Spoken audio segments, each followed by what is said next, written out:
It was the year 2035. Improvements in technology had led to the creation of a meta-universe called Connect, and it was practically no different from the real world. The NPCs here were as if they were alive. They, as well as ordinary people went to get groceries, were happy to communicate with each other, and the player could master any martial arts skills or magical abilities. Such opportunities attracted hundreds of millions of people to the wonderful world of Connect. In one of the places in this world, a battle was taking place. A guy with the name Bei Do-yun and under the nickname Crusher was fighting against an army of knights. As soon as he destroyed one of the opposing team, they immediately became enraged. They realized that the young man was alone and could be easily dealt with. Therefore, after shouting the phrase that they wished the death of the enemy of the empire, the army rushed towards Bei Do-hyun. The guy was actually 13th in the meta-universe rankings. He didn't reply anything to his enemies and just pulled his sword out of his lifeless body.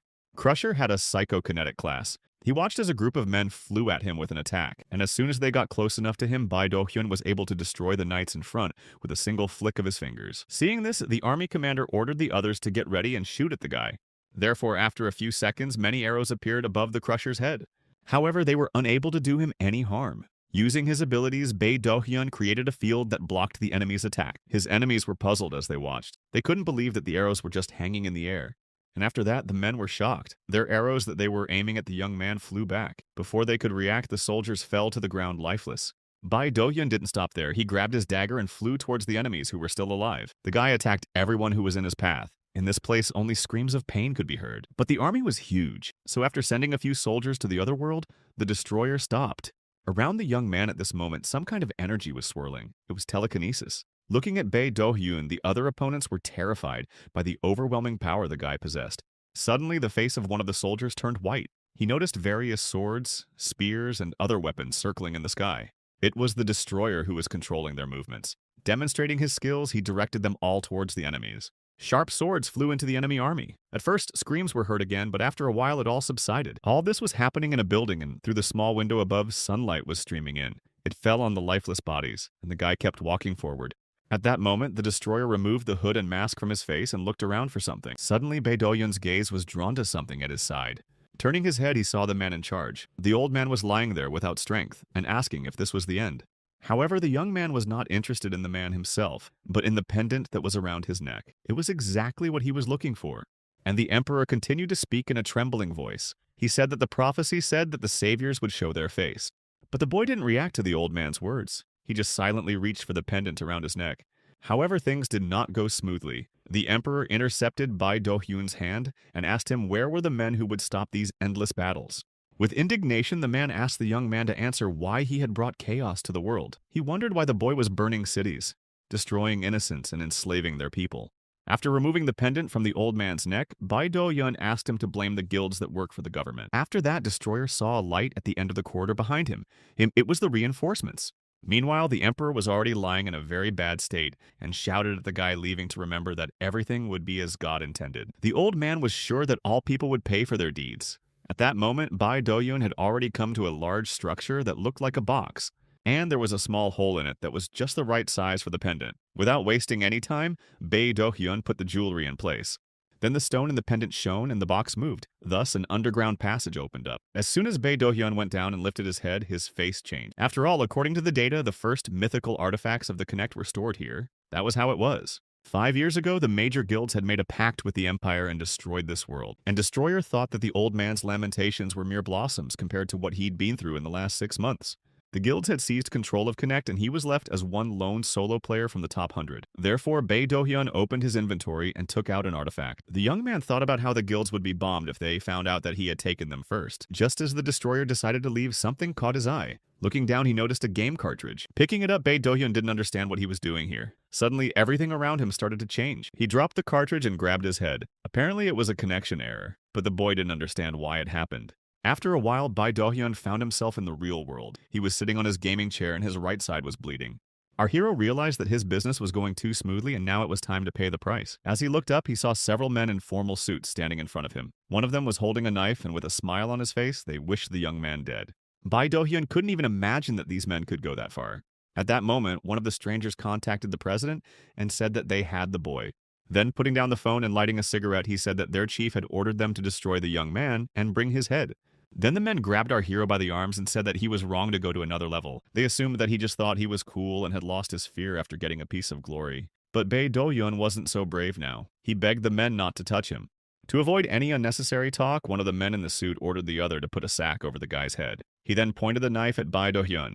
It was very dark all around. Our hero didn't understand how these people could destroy a man for playing a game. Suddenly, he heard a voice asking him to wake up. Bae Do-hyun jumped up sharply and looked around, not realizing what was going on. He was lying on the bed. The young man was perplexed as he felt like he had been destroyed. Then, turning his head to the side, the boy noticed a maid beside his bed. The excited girl called his name Raoul and asked if he was all right. This further shocked our hero. With round eyes, he looked at the stranger and did not understand what to answer her. At that moment, a status window appeared above her with the name Anna and level 3. The girl continued to look at the young man and noticed that he was covered in cold sweat. She asked if she should call a doctor. However, Bae Do-hyun still didn't answer her. He felt like he had accessed classified information, and a notification appeared in front of him that the soul transfer was successful. The closed beta version of Connect was activated, and the user interface was available. After reading about it, our hero did not believe in what was happening. However, he realized that he had entered the world of Connect. Bae Do-hyun stepped out onto the balcony of his palace and felt his senses sharpen. After all, his senses were different in the body of the destroyer. It was about the power of synchronization. A player's strength depended on the level of connection to the Connect. Normally, the synchronization wouldn't exceed 30%, but Bae Do-hyun had merged with the character by as much as 90%. He managed to hold the first place in the Connect ranking for a year until the guilds appeared. And our hero himself, in the body of his character Raoul, thought it was bad luck since he had spent so much time trying to get as physically fit as Crusher. And now, all is lost. Then the boy remembered that the notification mentioned the closed beta version and the number of users. From that, the young man assumed that he was the only one logged in. In that case, Bae Do-hyun thought that he still had access to his old inventory. And of course, our hero immediately started scanning the information. The hidden user data was revealed. After that, the updates started downloading. Then the guy thought that with the knowledge and strength gained in his previous life, he would become #1 again. Bae Do-hyun's head began to buzz. Now his name was Raoul Ashton, and he was the youngest son of the 5th Earl Ashton of the Kingdom of Reuben. And so our hero had also learned from the update that his county was about to collapse. The Ashton family has always held orthodox views. The Earl and his eldest son died suddenly, and the middle son disappeared without a trace. And when the youngest son inherited the throne, there was a coup d'etat. At the same time, the barrier enclosing the forbidden territory collapsed, releasing the monsters into the wild. The villagers fought, but they were never able to fight back. After our hero learned of this, he realized whose body he was in. And looking at the view of the city, which opened from his balcony, the guy realized that soon it will all be destroyed. Turning sharply to Bae Do-hyun's room in the guise of Raoul, Ashton said he would not let that happen. Despite the fact that the young man himself used to be under the nickname Destroyer, that was a thing of the past. Now he had a new life, and his name was Raoul. Clenching his fists, the boy thought about the unfortunate end that awaited him in his previous life. And now Raoul said that if he missed the second chance given to him by fate, he would never forgive himself. And our hero believed there was only one way to prevent the county's collapse. He had to become stronger. The young man said that in a month's time there would be a traditional coming-of-age ceremony. And if he made it to the finals, he could enter the Royal Academy where training would return him to his former form. Taking the sword out of its sheath, which had been lying next to his bed all the time, Raoul began to swing it and think that this was the only way he would be able to defend himself. However, the body of the guy in which he was now was too weak. So after such movements of the weapon, our hero fell to the floor. Lying on the floor, the young man was surprised how helpless he was at this moment. After all, he had only swung his sword a couple of times and was already exhausted. Then Raoul looked up and realized that he was only level 5. Therefore, he was not far behind the maid who was beside his bed. In that case, our hero decided that right now he should start preparing for the tournament. A month went by at this pace. The day of the tournament came. Raoul was there and was surprised at the number of participants. Looking at the rugged men, the guy was even afraid to assume that he would have to fight with these boogeymen. At this point, the young man remembered how he trained, and that he had to put a lot of effort to reach the qualifiers. After that, the boy looked out the fortune window. The last time he had done this, he was level 13. Right now, Raoul had increased his stamina. Then our hero smiled slightly because he had a backup plan when he reached the semifinal. However, his thoughts were cut short as something flashed in front of him. With his side vision, he noticed a movement. In front of Raoul Ashton appeared a stranger who, with clenched fists, said that his hand had just slipped. The man was in the company of 2 others. He asked the lad if the nobleman had decided to take part in the tournament. Our hero assumed that the stranger's name was Dion, and the guys behind him were his blacksmith. Then Dion approached Raoul and said that crybabies have no place here. And the young man kept thinking that in front of him stood the middle son of Viscount Austin, Raoul's uncle. He was our hero's cousin. This man always bullied the boy in martial arts classes. However, the mentor and the count did not interfere in this adhering to the family charter. Therefore, Dion could harass the younger ones as much as he wanted. At this moment, the man again asked our hero to leave. In a threatening tone, he told Raoul Ashton that this time the young man would not get off with a fracture. Dion said he would shred him to pieces.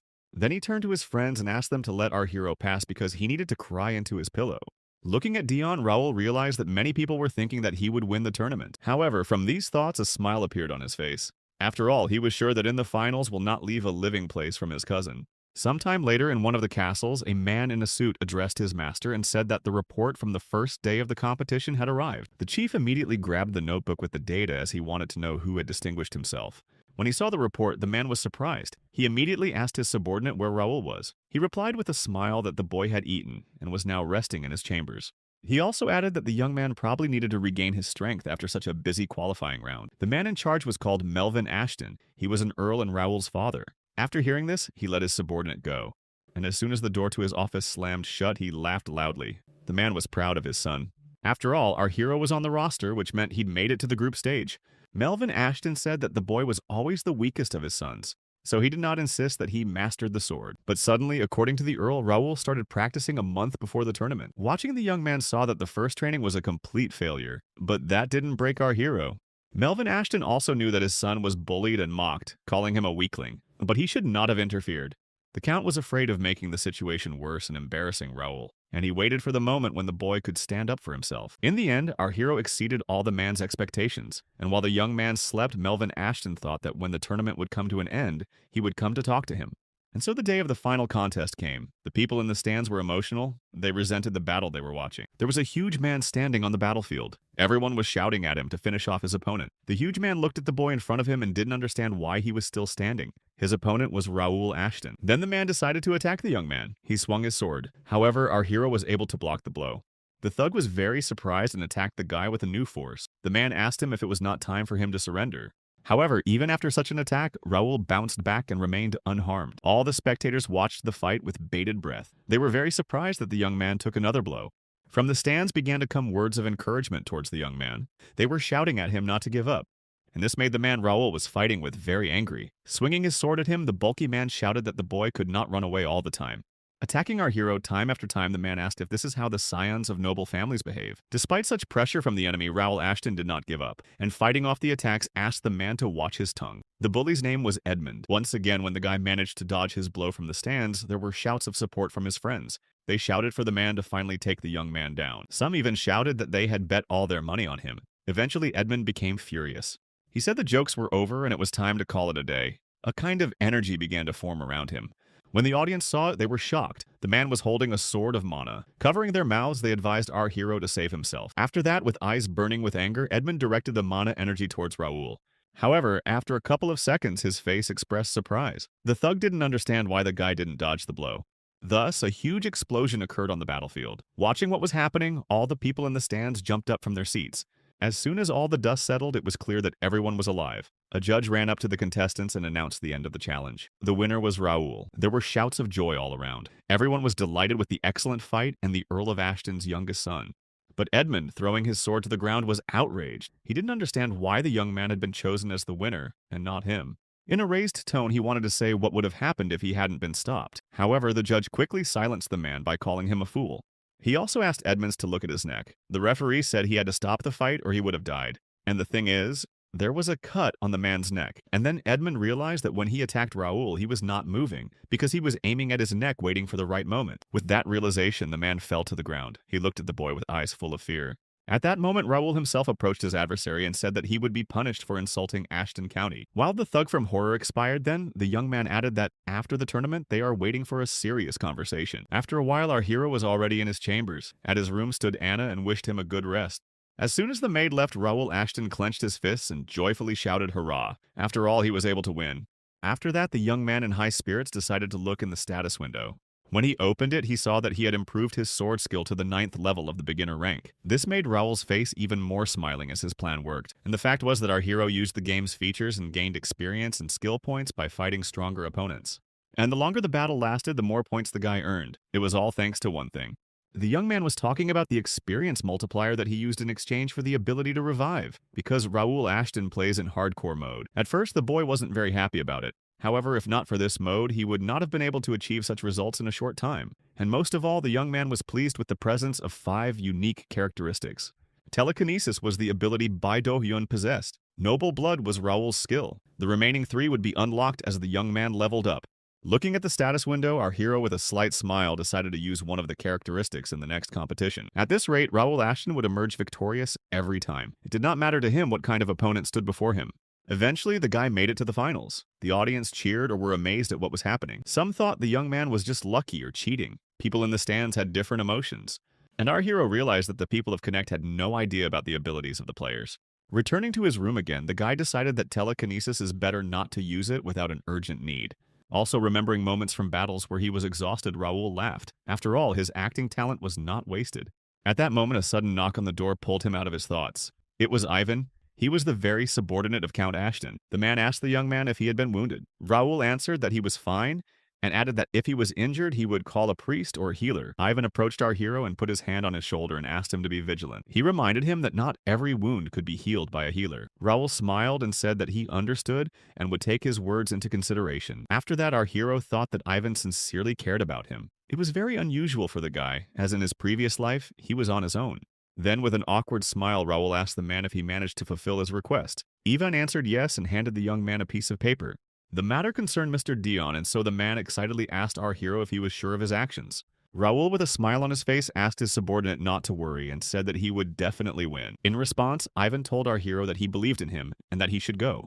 Leaving the room, the man thought that Raoul reminded him of Mr. Melvin in his years. He too was a confident young man.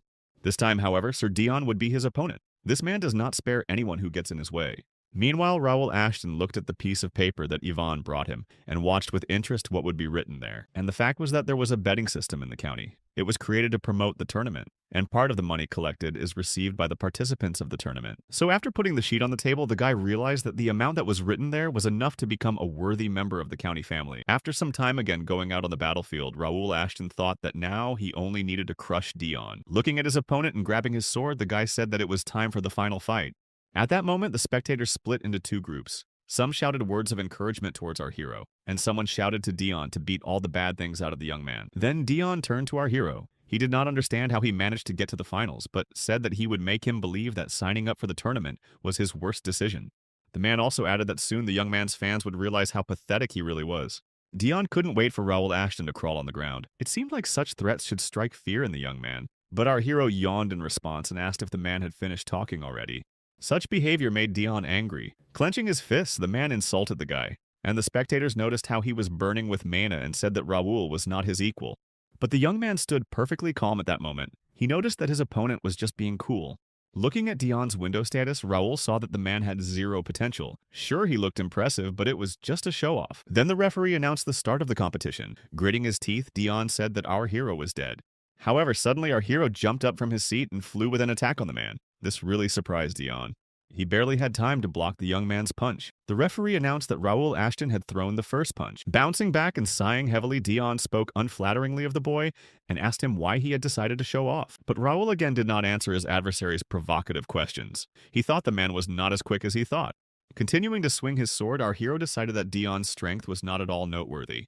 The man attacked the young man back and was amazed that he was able to dodge. Raoul again did not respond, but he was able to dodge so easily because he could clearly see the trajectory of his opponent's sword. Then the young man tripped Dion and he collapsed to the ground. Looking at him, Raoul thought he was just a man with sword skills but no practice, and he still managed to hit him. Grabbing his nose, Dion yelped and didn't understand how the guy had managed to fool him like that. At that moment, Dion became furious. Standing up from his knees, he grabbed his sword and said that now the boy was definitely finished. Looking at his opponent, Raoul realized that he was able to use the mana flowing in his body to charge his sword. He assumed that this was the end of his opponent's knowledge. Suddenly, the spectators in the stands were horrified. People's eyes became incredibly round and their mouths dropped open, all because somehow our hero managed to knock the sword out of Dion's hands. Afterwards, Raoul Ashton said he was too bored and added that the man standing in front of him was nothing. This made Dion furious again. Resenting this, he ran at the lad. However, the young man dodged again and tripped his opponent and said that he had anger control problems. Our hero also added that the man had fallen for the same trick twice, which was also very funny. Raoul said that Dion was defaming the glorious name of Viscount Austin. In response to this, Dion shouted that he would destroy the guy and ran at him again with an attack. But it was in vain. The man was once again defeated and fell to the ground. The onlookers were still puzzled. They could not believe that Dion had lost. After some silence, our hero turned to the referee and said that his opponent was out. Quite unobtrusively, the young man asked if he had won. And, slightly stammering, the judge said that the winner of the tournament on the occasion of adulthood is Raoul Ashton. Two groups reappeared in the stands. Some shouted their faith in the guy and others were dumbfounded that he had won. And even though our hero was happy to have won, he had one problem. The stamina of his body was failing him. As the young man fell to the ground, there were cries for a healer. And a status window appeared in front of Raoul at that moment. It said that the task was completed, and the guy was rewarded in the form of experience points. Continuing to look at the status window, the young man was glad that now he could get into the Royal Academy. The Count himself and his subordinate Ivan watched the whole tournament. Ivan said he was very proud of the young lord as he had made great progress in a month. In response to this, Melvin Ashton only grudgingly snorted. The man looked at his son and thought that for him, the battle with Dion was nothing more than a game. Count Ashton thought that if the boy had really advanced so far in such a short period of time, he was a true genius. At that moment, our hero noticed that his father was watching him. He began to wave diligently at the Count. Raoul hoped that the man was convinced that he was worthy of studying at the academy. However, after a while, the young man was in the waiting room at Melvin Ashton and the latter said that it is excluded. When he heard that, the boy was outraged. After all, he passed in the top 4 and even won the tournament. But the Count insisted on his own and said that it was out of the question. He also added that he had concluded that it was too early for Raoul to leave his father's house. Melvin had an argument that the young man almost fainted, so he decided it was better for his son to stay. And our hero responded by saying that swordsmanship is learned over a lifetime. He reminded his father that he had always said that. The young man said that he wanted to improve and learn new things. He also said that Melvin Ashton would never stop him.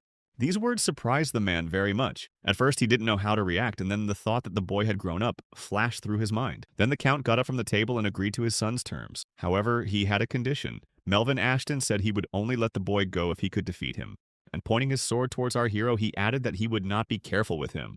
While Raoul Ashton looked at his father with round eyes, the man asked him what he thought about it. Eventually, a month later, an army of soldiers gathered near the palace to escort the carriage. In it was our hero. With a not very satisfied face, he thought about the fact that his father had finally let him go. After all, when Melvin Ashton challenged him to a fight, the guy drew his weapon and said that he accepted his challenge. After that, the guy just attacked the man. The Count was able to block the blow and asked if that was all his son was capable of. And without waiting for the young man's answer, he raised the sword above his head and said that Raoul would see the true mastery of the sword. Eventually, our hero was knocked out as soon as the man struck him back, and the Count told the lad it was only a drop of his power. But Raoul knew that was not true, for when the battle began, the mighty Lord Melvin was dead, and his earldom collapsed. So to avoid that, the boy said his father had to survive, and he in turn had to justify the expectations of the Count if he still allowed him to leave the estate. Looking out the window, our hero decided for himself that he would become stronger and protect his family. He said he would never lose what he holds dear. Meanwhile, Melvin Ashton watched the carriage from his waiting room and thought about his son. He, too, remembered that moment when they had fought. When the man managed to overpower the boy, he asked him how many times he had tried. But kneeling and still pointing his sword at the Count, Raoul said he would not give up. Then the Count smiled broadly and said that the boy's persistence was commendable. He also said that this is what men of the Ashton family do. Raoul continued to stand in a fighting stance. Looking at this, Melvin asked the boy to attack, and as soon as the man said that, the young man sprang into action. When the Count saw what was happening, he was surprised. It was because the trajectory of his son's sword changed lightning fast. So a scratch appeared on Melvin's cheek, and our hero at this moment stood breathing heavily and thought that even using telekinesis, he only left a scratch on his father's face. The Count was also thinking about what had happened. He thought that it was only a matter of time before Raoul became a man, and then everyone would recognize the boy as a great swordsman. Melvin Ashton wished his son only the best and wanted him to conquer the world. After a while, our hero and the soldiers accompanying him settled down for the night. Raoul approached Sir Philip and asked how long they had left to reach their destination. At this point, there was a status window above the man that said he had level 92. He said that they had 5 days to go. Likewise, Philip said that if the young man wanted to, they would speed up. However, Raoul thought that they should keep going, as it would be a good training for the soldiers. Our hero thought about the fact that his father allowed him to take 50 men. Of them, 3 ordinary knights, including Philip, 6 mentors, 15 apprentices, and 20 cavalrymen, and every one of them had reached the potential with level B and above. Also, the number and condition of other skills were also normal, but Raoul thought that they would have to sweat to prevent the county from falling. Suddenly, a man named Jake came over to Philip and the boy and said that the luggage cart was ready, so they were free to move out. He then asked Raoul if he was sure that they had to go there in such a large group for a whole month. Philip intervened and asked the man not to question his master's orders. He smiled and said that he would explain everything when they reached the place. With a mysterious face, he added that the men had something very interesting ahead of them. The Free City of Peace is one of the first cities the players go to after completing the training mission. There are many quests and hidden artifacts waiting for them here. And also in this place, there is a restriction on the use of mana. to avoid pointless destruction of each other among newcomers. Mira's resources are endless, which is why players love this place so much. God's Domain is an area where you can destroy monsters as much as you want. This is the place Raul wants to show his fighters. His goal is to increase their skill level as quickly as possible. Looking at the status window, the young man thought that he had the perfect plan. Just as he arrived in the city of Mira, a new assignment came to him. Continuing to ponder, it seemed to our hero that before the official launch of the game, no more options would be open to him. So he wondered if he could get much more if he fulfilled all the conditions. At that moment, he was approached by Jake, who said that the mayor was ready to receive him right now. After a while, they were already inside the building. There sat Ronaldo, who was the mayor of the free city of Mira. He had been told that Earl Ashton's youngest son and 50 other people had decided to visit their city. When the man heard this, he realized that it was about a zilch boy. Then the mayor asked why the boy had come here, but without waiting for his subordinate's answer, he asked him to let Raul in because the Ashton family made good money selling monster products. This could be useful to Ronaldo, so in a few minutes our hero was in his office. Seeing the young man, the mayor greeted him playfully, pretending that he was very happy to see him. As they shook hands, Raul Ashton noticed that his interlocutor was a lying twat. After they were seated, Ronaldo asked the young man what had brought him to him. In response, our hero said that he had heard that the man had a suitable place to train. The man confirmed this and said that the boy had made the right decision to come to Mira. However, Raul wasn't talking about the whole city. He was referring to the cursed forest he wanted to visit with the mayor's permission. Hearing about it, Ronaldo was shocked, as it was too dangerous there. Especially the man said it was for the weak, like the young man. After a second, he realized what he had said, and corrected himself by adding that Raul was too young. This answer did not please our hero, and so with a heavy sigh, he said that he had no choice. The young man said that he would have to fork out 500,000 gold coins, which they were going to give to the man for such a good-natured welcome. Ronaldo then opened his mouth wide and grabbed the boy's hands and said that he was joking. And then with a smile to his ears, the mayor said that Raul could go to the cursed forest even now. In response, our hero smiled at the man and said that his generosity knew no bounds. Now the boy said it was time to go monster hunting. After all, this way he will soon be on top of the Connect. City of Peace is where Connect players live. But since it's a closed beta, it's empty right now. There's only been one player here, and that's Raul Ashton, so these are crisis times for Mira. No one can appreciate the wide range of amenities of the place of lodging, various trading stalls, and opportunities to accommodate entire guilds. For the same reason, the price of land has dropped significantly. And in fact, the true purpose of our hero's arrival lies in the desire to purchase real estate. Raul Ashton believed that if he bought all the lands of the world now, then sooner or later it will be possible to build luxurious mansions for aristocrats. It would also be possible to build guild houses and housing for ordinary players. The guy said that in the future, the value of these lands would increase hundreds of times. He thought that when players would appear and battles would break out, the City of Peace blessed by God would be the perfect place to hide. Raul realized that in the past it had been possible to lease land and make a living. But now it was not enough. The young man decided that he had to be ready to calculate all the risks and prepare for the coming battle. In his previous life, our hero was unable to resist the financial prowess of the vile guilds that took the reins of power into their own hands. But this time the guy decided that everything would be different. After a while, Jake asked Raul, sitting at the table, if he should just sign the sheet, and this question made the young man furious. He shouted that everyone had signed a long time ago and was waiting for a man. And Jake said that his mom told him to always be careful when signing documents. Eventually, the papers were signed, and so the first guild was formed. Now it consists of Raul Ashton and 50 other people from his side. Our hero formed the first and progressive guild without players and called it the First Guild, and everyone who is a part of it has the right to support the system. He was sure that soon the confusion on Jake's face and everyone else's would be replaced by excitement. After that, the boy and his men went to the branch of the Mira Combat Association. There they were met by a friendly girl who asked how they could help them, and Raul asked how high-rank skill books she had. A skill book is a collection of skills of varying difficulty. Its rank ranges from F to S. If you read it carefully, you can expand your range of abilities considerably. Then the girl said that their branch offers skill books up to rank C. However, rank C was only available to VIP customers. Of course, our hero wondered what he had to do to become one. The girl replied that the guy could contribute to the association by completing a task, or there was a second option, which was to make a certain number of purchases. The girl complimented that this would require spending. The guy asked how much. The head of the Mira Martial Association branch replied that 10,000 gold pieces were required. After that, Raul took out a bag of gold and said that it wasn't a problem for him. The young man decided to start with the D rank. Seeing such a large amount of money, the girl was shocked. Then, blurred into a smile, she asked our hero what series he prefers. Smiling back at the girl, Raul Ashton said that he would take everything that was in their branch of the Mira Combat Association. A short time later, Philip and Jake were already carrying stacks of books to their guild. Jake was panting because he was heavy and asked the boy if he really needed all of them. Jake asked the boy if he really needed all this stuff, and he replied that it probably seemed useless to him now, but that later the books would play a big part in perfecting their skills. In response to this, Jake said that he didn't doubt their values. He just wondered if practical experience would be more effective than reading. Philip was of the same opinion. After that, the young man turned slightly at the men and asked them to be a little more patient. He also said that they would find out everything tomorrow. That evening, sitting in his room, Raoul Ashton looked at the stacks of books they had purchased and even began to think that he had really overdone it, all because there is a limit to the number of skills a player can have, and the guy realized that it is unlikely that he will be able to use all the skills at once.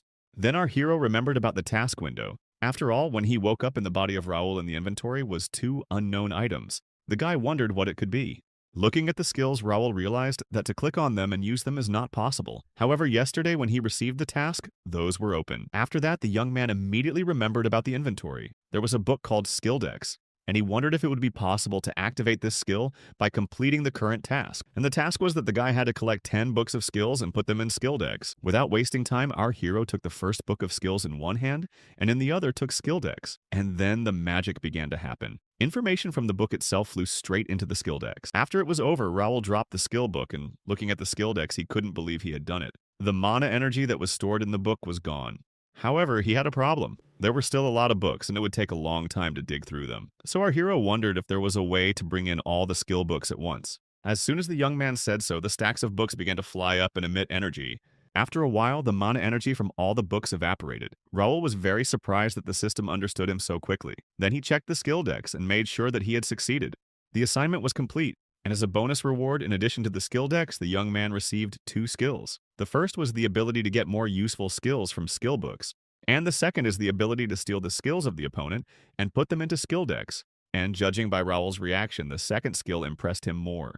After reading a bit of information, our hero learned that in fact Skill Decks was an artifact that he found before his death. Some characteristics and inventory items from the guy's past life were preserved. However, his skills zeroed out and he only had a copy of the real artifact. He also had only 3 EX rank characteristics and 1 item in his inventory. The next morning, Raoul Ashton's soldiers were shocked by the appearance of a status window and the creation of the first guild. Meanwhile, one of his subordinates named Bernard came into our hero's room. The young man didn't look very fresh. That's because he hadn't been able to sleep a wink reading skill decks all night. After greeting the man, the boy asked him if he had given him a briefing. Bernard replied to Raoul Ashton that he had done everything his master had told him to do. Then with a broad smile on his face, the young man asked the man what impression he had of the skill book and if he had read it. In fact, Bernard was not only a servant of the Ashton family, but also Ivan's stepson. Ivan had trained him in everything he knew himself. Since Bernard had been trained since he was a child, he had an excellent memory and was highly efficient. But there was another reason why our hero took him with him. At that moment, Bernard extended his hand to the boy, and energy began to emanate from him. When Raoul saw it, he was very happy and said that he knew he would succeed. Bernard had the ability to control the wind. The man thanked our hero for the nice words and bowed to him. Raoul thought Bernard's basic characteristics were lame, but his talents made him perfect for the role of a servant or an expat. With that, the preparations were over. The young man turned to Bernard and asked if he was ready. The man was very surprised and asked what for. In response, Raoul said that when the knights were ready for the new realities, they would go to the cursed forest called God's Possessions. And after a while, our hero was in that forest. In front of him stood a huge monster who with all his appearance showed his bad intentions. Then the giant swung at the young man and hit him with all his might. However, Raoul flew up in time and dodged. After all, the huge monster was too slow for him. That was why he was able to take his opponent by surprise and attack him. The boy's strength was so incredible that he was able to blow the giant's head off with one blow. After that, Raoul asked with a satisfied smile who wanted to be next.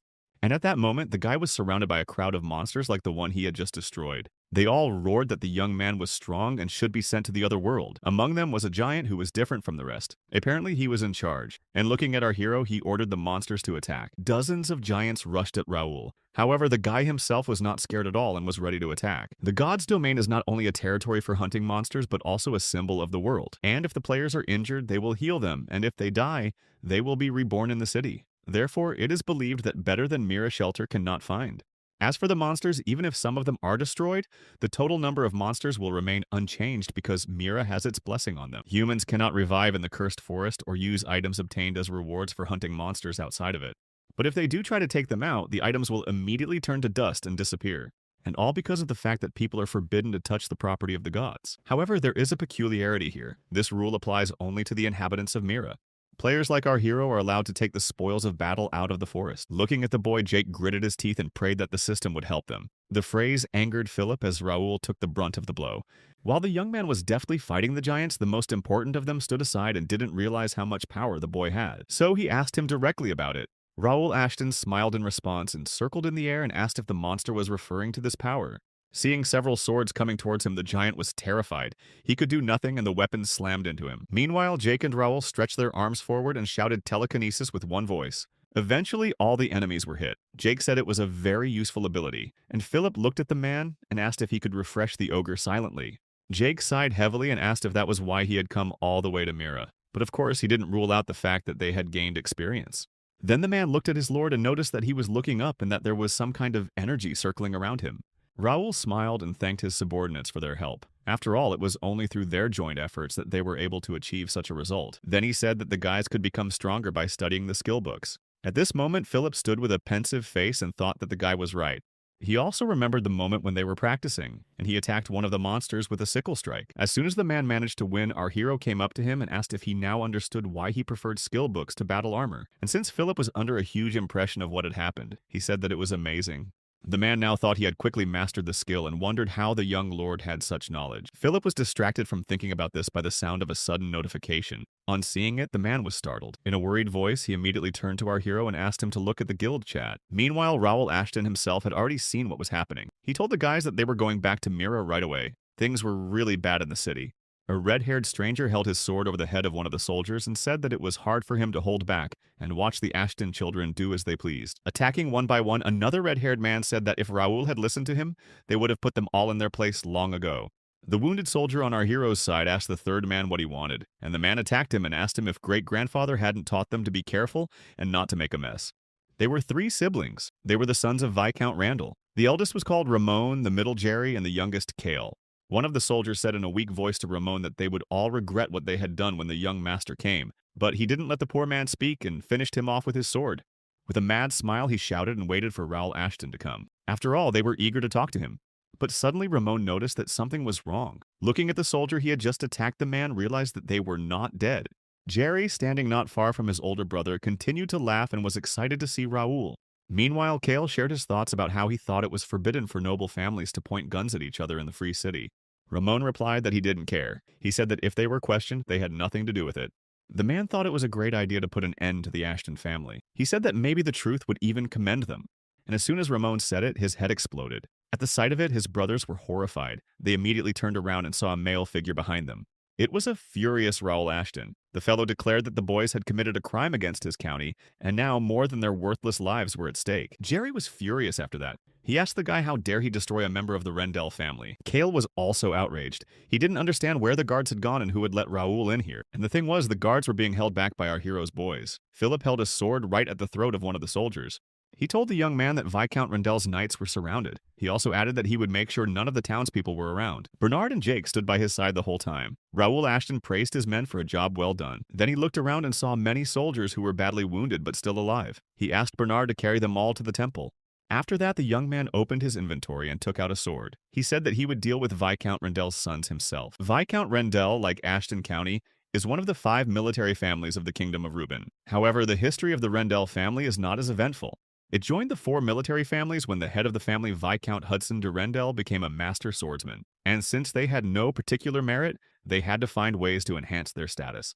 They began to create great knights to contribute to the prosperity of the kingdom and destroy rivals. Their target was Ashton County. After all, it had stopped training swordsmen and had lost its former power. In addition, the Ashton family could be manipulated because they were not politically savvy. Conflicts and skirmishes happened more than once. Most often, the Rendell family was the instigator, and the number of skilled swordsmen in her army left no doubt that she would win the fight. And Viscount Rendell's sons seemed to be of the same opinion. Looking at Raoul, Jerry didn't realize how much strength he possessed. It was also surprising that the boy's sword came out of nowhere. While our hero was distracted by what seemed to be a guard from the Rendell family, he quietly drew his sword and attacked him. Raoul, however, noticed these movements and very cleverly dodged the man's blow. Seeing their ally fall to the ground bleeding, the rest of the Rendell family guards began to tremble, and Philip reminded them that Raoul had said he could handle himself. Meanwhile, among the guards, one man stood silent and thought about how the boys had a strange way of putting their swords away in their scabbards, and he thought it would be to their advantage. Then Cale couldn't stand it any longer. Running at the young man, he asked if he was going to fight them alone. Swinging a huge mace at our hero, he said this was not a training ground, and such movements of Raoul Ashton's opponent did not frighten him at all. With a single sword thrust, he split the man's body in half. Cale cried out loudly at the sudden and crushing pain, and Jerry was furious when he saw it. Turning to his guards, he asked why they were still standing. The man ordered them to destroy the young man at once. The guards all trembled, and the toughest man who was different from the others reached for his weapon and said that the boy had left them no choice. His name was Jeremy. He didn't want to intimidate a 15-year-old boy, but he didn't want to stand by while his comrades were being destroyed.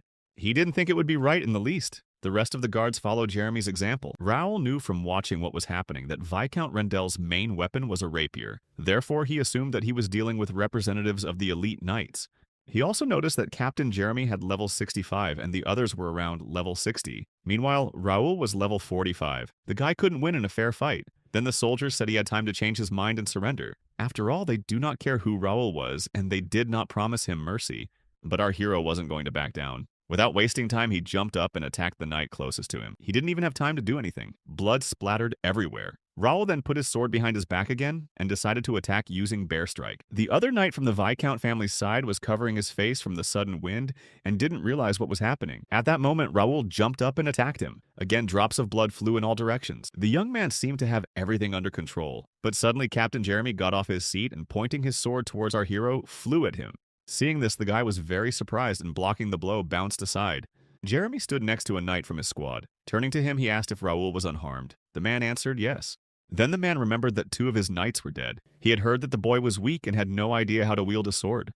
And angry from his thoughts, Jeremy grabbed the sword and told our hero that the rumors about him are false. Now the man said he would fight him at full strength. This again did not frighten Raoul Ashton. Pointing the weapon at the man, the boy told him to attack. Looking at his opponent, the young man noticed that the man had a rapier and a daga. He assumed that Jeremy had the sword skill of Randall Meteor, and the man at that moment was smiling at our hero. He said that the boy's bravery was admirable, but he should not forget that Mira is a sacred city that heals all wounds. Jeremy thought that Raoul would never make it without help, but the young man was of a different opinion and said that the man was mistaken. He even said that he was willing to bet that his knights had never trained since arriving in Mira. And these words embarrassed Jeremy. He didn't understand where the guy got that information from. Then Raoul explained that he noticed that the knights of the men were cured, but still continue to lie on the ground, paralyzed by fear. And from this, our hero concluded that they are simply not used to look death in the eye. So Jeremy realized that the guy is not just familiar with the art of fighting, but he can see through the enemy. The man realized that Raoul was dangerous. Then, frowning his eyebrows, he asked one of his knights to cover him. The man replied that the captain could rely on him. Then they rushed to attack our hero. Everything happened very quickly. Raoul could not fully block the blow of his enemies and received numerous cuts on his body. The knight standing next to Jeremy noticed that the guy was open and decided that it was a great moment to destroy him. Immediately after that, he took a step forward. Jeremy immediately tried to stop him by shouting. However, he failed. The knight had no time to do anything, and with a deft sword movement, our hero attacked him first. Looking at his breathless ally, Jeremy tensed. He realized that he needed to act immediately. Therefore, the man immediately activated the Randall Meteor sword skill. Seeing this, Raoul was surprised at first since he recognized this skill, but then he drew his weapon and started to defend himself. Jeremy attacked the guy with the most powerful ability that is used in duels. It was very difficult for our hero to fight back, and even telekinesis didn't help. However, he realized that he had to hold on. As he continued to attack the young man, Jeremy was surprised that he could resist him. He realized that the advantage was on his side because he attacked Raoul again and again without giving him a chance to counterattack. But one question was racing through his mind. Jeremy didn't understand why. Despite this sad situation, the boy had a haughty face. And at that moment, Raoul Ashton said with a sizzling look at his opponent, these words made the man hesitate. He didn't understand what it meant and looked at the young man with round eyes. And while Jeremy was distracted, our hero, with quick and clear movements, was able to knock his weapon out of his hands. Meanwhile, while the man was disarmed, Raoul analyzed the skill, and after that he activated his copycat skill. Once everything was ready, the system asked if the guy wanted to use Randall Meteor's sword skill, and Raoul confidently answered yes. When Jeremy saw what our hero was about to do, he was puzzled. Blocking his opponent's powerful blow with his hands, the man didn't understand how Raoul knew about this skill. At the top of his voice, Jeremy shouted and asked who trained this young man, and who betrayed Viscount Rendell. Suddenly getting closer to the man, Raoul smiled and said it was him. Jeremy didn't understand how he himself could be the traitor to the Viscounty. However, he did not get an answer to that question. Our hero plunged a dagger into his body. After that, the system showed Raoul that the synchronization status had reached 100%, and now the man's skill could be placed in the skill decks and used.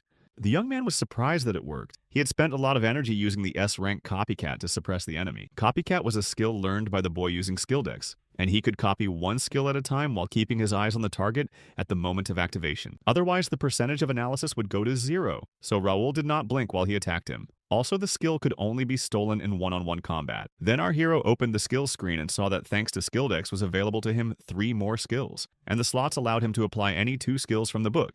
After that, Raoul looked at Jerry, who was standing behind everyone. The man was very scared and was asking who the young man was. He also wondered how he knew about the meteor skill. In response, our hero asked Jerry if he was still here. Then he turned to Philip and asked him to destroy the men for an hour when they were revived. The subordinate bowed to his master and asked his allies if they had heard the order. The rest of the knights answered yes. After that, they headed towards Jerry. The red-haired man was trembling and begged for mercy. However, no one heard his plea. While Jerry was shouting loudly, Raoul was thinking that earthly rules don't work here and the games are over too.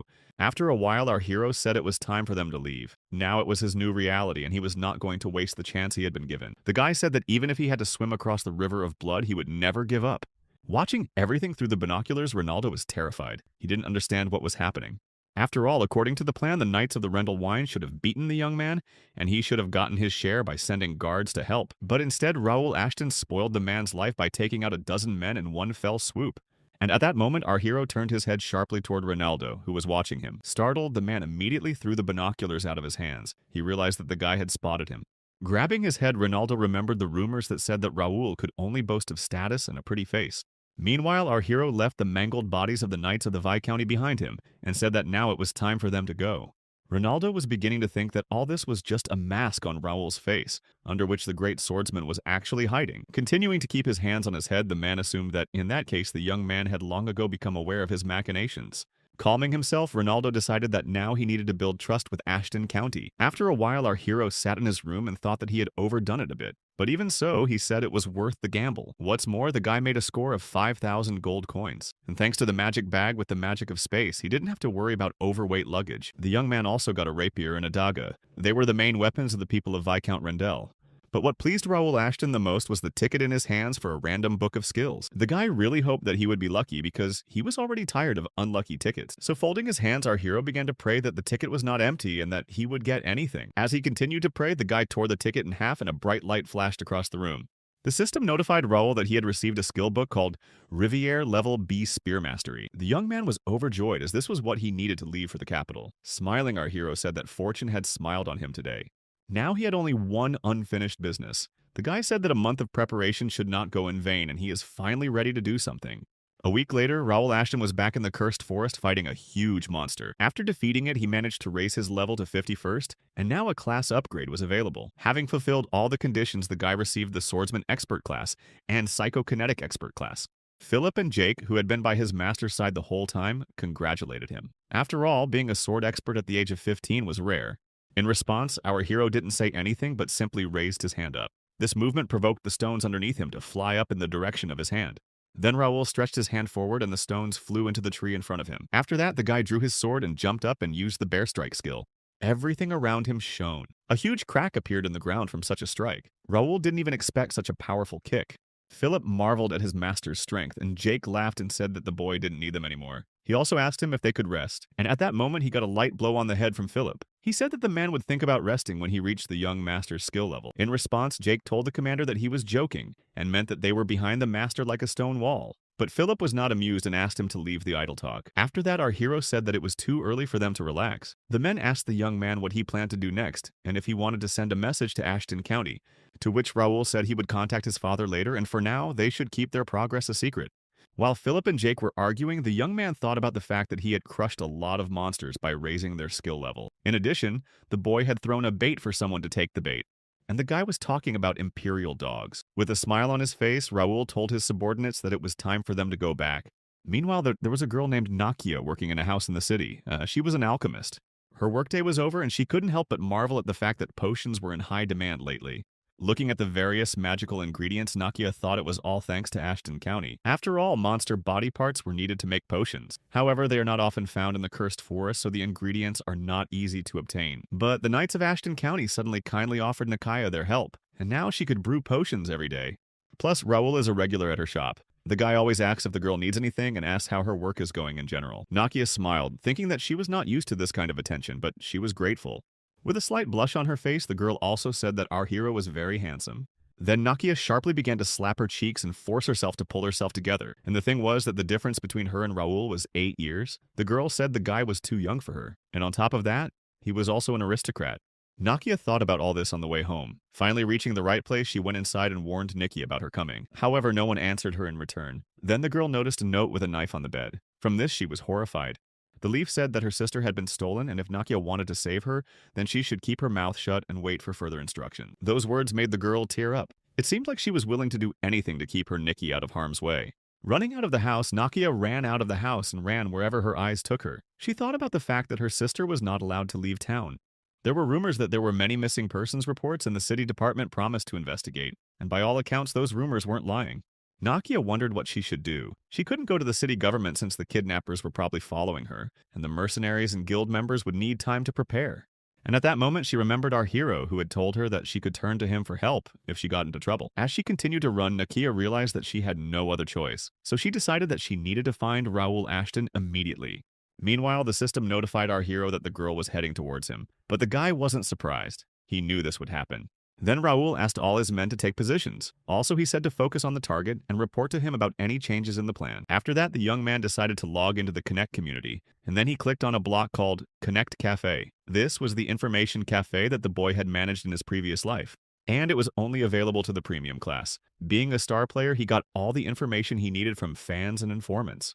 Gradually, the cafe had become a treasure trove of information, where all of Connect's hidden information was stored. Raoul was glad it hadn't gone anywhere. And since the guy could not make further plans relying only on his memory, the connected cafe could help him quite well. Our hero searched for information on the request-free City of Peace, and there he looked through all the available tasks. The young man hoped that his plan would work. At that moment, one of the subordinates turned to Raoul and said that Nakia had arrived. With a slight blush on his face, the boy wondered if he could change her future, and after that he asked his men to be nicer to the girl.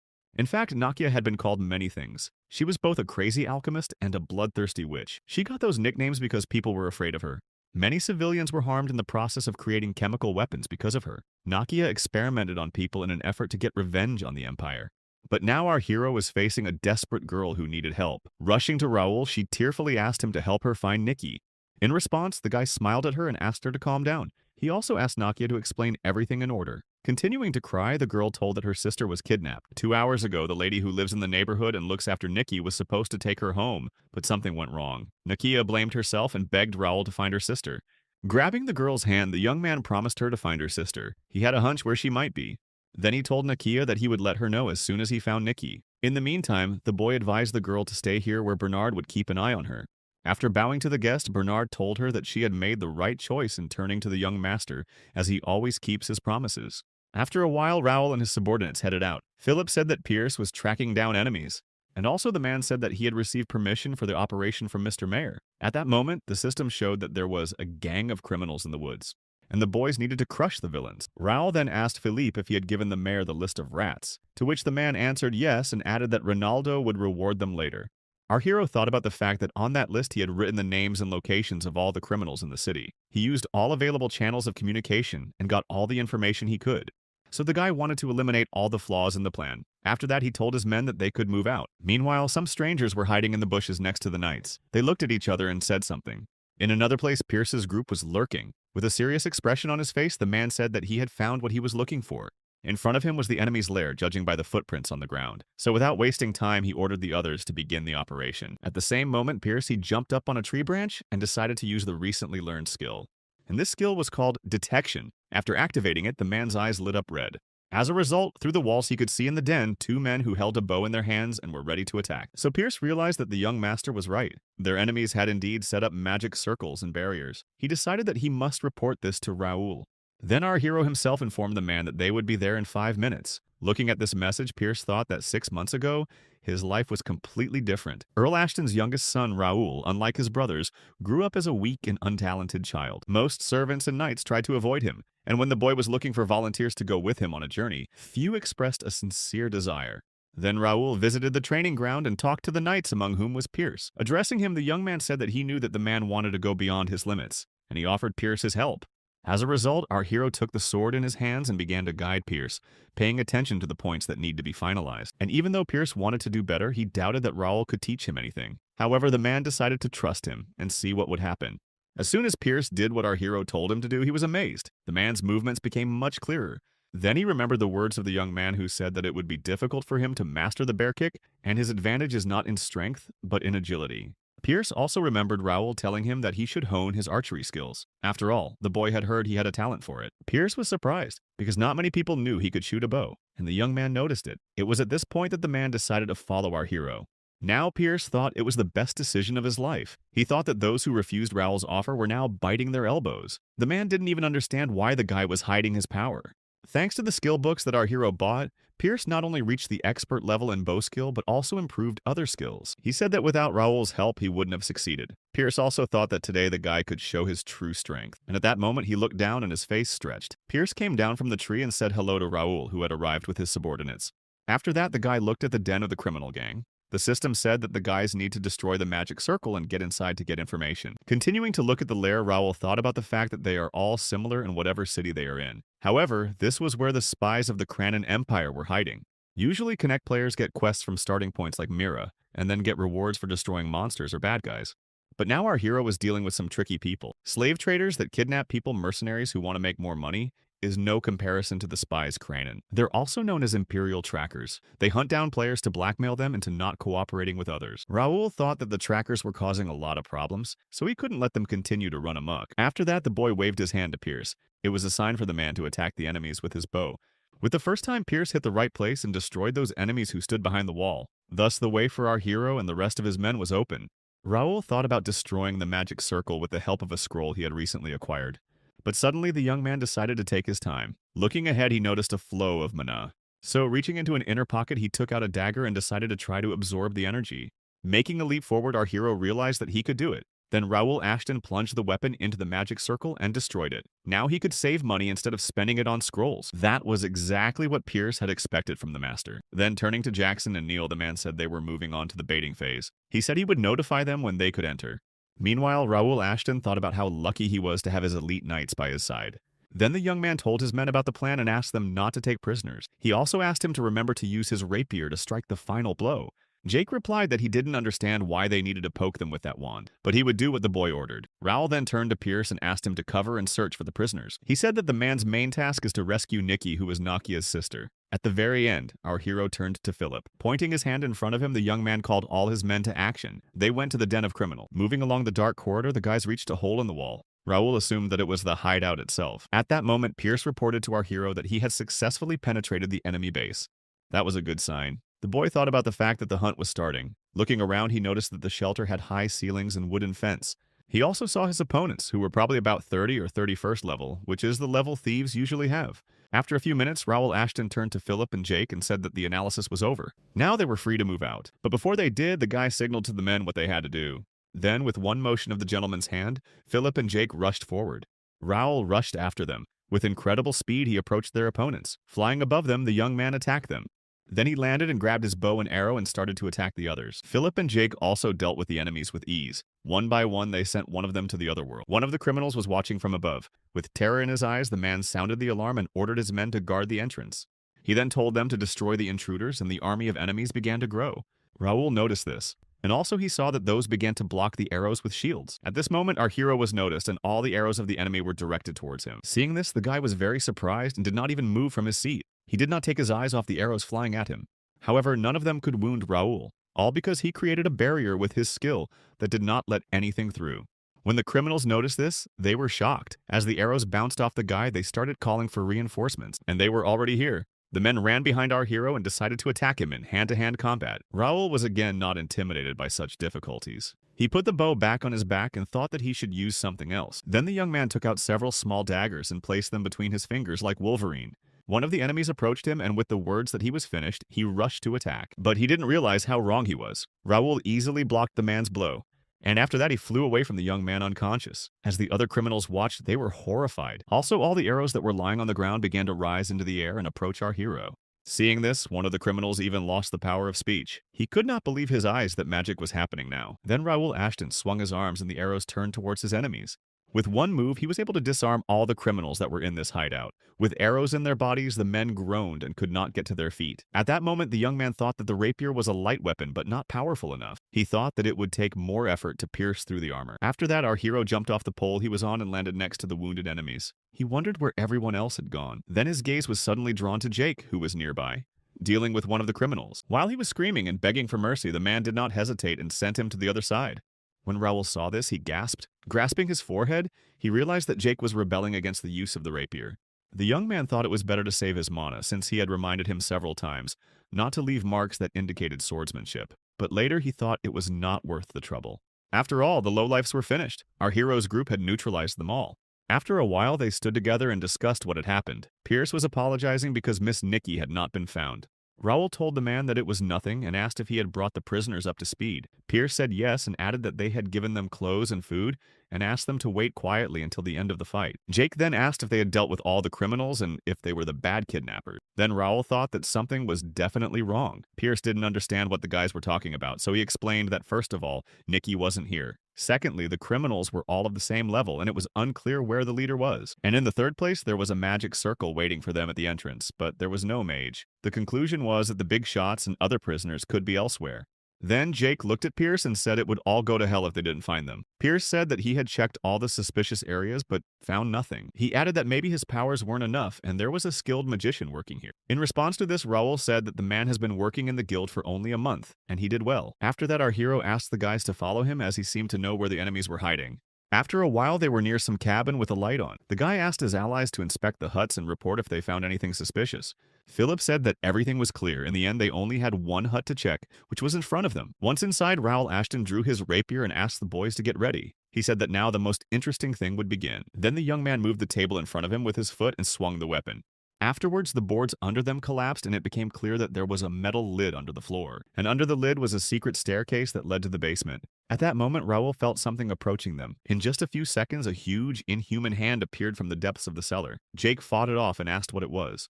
But no one answered that question. A huge red monster emerged from the basement. A little later, several more appeared behind it. When Philip saw them, he asked everyone to stay close together. After all, it was pointless to sort things out as the monsters would be harder to suppress. After that, the red giant headed towards our hero. Raul again bravely stood and waited for his enemy to come closer to him. And as soon as the monster wanted to attack the guy, he attacked him with his rapier. From the unexpected pain, the giant roared, and Philip shouted that they were demons of the Imperial Cavalry. He also said that their vital organs were arranged differently from those of humans, and that they needed to have their heads blown off their shoulders. Jake fought off the enemy and wondered what the monsters had forgotten in this place. And our hero, also attacking the giant, thought about the fact that it is necessary to study their characteristic. As soon as Raul defeated one of them in front of him came a notice. It said that it was a demon cavalryman of the Imperial Army, and he was 41st level. That was basically what the young man thought. After all, these giants had caused him a lot of trouble in his previous life. After 6 months of playing Connect, he was assigned to raid the Empire's lair in the starting city. At the moment when the best players had almost mopped it up, 10 of them changed class twice and formed a punishing force of 100 guilds to take over the fortress.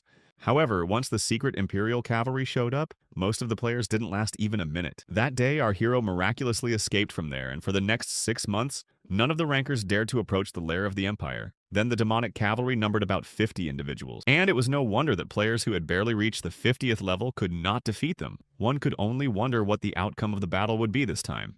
Raul noticed that there were far fewer demons today. In addition, their level of training does not compare to the skills of his elite knights. Moreover, with the help of his skills, the guy saw all the vulnerabilities of the red opponents.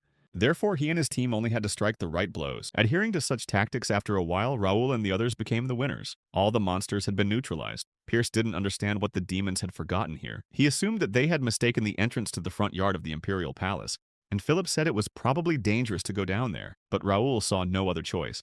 He also thought that they didn't need help and the better to take care of the prisoners. In turn, they should find the chief outlaws before they were informed of their arrival. In that case, Philip told the young man to stay behind them. The man also asked him to let him and Jake deal with the enemies while he and Pierce were busy searching. Then Raoul thought that he shouldn't grab everything at once because he would still get experience points even if he didn't destroy the enemy with his own hands. So he decided that it was time to delegate responsibilities. Letting Philip and Jake go, our hero was very pleased to realize that he had reliable subordinates. The men went down to the basement with shields. Jake was in a very belligerent mood. As soon as they reached the end of the cellar, they saw a room that looked like a scientist's lair. There were huge flasks with monsters in them. Looking around, Pierce said that it was very brave of the enemies to place a laboratory for chimera experiments in another country. Then Raoul said that those demons were probably the missing inhabitants of the City of Peace. That made the young man shiver, and he remembered that when he was reborn, he thought about joining the Empire. Because in 10 years it would take over the entire continent, but it's run by a madman. And our hero believed that taking orders from such a man was like sitting on a powder keg. There are many rumors about the Emperor, but one thing Raoul knew for sure. The boy said he treated people as means to an end. All those who don't have noble blood in their veins are divided into classes based on the good they can do. Living a life of endless hardship and suffering, one day they become redundant and are used as lab rats. Or they go to feed the demonic cavalry. If members of the upper class act against the Emperor's will, they are executed. Raoul said that once a general spoke out against the tyranny under which the people lived. As soon as he mentioned it, the mark on his shoulder flashed red. The general was torn to pieces. This scene is forever imprinted on our hero's memory. Raoul had given up the idea of joining up with anyone to save his own skin. Now he felt he had to do everything he could to stop the experiments on innocent citizens. At that moment, Philip and Jake were standing near a door with a dim light coming from it. They asked Raoul to take a look at it. Downstairs stood the mage and the rest of the criminals who were talking about securing their way back. Scanning the situation, Pierce said there were 4 knights, 3 mages, and 10 demons among them. And apparently the mages were setting up a magic circle at the entrance to the cave. Philip said he would take the knights, and Pierce advised him to disarm the mages, but Jake had Imperial cavalry on him. Hearing this, Jake was outraged that he had all the dirty work to do. Pierce then launched an arrow at one of the mages. There was panic among the enemies, and they realized that here were intruders. Then our hero called the boys to attack. Taking out his bow, he decided to use a charging shot. Among the opponents, Raoul noticed a mage of the 5th level. The guy thought that he should be dealt with first. Aiming at the man, he realized that arrows usually do not penetrate such a barrier. However, with the help of telekinesis, Raoul could set the trajectory of the flight. That's exactly what he did. Having drawn the bowstring, our hero made his move. The arrow was able to break through the barrier with which the magician closed and destroyed him. The deed was done, and now the criminal could not escape through the teleportation gate. The knights looked in horror at the destroyed magic circle. Then their commander informed everyone that the escape route was blocked. He also said to break the seal and destroy the intruders. And at that moment, all the criminals shouted that they were fighting for the Emperor and ran to attack. Raoul Ashton was surprised and stood still while the knights ran at him. And just as the enemies were about to strike their first blow, a shadow flashed in front of the lad. It was Philip, who covered his lord with his shield and himself. Watching this, the young man noticed that his subordinate was barely holding back the criminals. He couldn't believe that the strength of a top-class knight whose level was above 90 wasn't enough. After that, the guy decided to turn to the status window. In front of him stood a knight named McDowell. The young man assumed that the red mark had affected the growth of all his characteristics. Fighting the Imperial cavalry, Jake didn't understand what was going on and why he was so spit up. So he went to Raoul with the notifications and asked for permission to use the sword. He thought it would be hard to destroy demons with that stick everyone called a rapier. In response to this, the guy said that Pierce and Philip were doing fine against the enemy, and only he had some difficulties. He added that he had believed in the man, but he must have been mistaken. Those words made Jake furious. He said he was just worried about Pierce, so he wanted to clarify. And this provocation from our hero had a positive effect on the man. He defeated several monsters with one rapier move. Watching this, Raoul Ashton smiled and thought that it was time for him to work hard. The young man approached the monsters and destroyed them with a few swings of his rapier. Jake wondered how the Lord had found the monster's vulnerabilities so quickly. At that moment, McDowell realized the position they were in and realized that our hero and his team were outnumbered. The guys continued to fight, and the man tried to realize who his opponents were. He noticed that they were fighting with rapiers and assumed that they belonged to Viscount Rendell. However, McDowell saw that the chopping movements were not as skillful, so he began to doubt it. Then Jake said that the man did not need to know who they were since he would die anyway. He said that Imperial dogs were only good for talking. That made McDowell furious. He asked Jake how he had the right to insult Imperial trackers. Then his gaze was drawn to our hero, who was behind them all. The man asked himself if this young man was their commander. Then McDowell smiled. It was because at that moment he had figured out how to get out of here alive. The man ordered all the monsters to give their lives for the Emperor, and for the honor of the Empire, they rushed to the attack. And looking at the demon that ran towards them, Raoul was stunned. He realized it was the Black Sacrifice. The demon attacked Jake. The man blocked the blow with his shield and felt how strong his enemy was. After that, he bounced back. It was a skill that deprived the bearer of mana and life energy, and allowed him to gain strength for a short period of time. Raoul assumed that the criminals were up to something and came up with this method. At that moment, a notice appeared in front of him that he should be careful. Turning around, he saw McDowell running at him and Philip with an attack. The system informed him that the man had the power armor of an Imperial warrior of level E, and the maximum time of its effect was 2 hours. So Philip rushed towards him and told our hero that he was trying to distract him. And as soon as he attacked McDowell, he immediately realized that the force field blocked his strike. So the man continued to fly toward Raoul. As he approached him, he said the guy was finished. McDowell then struck the young man with all his might. The ground beneath him shattered. After a few seconds, however, there was genuine surprise on the man's face. Somehow, Raoul Ashton was able to block the blow and remain unharmed. The man asked the guy if he had power armor. Moreover, McDowell noticed that the young man could change its details. He assumed that judging by the filling our hero had a power armor of level F. However, his intuition told him that when the transformation process was over, something terrible would happen. So McDowell decided not to waste time and immediately attack Raoul Ashton. And as soon as the man's hand was near the guy's face, he didn't realize what had happened. He thought that he was going to dodge the blow of the opponent using the skill flash. But suddenly a notification popped up, and it was like he was pinned in place. The notification said that Raoul had encountered power armor and awakened the Regnator. According to our hero's status data, he possessed a unique characteristic. The system also said that the young man had fulfilled all the necessary conditions and could now activate the Regnator. However, the guy had an insufficient mana reserve and started searching for an additional source of energy. In the end, the telekinesis skill was found and the connection was successful. So Raoul understood what it meant to wear power armor, a barrier blocking all physical attacks but inferior in strength to a mana blade.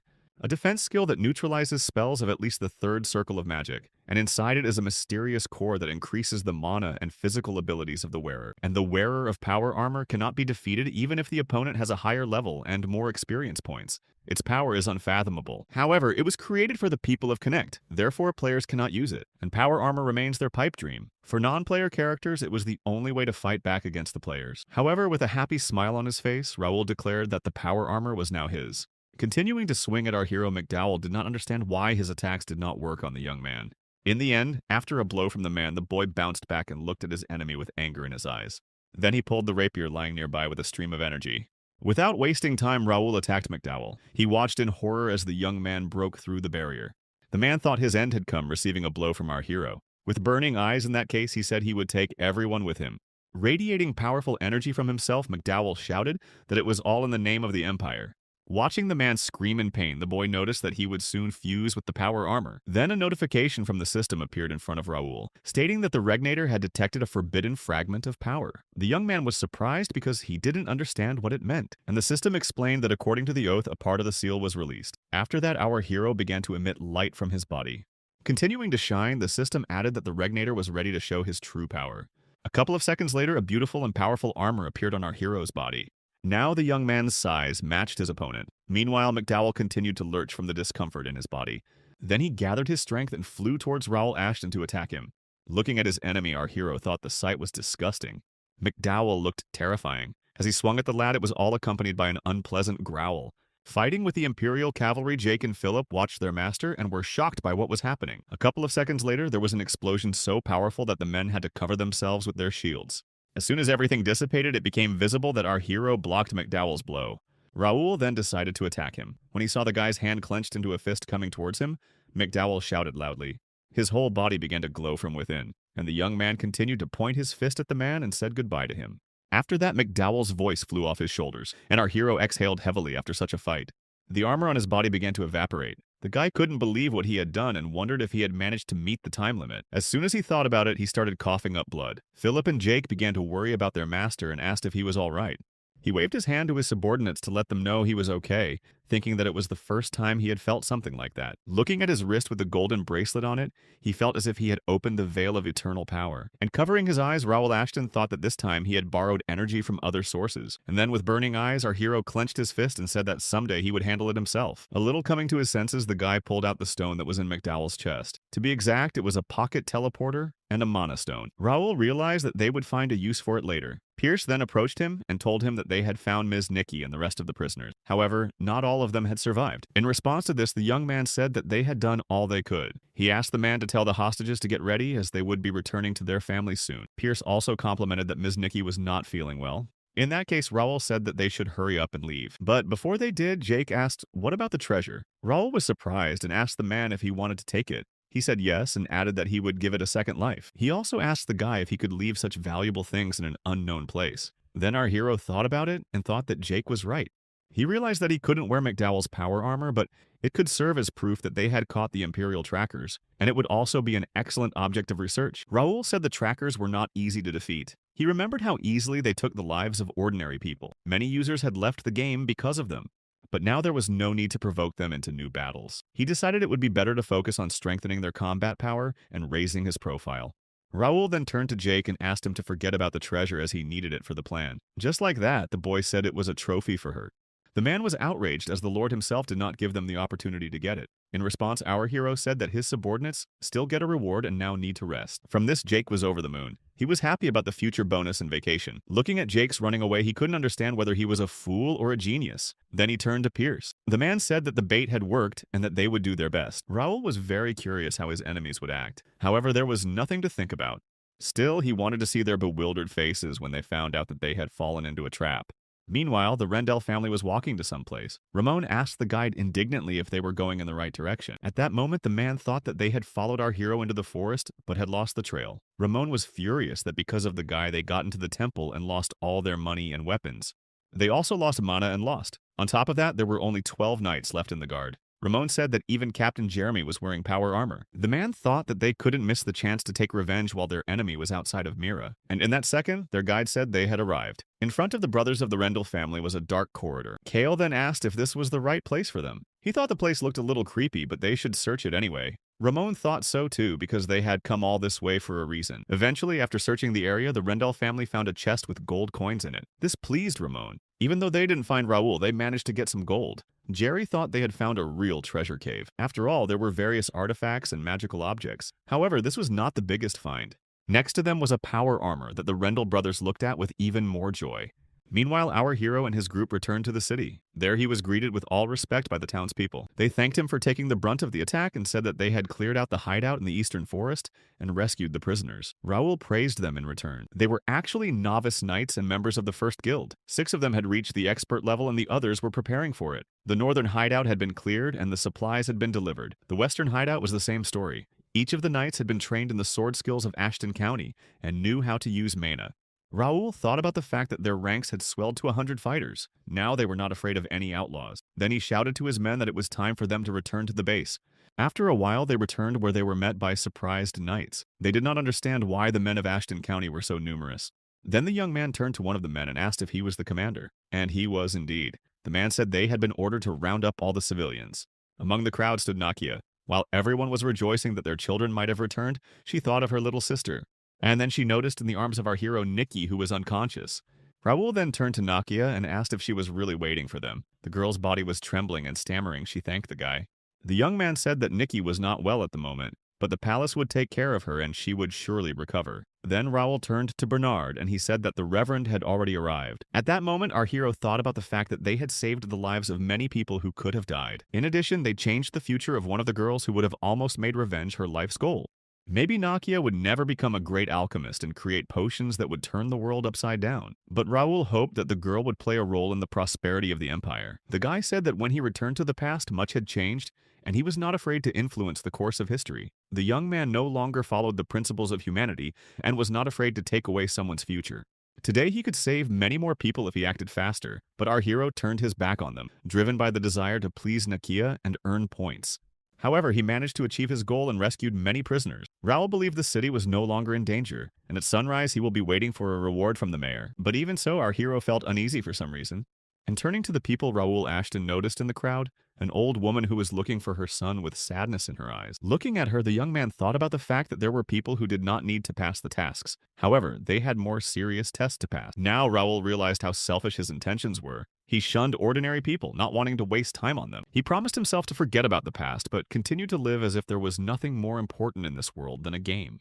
He realized that there was nothing wrong with just living according to the rules of the game system, but he wondered if it was right to let her define the meaning of his life. Until this day, Raul had made plans based on Bai Doyan's goals, but now he decided that if there was a goal he could fulfill, then maybe he wouldn't repeat the mistakes of the past. Then the young man turned to Philip and told him that some of the Myrish people were now experiencing the loss of loved ones. He asked the man if he could gather their personal information, given the circumstances. Philip was surprised and asked if this was really the case for everyone. Our hero answered yes and asked the man to give all the victims monetary compensation and to find a job. After that, the guy thought that Philip had already done a good job in the battle and he was still filling him with work. It made him a little uncomfortable. For Philip, everything seemed surprising because the Lord usually interfered only in those matters, the solution of which is beneficial to the common cause. But he asked the young man not to worry, as everyone else would gladly do the same. Though afterward, Philip grimaced and said that they had one grouchy comrade. Jake indignantly assumed that the man was referring to him. With anger in his voice, he said he didn't mind good deeds. Jake then turned to Raoul and asked if it was true that he would let him go on vacation anyway. Finally, the man thanked the gentleman.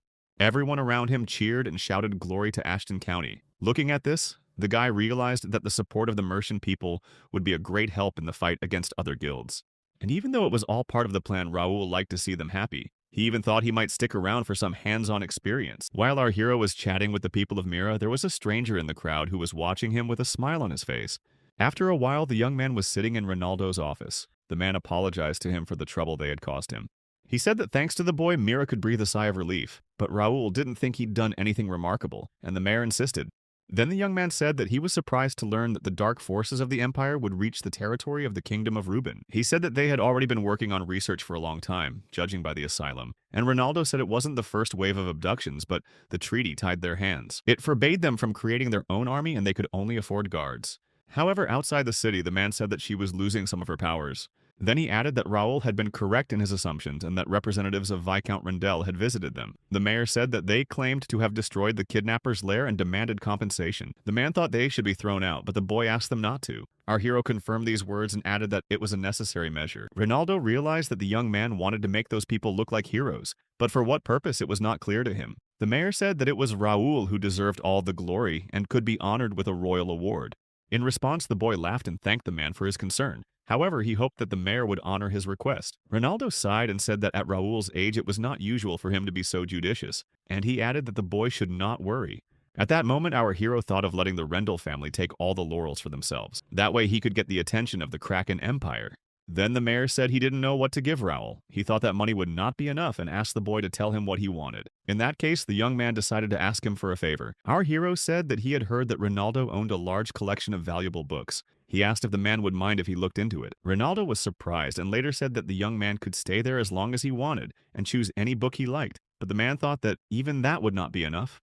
He decided to take Raoul to the secret treasury so that he could choose something as a gift. In response, the boy thanked the mayor and said that his generosity knew no bounds.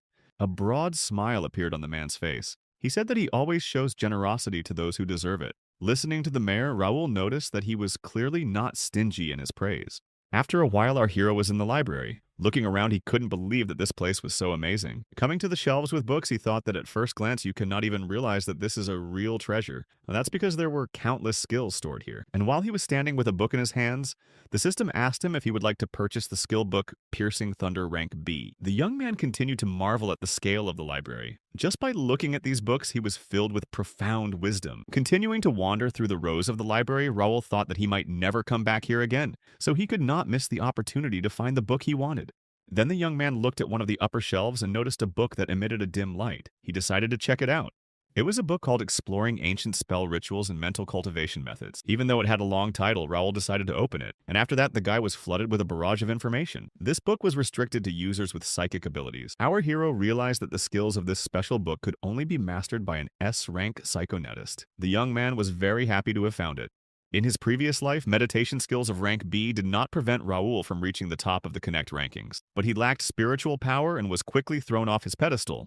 And while the young man was looking for a way to increase her guildmates and other rankers had already dismantled all the skill books, it wasn't always easy to find them, and if they were lucky, there was a book with a meager content. Soon everyone knew about Quercus's art of meditation. A fire mage from Japan named Sakata Shigehisa said that the mayors of the starting cities kept S-rank copies in their mansions, and one of them Sakata Shigehisa found in Mira's library. Another one our hero found in the city of Ignite, but the magic spells written in it were useless to him. But now the young man knew that his spiritual power would not run out, because he had accumulated enough energy to study the art of meditation. At first, the effect of psychic abilities will be small, But gradually, the higher the level, the greater will be the power and rank, and a certain amount of spiritual power would definitely make it easier for him. And our hero thought that if he reached the same level of skill that he had in his previous life, before the battle with the Empire began, he would win. Clenching his fists and smiling wryly, Raoul Ashton thought that this day would go down in history. As a gift from Ronaldo, the boy chose a mana ring, though there were plenty of similar ones in Ashton County. Then, looking at the ring, Raoul Ashton decided it was probably time for him to do some customization. The boy completed all 70 tasks in one night. In addition, he studied all the skill books up to rank C and tried all the rare items. The young man also collected 50,000 in-game coins. After that, he opened the status window. It showed that in just 1 month, Raoul's physical characteristics had crossed the threshold of 65 points, and even the mana and spiritual power had reached 70 points. Now our hero could consider himself an experienced player. The characteristics of top-ranked swordsman and psychokinetics reached 90 points. In his previous life, Raoul had achieved the same results in terms of willpower and perception, and now he was going to gain them in all characteristics and hoped to become the first player in history to reach 100 points. It sounded like a dream, but Raoul believed that all roads were open to him.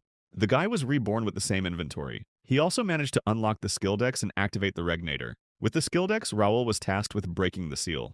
But for that, he had to complete 50 more tasks related to skill slots. Regnator was different. Even the current power seemed impossible for the guy. In addition to that, he had unlocked the special characteristic of a keen eye, and it seems that thanks to this, he was able to see the status of non-player characters and track the flow of mana. The guy assumed that he got this ability when he absorbed the demonic energy of the Imperial Seeker. Along with it came a new task. Raoul thought that if he followed the familiar path, he would constantly encounter warriors of the Empire because they are also looking for fragments of the magic stone. Our hero decided to make his way so as not to cross them, but now there was no need to do so, as he was a player and a resident of Connect at the same time.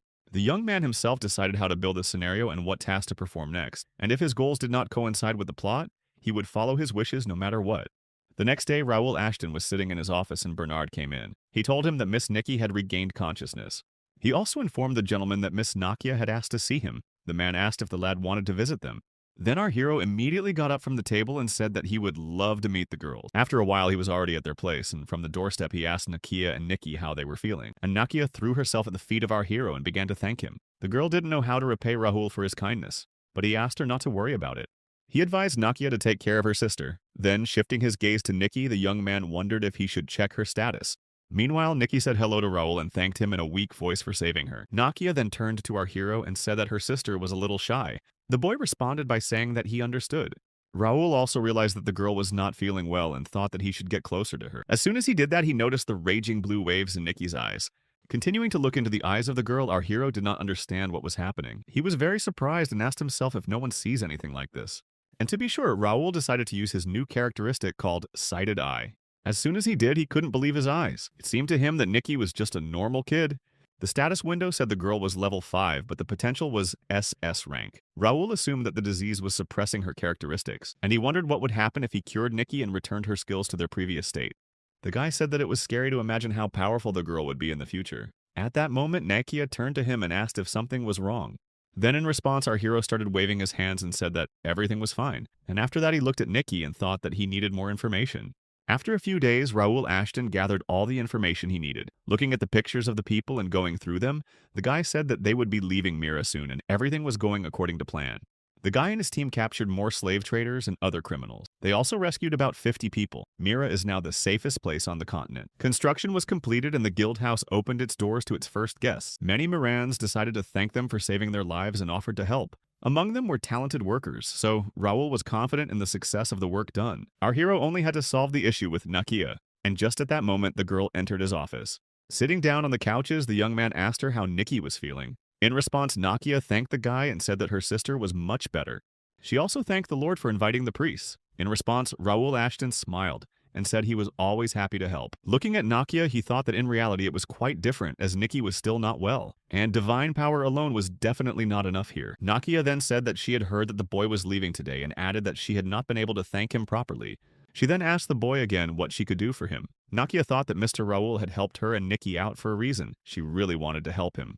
But the girl was afraid that the guy would turn out to be like all the noble aristocrats she had met before. After all, there are many greedy people in the world, and the first impression could be deceiving, and yet she didn't want to disappoint Raoul. Then our hero asked her not to fill her head with nonsense. After that, he handed the girl some pieces of paper and asked her to read everything that was written there. They were some kind of documents. Nakia was surprised to see them, and then her eyes became very round. It was a letter of pardon saying that she was absolved of all her sins. The girl couldn't believe her eyes. With delight, she turned to Raoul and asked him how he had done it. He smiled and said that money works wonders. This document forgave all the mistakes made. Our hero had to spend an impressive amount of money to get the Alliance's permission, but it was not comparable to Nakia's value. Looking at the document, the girl thought about the fact that for 5 years she suffered from the ban on the use of mana, and now the young man had solved all her problems. With tears in her eyes, she blamed herself for daring to compare him to other aristocrats. Raoul asked Nakia if she could tell him how she got her mana ban. She told him that she had left her father's home when she was young. Her mentor saw her talent and helped her get into the Alchemists Association. At a very young age, she became famous as a gifted alchemist. Nakia even mastered the skill of the third circle of magic at the age of 13. But disaster struck unexpectedly. Her hometown was struck by an epidemic and she lost her family. When Nakia reached home, only Nikki was waiting for her. The girl took her with her, but her misfortunes didn't end there. When Nikki was 6, she was diagnosed with an indefinable disease. The girl thought it was her fault because she worked with dangerous substances all the time. For 2 years, she searched for a cure. And at the age of 18, Nakia reached the mastery of the 5th circle of magic, but it didn't matter anymore. When doom came very close to Nakia, the girl decided to break the taboo. She used alchemy on a human. With substances stolen from the association, Nakia kept her sister alive. Thus soon the deception was revealed and she was banned. And after some time, they came to Mira. Here it was safe, and with God's blessing, Nakia was getting better. But having learned of the ban and of her illness, not all the Myra people accepted the girls. Raoul calmly listened to Nakia's story and said that they had to go through a lot. Then he handed her a vial of liquid and asked her to drink it. The guy said it would set the girl free. Even though Nakia was very surprised, she trusted the young man and immediately did what he said. As soon as the liquid entered her system, the girl's eyes glowed. Nakia felt peaceful again, as if those 5 years had never happened. She really missed that state of mind. Looking at the girl, our hero also observed her status. At the same time, there was a slight smile on his face. As soon as the glow passed landing, Nakia realized how she could thank Raoul. She knelt down and put her hand over her heart and said that she would serve the boy faithfully and look forward to seeing how he would save and make many other people happy. Raoul then placed his hand on her head and said that he accepted her loyalty and would not forget her words. Then the young man took some notes from the table and handed them to Nakia, saying that they were for her. The girl was surprised and asked what it was. Raoul replied that they were records about monofilaria. He also added that they should help Nakia. Taking them in her hand, Nakia was delighted. Then our hero explained that they were the writings of a great alchemist who had left this world. However, they were missing a fragment, so they needed to be worked on. He said that Nakia would now be able to create the perfect cure for her sister. In a way, it was the first order from him for the girl. With tears in her eyes, Nakia said she would make the best medicine in the whole world. And looking at the guy, the girl decided for herself that she would serve him faithfully for the rest of her life. After a while, the boys talked. Raoul thought about the fact that he was not used to such conversations. However, he didn't mind learning as he needed to find common ground with the people of Connect. Today was a big day. It was the first time that Raoul had put a lot of effort into getting a new member to join the ranks of the first guild. He was the one who talked about the alchemist who would leave a mark on history forever. Sitting on the couch and watching Bernard, the boy thought about Nakia creating a cure. And all because the great alchemist he told the girl about who left this world was Nakia herself. In the past, she fought an incurable disease called monofilaria. And after much research, the girl had finally created a cure, but in the process had sacrificed many people. And now it didn't matter. The young man was lucky that Nakia's cure was kept in the link. He deliberately gave the girl incomplete records so she could develop her skills. Our hero hoped that when the girl's sister recovered, the burden would be lifted from her shoulders. And if Nakia could not make the cure in time, he would give her the missing fragment. That was the end of Raoul's mission in the city of Mira. So it was time for him to leave for his new destination. And this guy was talking about the capital of the kingdom of Reuben. It was also known as the Tomb of the Sword, the large and crowded city of Tarim. Raoul was looking forward to meeting him, and now sitting on the couch he was ready to set off. After a while they were at the place. Jake was surprised at the number of people in the capital. Everything was different here. Then Raoul said that there was no line for Ashton County, so they had to go ahead. Most of the guild members stayed in Mira. The young man took fewer people with him to make it easier. As he continued to move forward, a look of surprise appeared on the boy's face. The thing was that outside everyone was minding their own business. He didn't understand why no one was greeting them. So the young man immediately turned to Bernard and asked if he had sent a message about their visit. The man answered yes. He assumed that there had been some mistake and said he would go to the manor to escort them. However, Raoul thought that Bernard would wander around for a long time and suggested that they go together.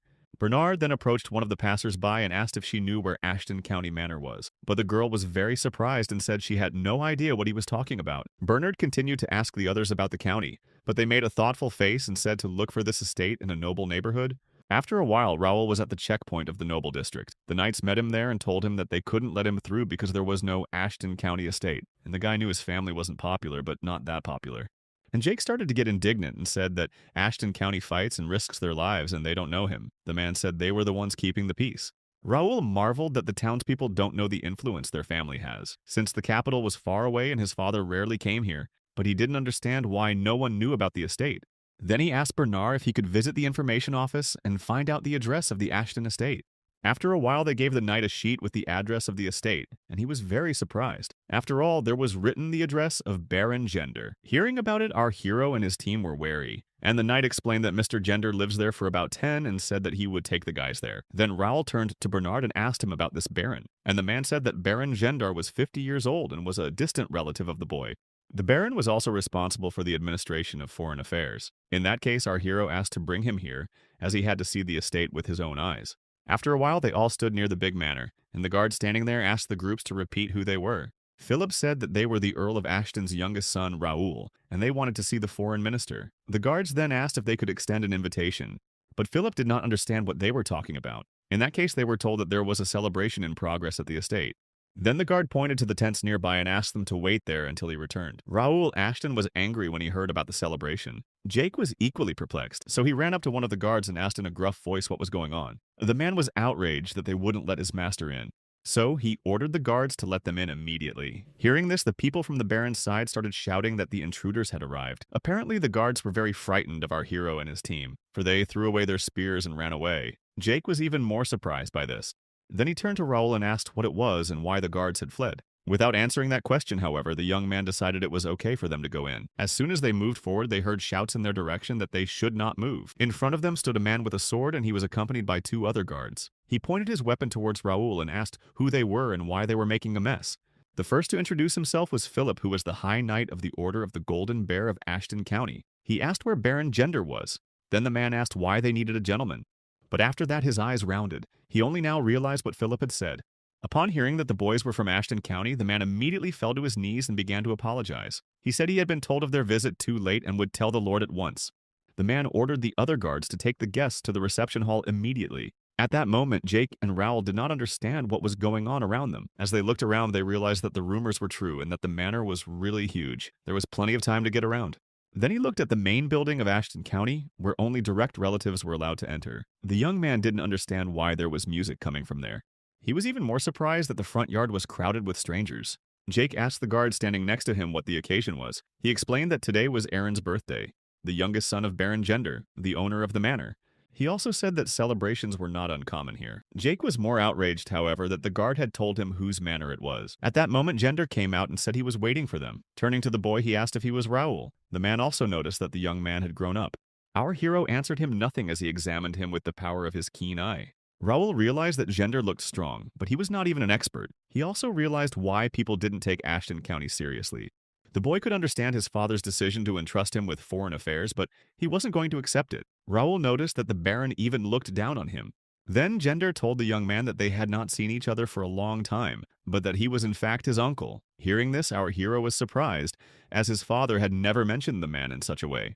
In response, the Baron laughed and said that Ashton's family tree is quite complicated, and it would be difficult to explain their connection, so he asked Raoul to simply call him Uncle. The young man thought about not allowing himself to be used by the Baron to his advantage. Afterwards, Raoul turned to Bernard and asked if he could explain the same thing in normal language. Then the subordinate said that Baron Gender was Earl Ashton's 3rd cousin. He also said that the man was Minister of Foreign Affairs. From such insolence on the part of the lad, the Baron became furious. Turning to our hero, he asked if his father had not taught him how to communicate with elders. Raoul assumed that the Baron was on good terms with his father or just mocked Ashton County. Then he, young man, asked Philip who had the right to address him informally, to which the man replied that only his younger brother Viscount Austin had such a right. Raoul then asked him what the rules were for. Philip replied that it was to show respect to the Earl of Ashton and to make the boundaries of the hierarchy clear. When the Earl's children come of age, they inherit the title of Viscount and part of the territory.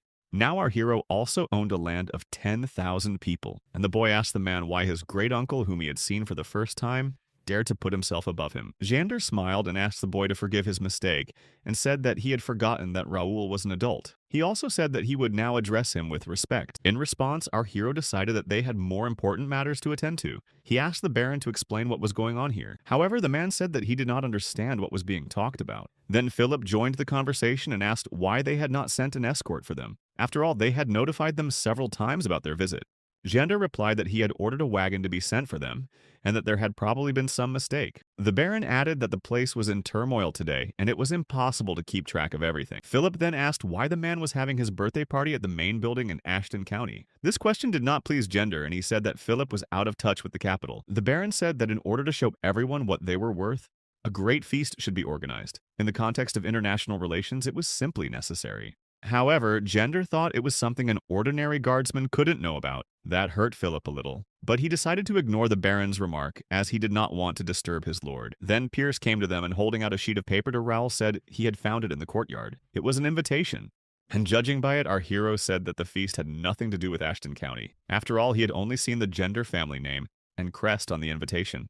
However, the Baron claimed it was just a piece of paper. He swore it was a formal reception on behalf of the county, and the boy added that the venue was Baron Xander's estate. Then the man reiterated again that the invitation was not to be taken seriously. He also asked to close the subject and said that the boy was acting outside his authority. On top of that, the man reminded that Raoul Ashton was not at home. These words surprised our hero, and he asked if everything was all right, and Xander confirmed it.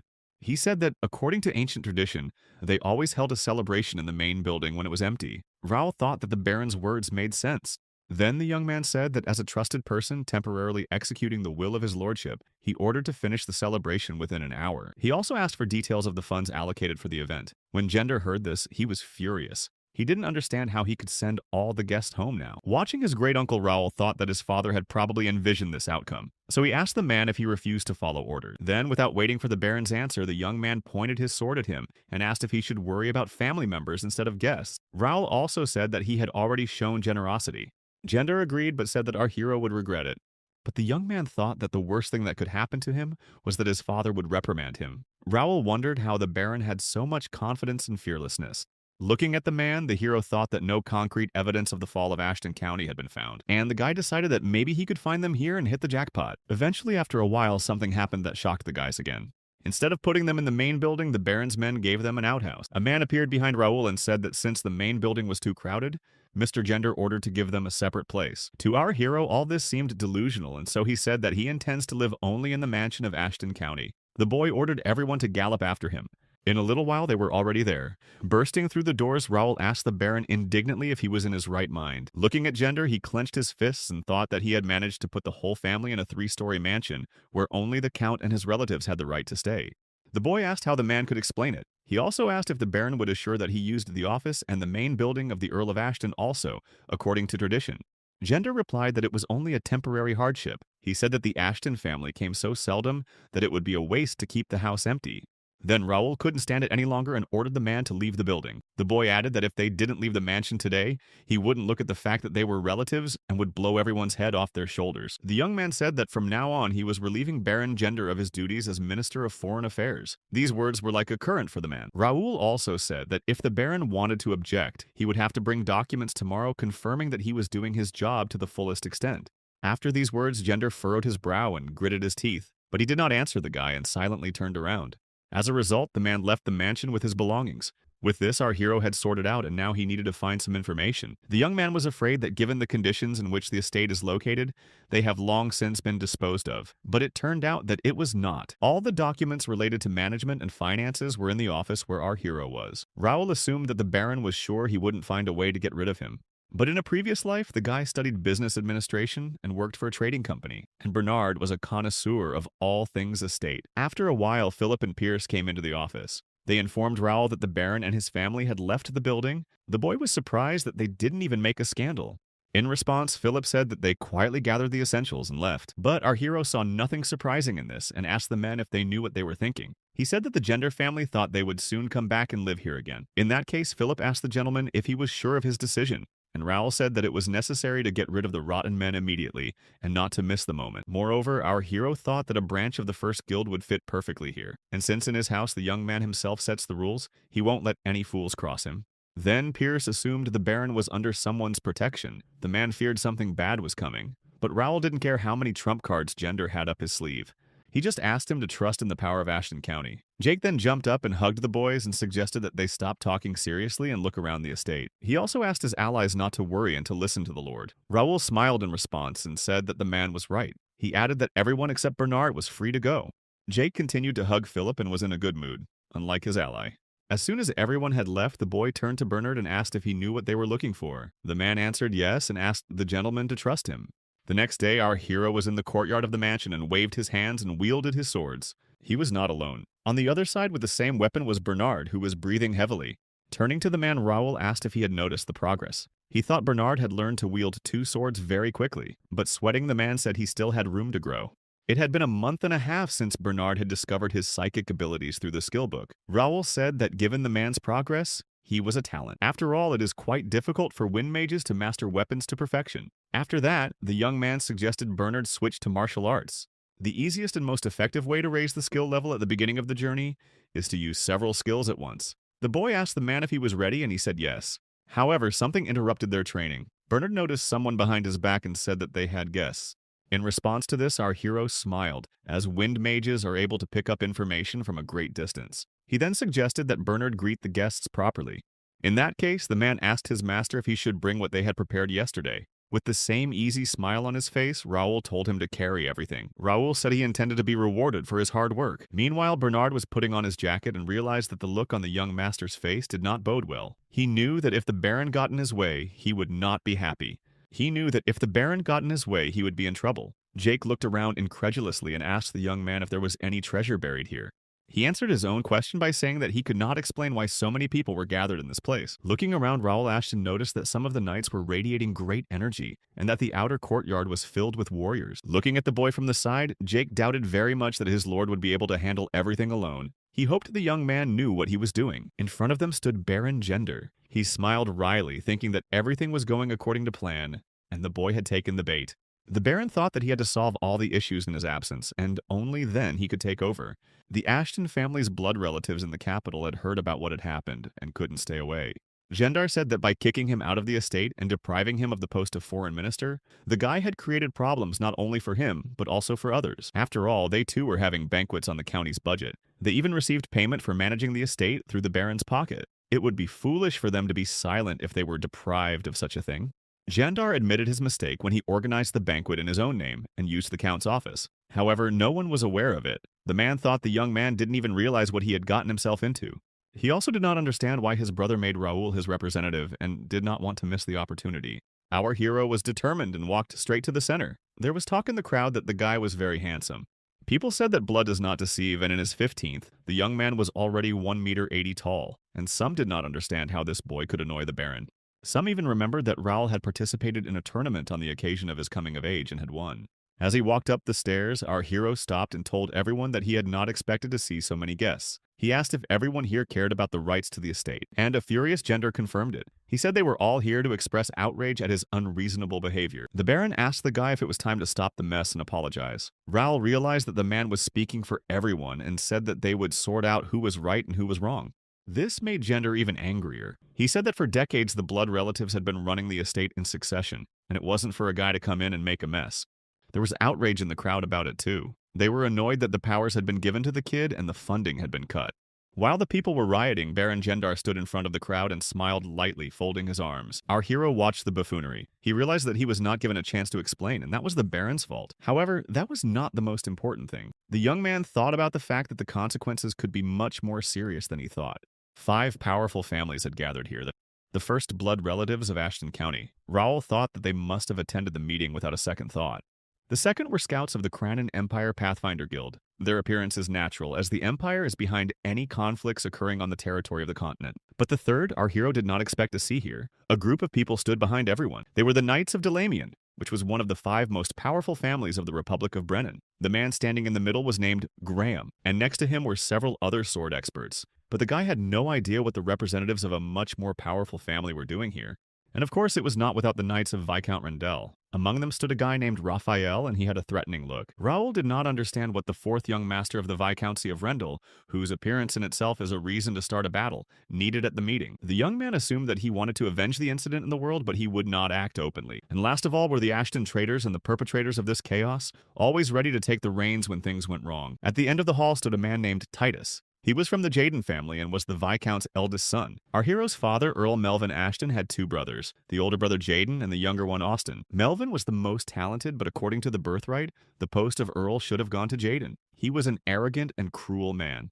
And anyone who bothered a man he either studied or sent to the other side of the world. Once Melvin reached the level of expert swordsmanship, he improved his chances for the post. Jaden realized his brother was outmaneuvering him and envied him. He planned an assassination attempt on Melvin, but his plan was discovered before he could follow through, and afterward the man was stripped of all his privileges. Time passed and Melvin became an earl. Jaden still received the title of Viscount and a large tract of land. However, he still could not come to terms with his defeat. He eventually sold the assets to his rival Marquis McNeil, gathered his supporters, and left the kingdom. This story took place 15 years ago when Raoul Ashton was born. So the appearance of Viscount Jaden's son made it clear to our hero which side Baron Gender was on.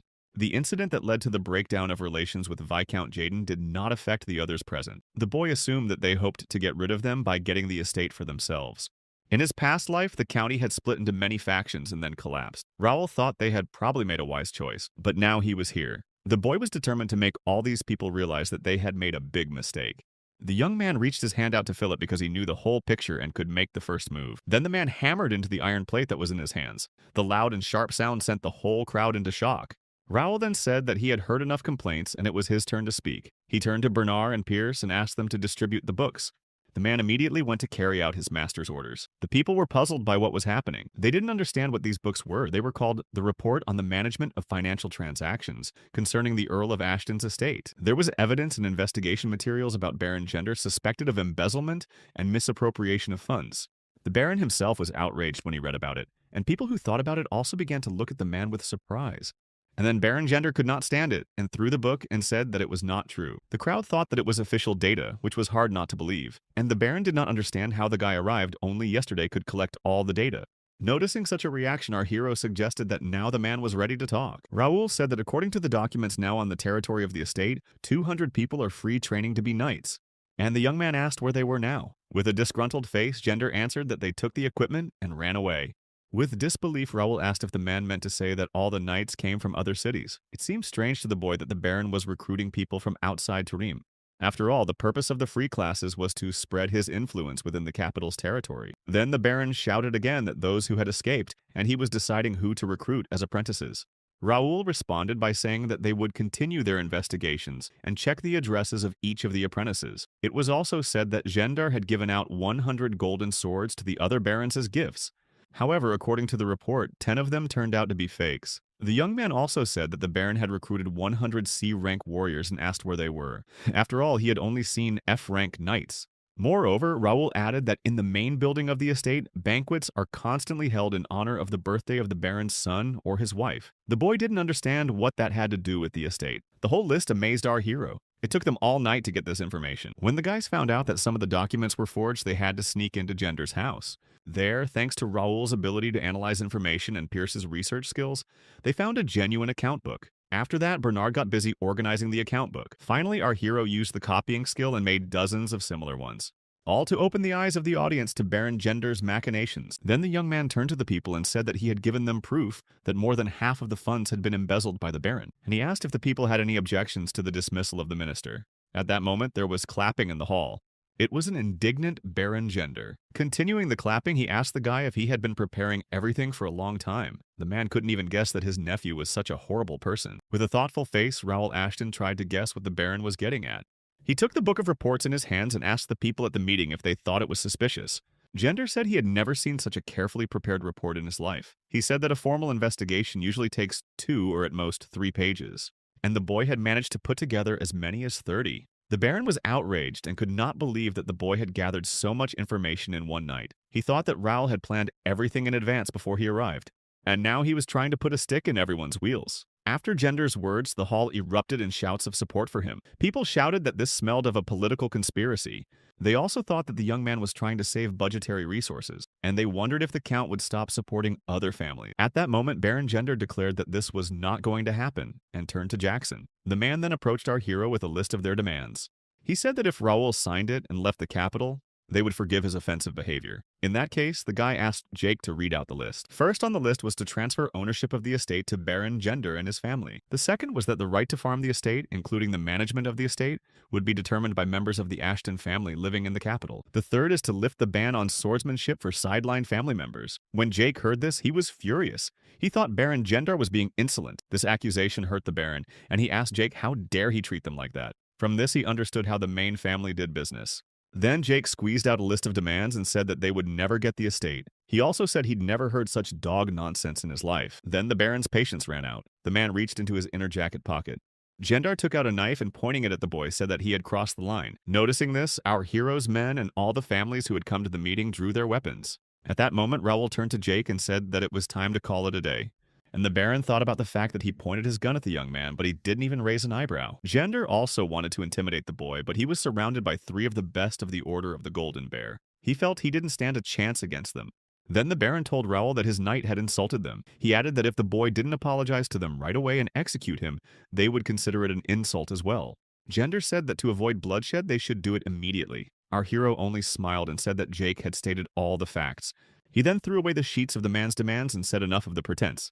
The guy knew he shouldn't hope for a peaceful settlement, but he thought Gender would be confused at the very least. After that, he drew his sword as well. And thrusting it into the floor, Raoul Ashton said that the man was much meaner than he thought.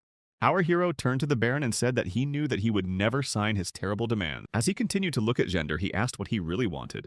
Looking at the boy, the man realized that the youngest was the weakest and most untalented of the sons. But now he didn't know what was going on. However, he was sure that he would not give in to the young man at any cost. Then Gender said that Raoul and his men would not be able to fool him. He said that they would not leave this place until they had signed the agreement. As soon as those words came out of the Baron's mouth, all the gates in the building were closed, and the guns from all the families at the meeting were pointed in the direction of our hero. Gender turned to the boy and asked him to think carefully.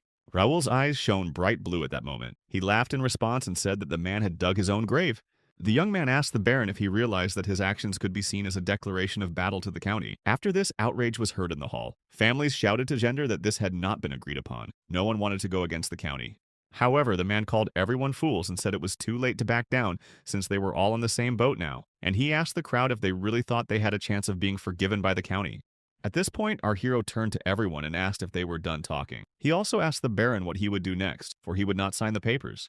Then with a shout in his head, Gender asked the guy in reply if he did not understand the essence of what was happening. He said that hundreds of knights and guards were waiting for his signal. Besides, the Baron realized that he had an ace up his sleeve, which even the Order of the Golden Bear could not handle. And Raoul thought that he was right, that the others were just watching, afraid to do anything. In that case, no one could stop him. Pointing his sword at the man, our hero asked the Baron why he was sure he cared. At these words, Gendar was horrified. He did not understand if the guy is not afraid of the knights armed to the teeth. The man had saved his secret weapon for the most extreme case, and using it, he would definitely unleash a battle. But he had no other choice. The Baron could not even assume that the rumors that his youngest son was not a weakling were lying. So he took out of his inner pocket a statuette of a gilded bear's head and said that Raoul had insulted him by providing false documents and humiliated him in the presence of all these people. The Baron cried out for justice and said that he demanded the blood mark. After that, the head of a golden bear flew in his direction. This surprised our hero. After all, such a challenge to a duel could only be made once in a lifetime. This is the only way to fight a representative of the highest nobility. The boy was surprised that Gendar was willing to go for it all the more against his own nephew.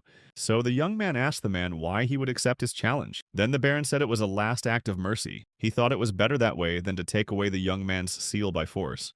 Raoul asked if Gendar thought it would be more honorable to take it in a fair fight. And through gritted teeth, the man said that it was up to our hero to decide either way. But if he refused, he would have to use force. In response to this, the boy snorted. Raoul thought that the Baron can cover his arrogance as much as he wants, but he already knows the answer to his proposal. The boy then asked what the man's terms were. He immediately assumed that the Baron himself would not act as a duelist. Then Gendar said that the 3 would be 3 participants representing the interests of each family. The battle would be one-on-one, and the one whose duelist would last the longest would win. The man added that only direct relatives are allowed to participate, and that really angered Philip. The Ashton family's side is only Sir Raoul. It was very unfair. The Baron said there were many members of the Ashton family present, and if anyone supports Raoul in this dispute, they can take his side. Gender said he was not responsible. That made Philip even more furious. But Raoul asked him to be quiet and asked about the terms of the Baron's wager. He said that if he loses, he will sign the papers, but what Gender put on the line was unclear. But the Baron didn't think it mattered, and Raoul believed that the stakes should be equal. So our hero said that if he won, he would confiscate the houses of everyone whose signature was on the accounting document. That made all the people open their mouth, and the young man said that if everyone didn't agree, there would be no duel. He asked the man what his choice was. Gender didn't understand what the boy was doing. At this rate, he could turn everyone against the Ashton family, but that was to the Baron's advantage. He wanted to force Raoul to do what he wanted. He didn't care if people lost their mansions. Then the man said he agreed to the terms and asked if the young man would accept the challenge. Then Philip turned to his master and said that it was an unfavorable deal. Even though his subordinate was right, Raoul had already accepted the challenge and even received a new assignment. There was no turning back. Our hero turned to Philippe and asked if he thought he wouldn't win. But the man said that he was just afraid that unforeseen circumstances might arise. In that case, with the help of notifications, the young man asked Philip not to worry. He also said that if the duel didn't go according to plan, he could intervene. Raoul believed that the duel is organized for the sake of spectacle those do not recognize defeat, refusing to fulfill the terms of the bet. Then our hero said that he accepts the challenge and they need a second who will make sure that the man keeps his word when he defeats him. In response to this, the Baron smiled and asked the young man not to worry as the second would be a special guest. Then he turned to a gentleman from the crowd and asked if he could take the place of a second. And the stranger said that he would be honored. There was talk among the people. No one understood who this man was. Then Gender announced that this man was known for his excellent sword skills and was an outstanding personality. He was also a rising star of the Reuben Kingdom. This was Viscount Rendel's fourth son named Raphael Rendel. After that, the people on our hero's side went into a rage. After all, the Rendel family were their enemies. In response, Raphael asked for the outrage to stop and said that he had no intention of coming, but it would be rude of him to decline the invitation. The man said he was here to welcome Raoul, and he didn't even expect such an event to happen. And our hero turned to Raphael Rendel and said he hoped he would judge the fight impartially. Continuing to smile wryly, the man said that it would certainly be so. After a while, the duelists were invited to the center. Looking around, the boy realized that his hunch was correct. No one had dared to support the Ashton family, but that was better for Raoul. He didn't have to deal with the scum. Then it was time for the fight, and our hero's first opponent was the third son of the family, Gender Aaron. He thought that the boy spoiled his holiday and was the weak link of the Ashton family. It seemed to him that Raoul was too arrogant after he became the winner of the tournament, and now Aaron wanted to knock him down a peg. As soon as the referee announced the start of the match, the man jumped up from his seat and swung at our hero. Raoul didn't even move. His eyes shone bright blue, and there was a sound as if someone had been shot. Raphael Randall waved his hand and immediately called an end to the fight. The seconds announced that our hero had won. He pointed his sword towards Aaron, who was lying foaming at the mouth on the floor. Watching this picture, all the spectators were shocked by what had happened. They were amazed that everything happened so fast. No one even noticed how the young man had hit the man. That made Gender furious. He thought the fool had missed his chance to restore his family's honor. Raphael then turned to Raoul and asked if he was ready for the next fight. At the same moment, a volunteer from the crowd came out next to the man and said it was his turn. It was Baron Caspi, who was one of the best swordsmen in the capital. Raoul thought that this fight promised to be exciting. The man immediately attacked the guy, but he was able to block his opponent's blow. In response to this action, Caspi smiled and said that Raoul had a good technique. He also added that the young man had confident movements and quick reflexes. Now the man understood why Aaron had been knocked out on the first punch. While he talked about it, they continued to fight. Caspi then approached our hero and swung his sword at him. His eyes glowed a bright blue. He thought the boy had simply incredible sword skills. And all this despite the fact that Raoul was 20 years younger than him. But the man also had something to surprise the boy. At the same moment, he brought the weapon behind his back and used a bear kick. The attack was so powerful that the shockwave reached the audience. But what was Caspi's surprise when he saw that Raoul blocked this attack? Looking at his opponent, our hero thought that it was a pathetic parody of his family's technique. He didn't even realize what the man was thinking using it on him. Raoul realized that in this he was not equal, because he was constantly improving this technique, and the advantage was on his side. Now the guy could block a sword filled with mana in no time.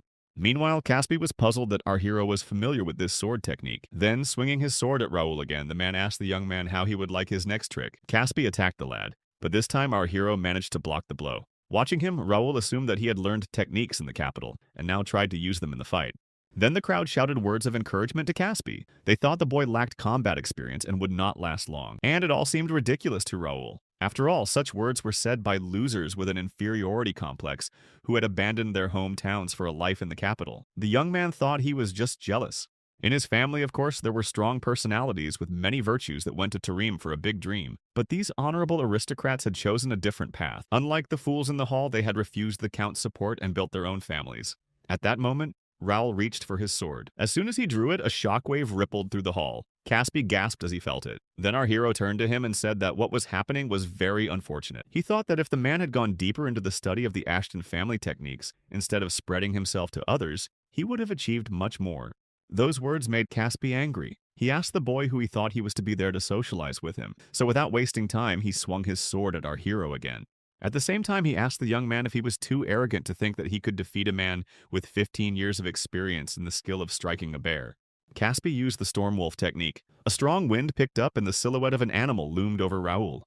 The audience cheered. They were shouting that the service in the army was not in vain for Caspi, and now he would definitely win. However, our hero was very determined. He sharply grabbed his sword and reflected the man's blow.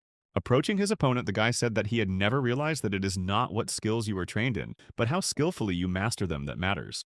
Looking at the sword, Caspi shouted that Raoul was a fool and he couldn't beat him with a basic sword form. The man had a hard time blocking the young man's blow. He didn't realize what was happening, as Raoul changed the trajectory of his blade in a split second. Watching the boy in horror, Caspi assumed that it was the 5th form of the bear strike technique, the piercing onslaught. But later he realized that he was wrong, because it was the 8th form called horizontal cut. And after that, Raoul gave him a punch called fire whirlwind, which was the 3rd form of technique. Following that was the 6th technique. As Caspi continued to block his blows, he was confused. It was because our hero was changing from one form to another very quickly, and the man couldn't keep up with him. After that, blood splashed from somewhere. From the look on Caspi's face, he was wounded. He was still shocked and didn't understand how such a fusion of forms of one technique was possible. Sword techniques consist of several forms. They are an amalgamation of basic styles, such as horizontal/vertical slash and penetrating strike. So when using sword techniques, they are often interchanged to create different combinations. But Caspi thought that Raoul's movements were too unpredictable, and in a short period of time the guy does not lose quality-changing forms with lightning speed. Scratches appeared on the man's body, and he could not even imagine that Ashton family had such a gifted offspring growing up. Then Caspi dropped his sword with a scream, and our hero had his sword at his throat, and Raoul asked him what a simple combination of shapes could accomplish. He also asked the man if he realized that this technique had great power. Looking at our hero with horror, Caspi sweated and called the young man a monster. And then he fell to the floor. Watching his opponent, Raoul kept pointing his weapon at him and thinking that all he needed was a keen vision, quick reflexes, and the ability to assess the situation. The guy was sure that sword skills didn't matter. After that, the second announced that our hero had won and Baron Caspi was defeated.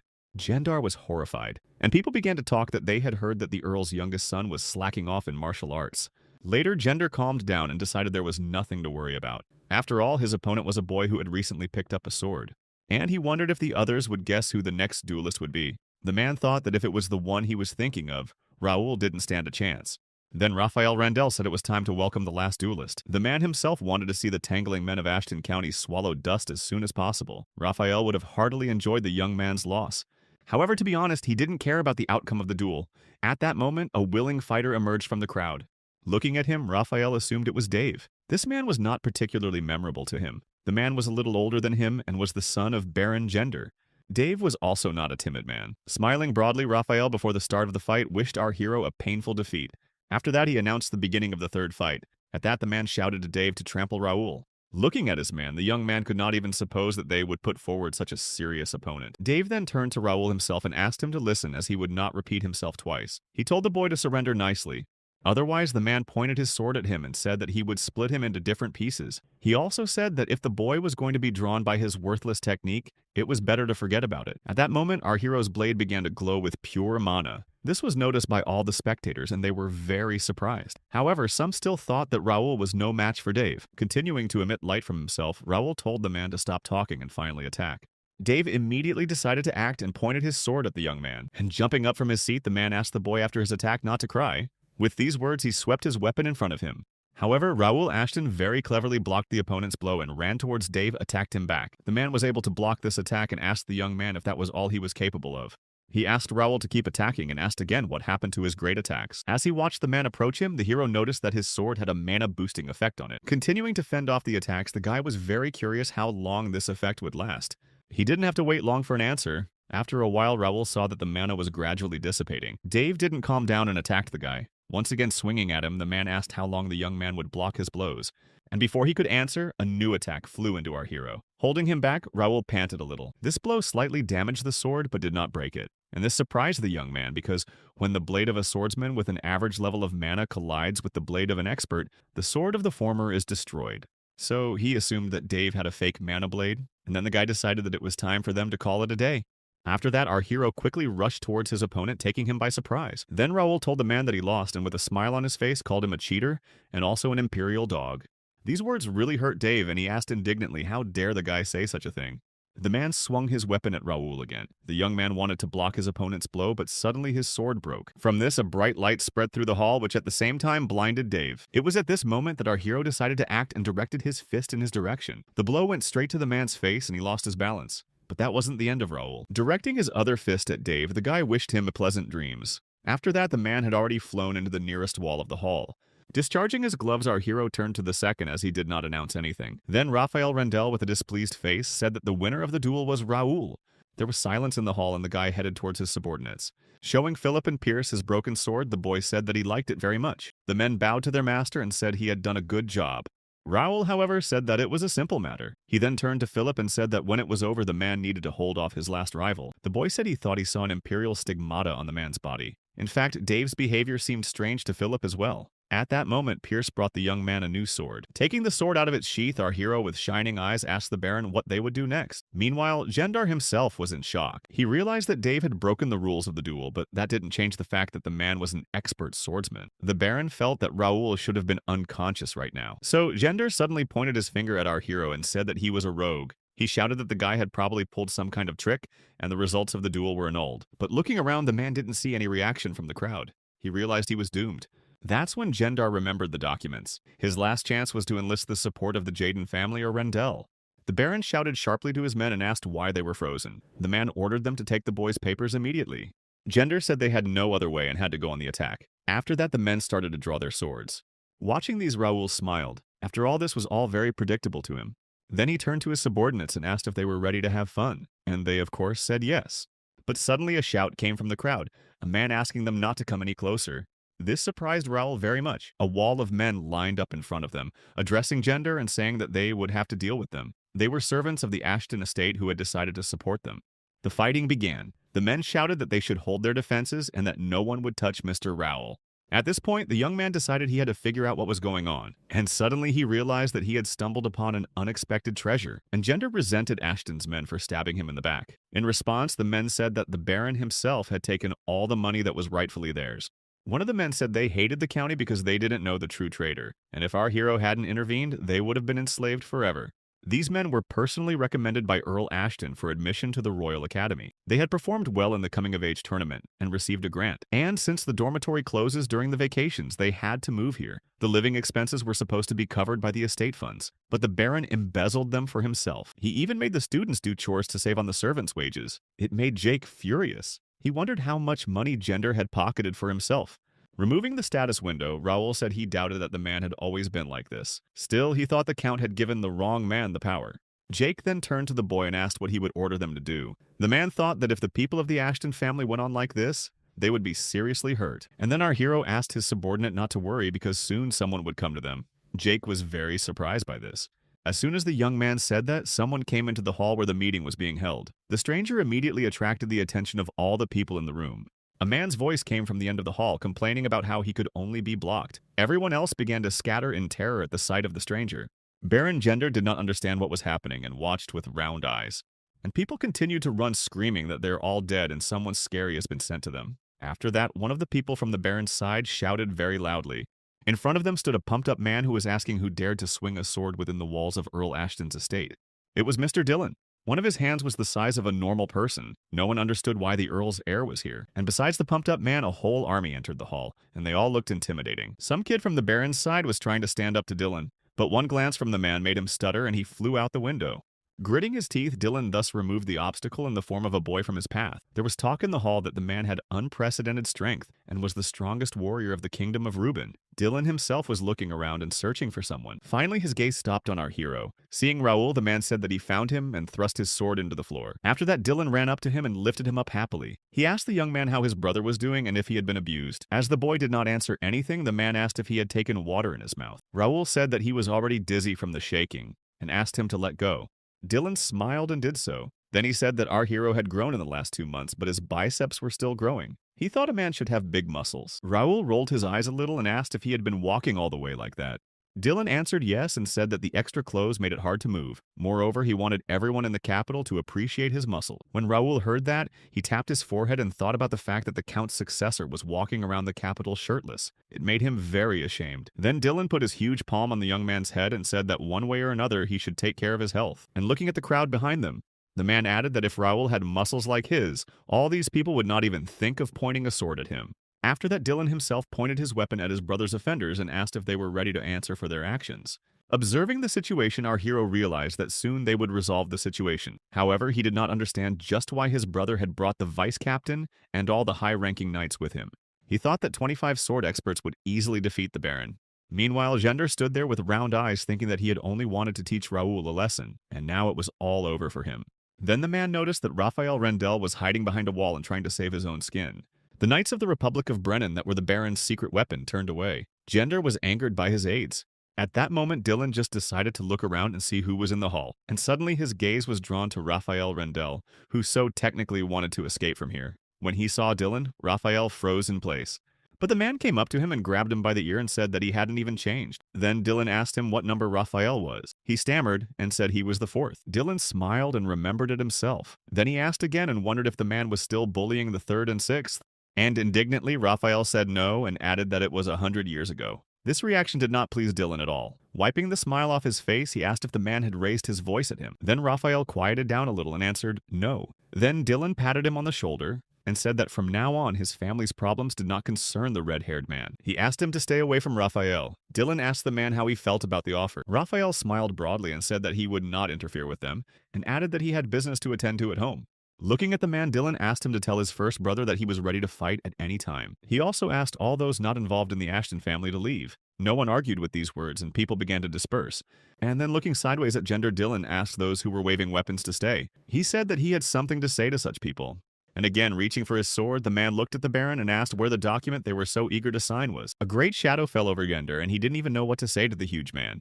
That same evening, Raoul and Dylan were already sitting quietly on the couch. The young man thanked his brother for coming and asked if he thought he had overreacted. But the man himself didn't think so. Then the boy asked Dylan, who was left to protect his wife and son, if he had mobilized so many people. In response, Dylan laughed and said that he could not have done otherwise. Raoul remembered that he had contacted his brother late at night and assumed that it must have been difficult to organize everything in a hurry and come to the capital.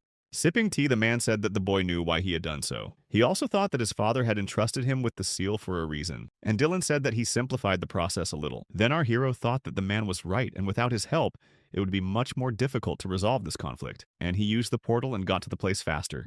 The young man thought that the teleportation of the whole squad to Dylan probably cost 3,000 gold pieces. Then he asked his brother how he would deal with the traitors. There were about 30 of them in total. The man raised his fist menacingly and said that they would not get off so easily and would pay for their sins. But Raoul said that among them were his father's brothers. The boy was worried how his father would take the news. Then Dylan said he didn't say anything against it, so there was a chance to get rid of the rats.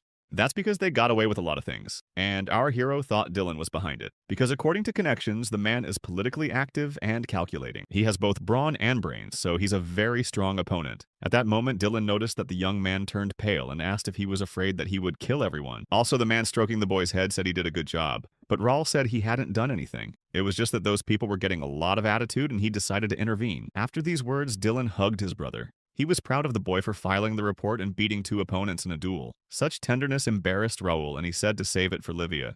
However, Dylan stated that the guy's sister-in-law forbade touching the girl despite him being her daddy. Continuing to give in to the man's shaking, Raoul thought that his brother's hands would not touch the girl anytime soon. He then turned to Dylan and showed him the blood sign report. He asked the man what he should do about it. There, Dylan saw that all 27 mansions now belonged to the boy, and he advised him to do with them as he wished. When our hero heard that, he was surprised. He realized that all the property will be at least 100,000 gold pieces, and he thought that since it was a family matter, they would deal with it together. Dylan said that it was Raoul's reward for the victory in a fair fight, and the mansions rightfully belonged to him. He also asked the young man not to worry about him or his family. The man said that the boy was a son of the Ashton family and therefore should be 100 times more confident. He thought Raoul deserved it, so he handed him the papers back. Taking the report, our hero smiled widely and thanked his brother. He said he would try to follow his words and asked if he could do him a favor. The boy handed the papers to the man again and asked if he could take care of it and leave him only Baron Gender's house. When Dylan heard that, he was surprised. Raoul realized that the value of the papers depended on who was in charge of them. Besides, it seemed to him that it would be incredibly difficult to sell the mansions, so the man said that our hero could rely on him, and as a reward he said he'd teach the boy a few things. Dylan said he'd be waiting for him on the field in the morning. And as a reward, the man said the boy would learn the secret of the perfect body, and he started showing off his muscles. Dylan then asked Raoul if he was already enthusiastic. Looking at his brother, our hero smiled and said that certainly he was. The man did not expect any other answer. He said that his father and Lawrence were also eager to know him, but that he would reveal the secret only to the boy. And Raoul was very interested to know the secret of building muscle mass. In the end, our hero was waiting for a hell of a month of training with his brother. The young man even swore that he would never study with him. Finally, the day of admission to the academy arrived. Bernard and the others saw their master off and wished him a good journey. The man also wished him to do well in the entrance exam. In response, Raoul said he would try not to work too hard. He did not see the need to give his best in a child's test. Dylan was already in the carriage, and he asked his brother if he was sure it was a good idea. But the young man did not understand the question and asked if the man thought he would have to change his mind. Then Dylan smiled and told him to come back as soon as he passed the exam. At this point, Raoul thought that his brother would tell him to do his best, but that was not the case. The boy wanted to pass the tests and graduate from the academy as soon as possible. After all, studying was just an excuse to get out of the house. The boy's true goal was something else. He realized that if he would fit into the team, he would waste energy. With these thoughts, our hero set off. After a while, they were already near the academy. Looking around, Raoul did not expect that on the day of admission, it would be so crowded. Dylan said that there were more people than usual this year because some of them had postponed their enrollment. The young man wondered what the reason for that was. After all, he couldn't find anything about it on the link. Moreover, there was a waiting list of aristocrats who were supposed to enroll this year. It seemed to Raoul that there was something fishy going on here. However, the guy didn't expect much from life at the academy, and it hardly mattered. After that, our hero heard how they began to congratulate different men on their successful enrollment in the academy. Among these names, the boy heard his own and, turning to Philip, asked what it meant. After all, the man said that this year there would be no applicants from military families, but now there were many of their representatives here. Felipe replied that there had been no news when they left Mira. Then Raoul thought about the fact that he had been training with his brother for a month, and Bernard had been dealing with the estate management. He turned to Dylan and asked him to explain what was going on. It was obvious that the man was aware of the situation, but he smiled at Raoul and said that he would soon find out for himself. He also asked the boy not to study hard for the exams. Hearing this, our hero's face creased a little as he felt that there might be problems. However, he did not emphasize it for the time being. Continuing to move around the hall, Raoul turned to Pierce and asked him to collect all the information, including information on the training ground. The man immediately agreed to fulfill the order, and the young man watched the situation. He couldn't even imagine that this year so many strong guys would enter the academy. There were even members of the highest aristocratic circles. Raoul said he didn't want to compete with his peers. Philip listened to this and was surprised, but the young man asked the man not to pay attention to his thoughts. Also, our hero thought to himself that it is not worth worrying about it, and it is better to focus on the fulfillment of the plan. After that, the beginning of the initiation ceremony was announced. The host sincerely welcomed everyone to the walls of the Academy of the Kingdom of Reuben. Then he decided to introduce the guys to their professors. From this news, the students' faces stretched and their mouths dropped open. But Raoul thought that he had studied the staff lists and there was nothing remarkable there. However, he was very wrong. The presenter said that it had been very difficult for them to hire this man. When Raoul saw him, he opened his mouth in surprise, and the man added that this person would be the interim vice-rector of the Academy, as well as the head of the Department of Magic and Control. It was Alfredo Gray. Looking at him, Raoul knew that this was one of the 3 sages of the continent and the supreme mage of the 8th circle. However, what the man had forgotten here, the guy did not understand. Alfredo Gray introduced himself and greeted everyone. He said that he was honored to be invited to such a prestigious place.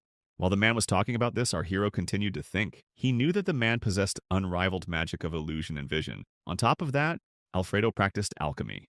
Gray liked to wander the world, which is why he was called the nomadic sage. Even the Magic Tower had to request their master's whereabouts from the Information Guild. And for Raoul Ashton, it seemed very strange that this man had taken the position of the Academy's provost. The man should have shown up during the process of forming alliances, not now. Gray continued to speak and said that the curriculum would now include vision magic, which they would demonstrate in the entrance exam. After that, the word was passed to Spence Templeton, the Academy's rector. He said that due to the changes in the curriculum, the entrance exam materials had also been revised. Raoul thought that the level of preparation required should remain the same, or else he would have to sweat.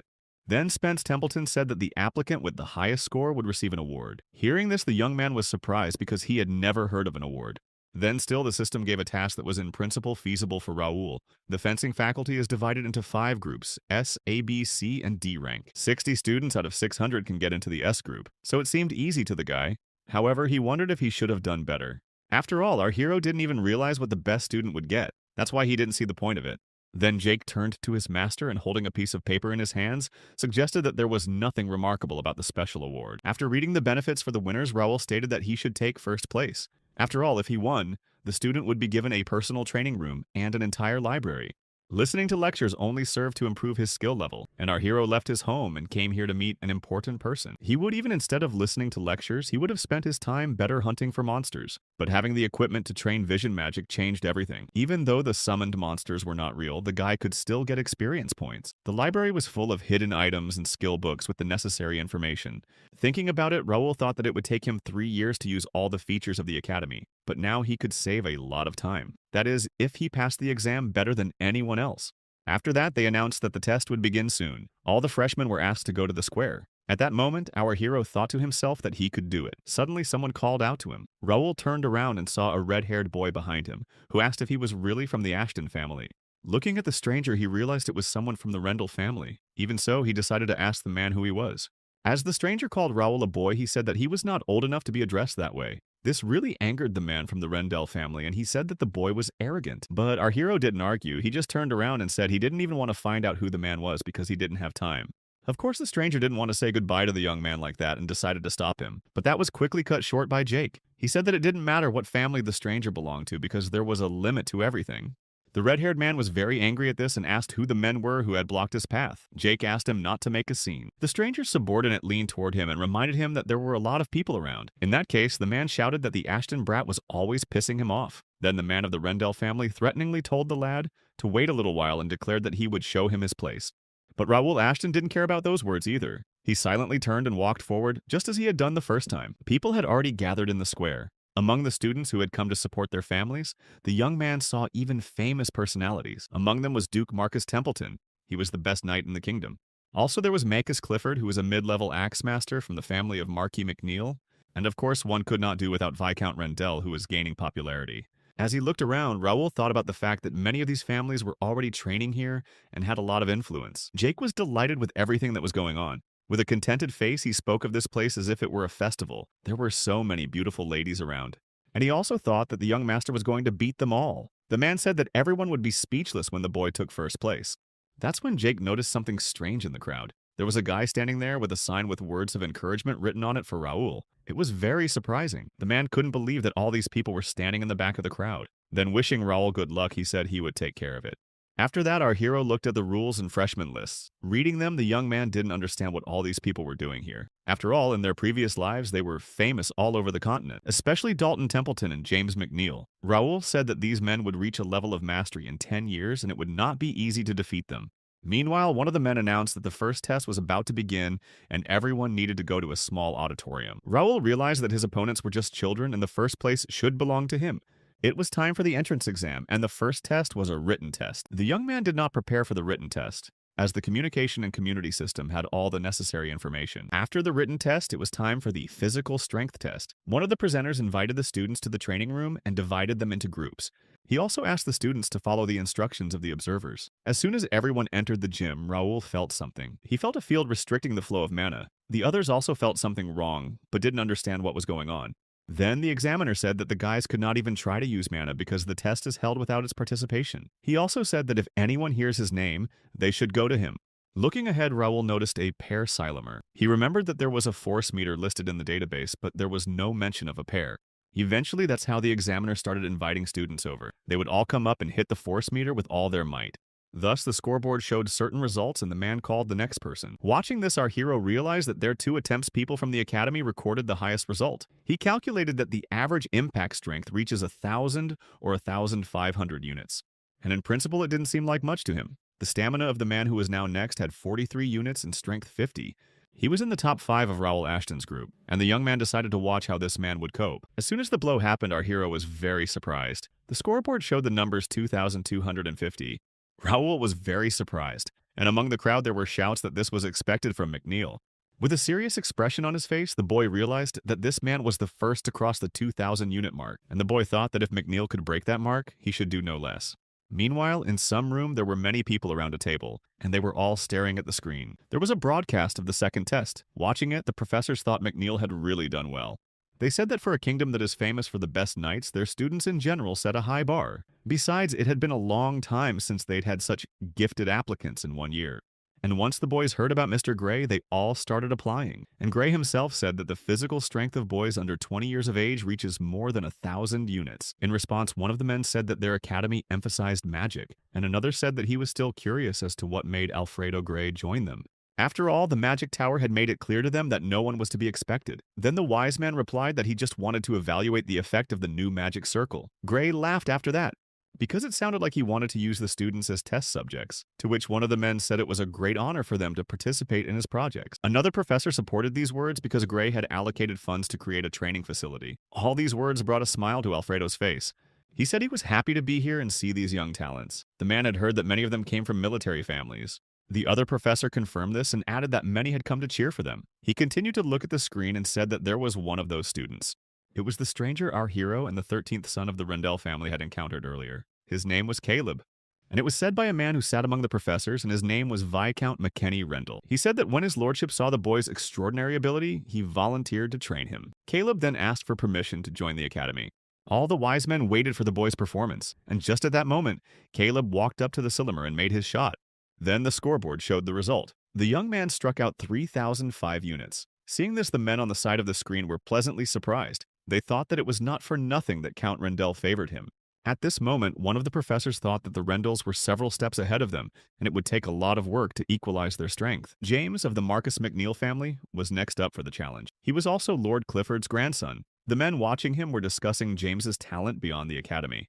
And as soon as the boy hit the silo twice, all the professors opened their mouths. He'd exceeded the 3,500 mark twice. 3,612 units was the new record for this test. To be more precise, it was the highest score among freshmen in the history of the academy. Watching this, Gray smiled widely.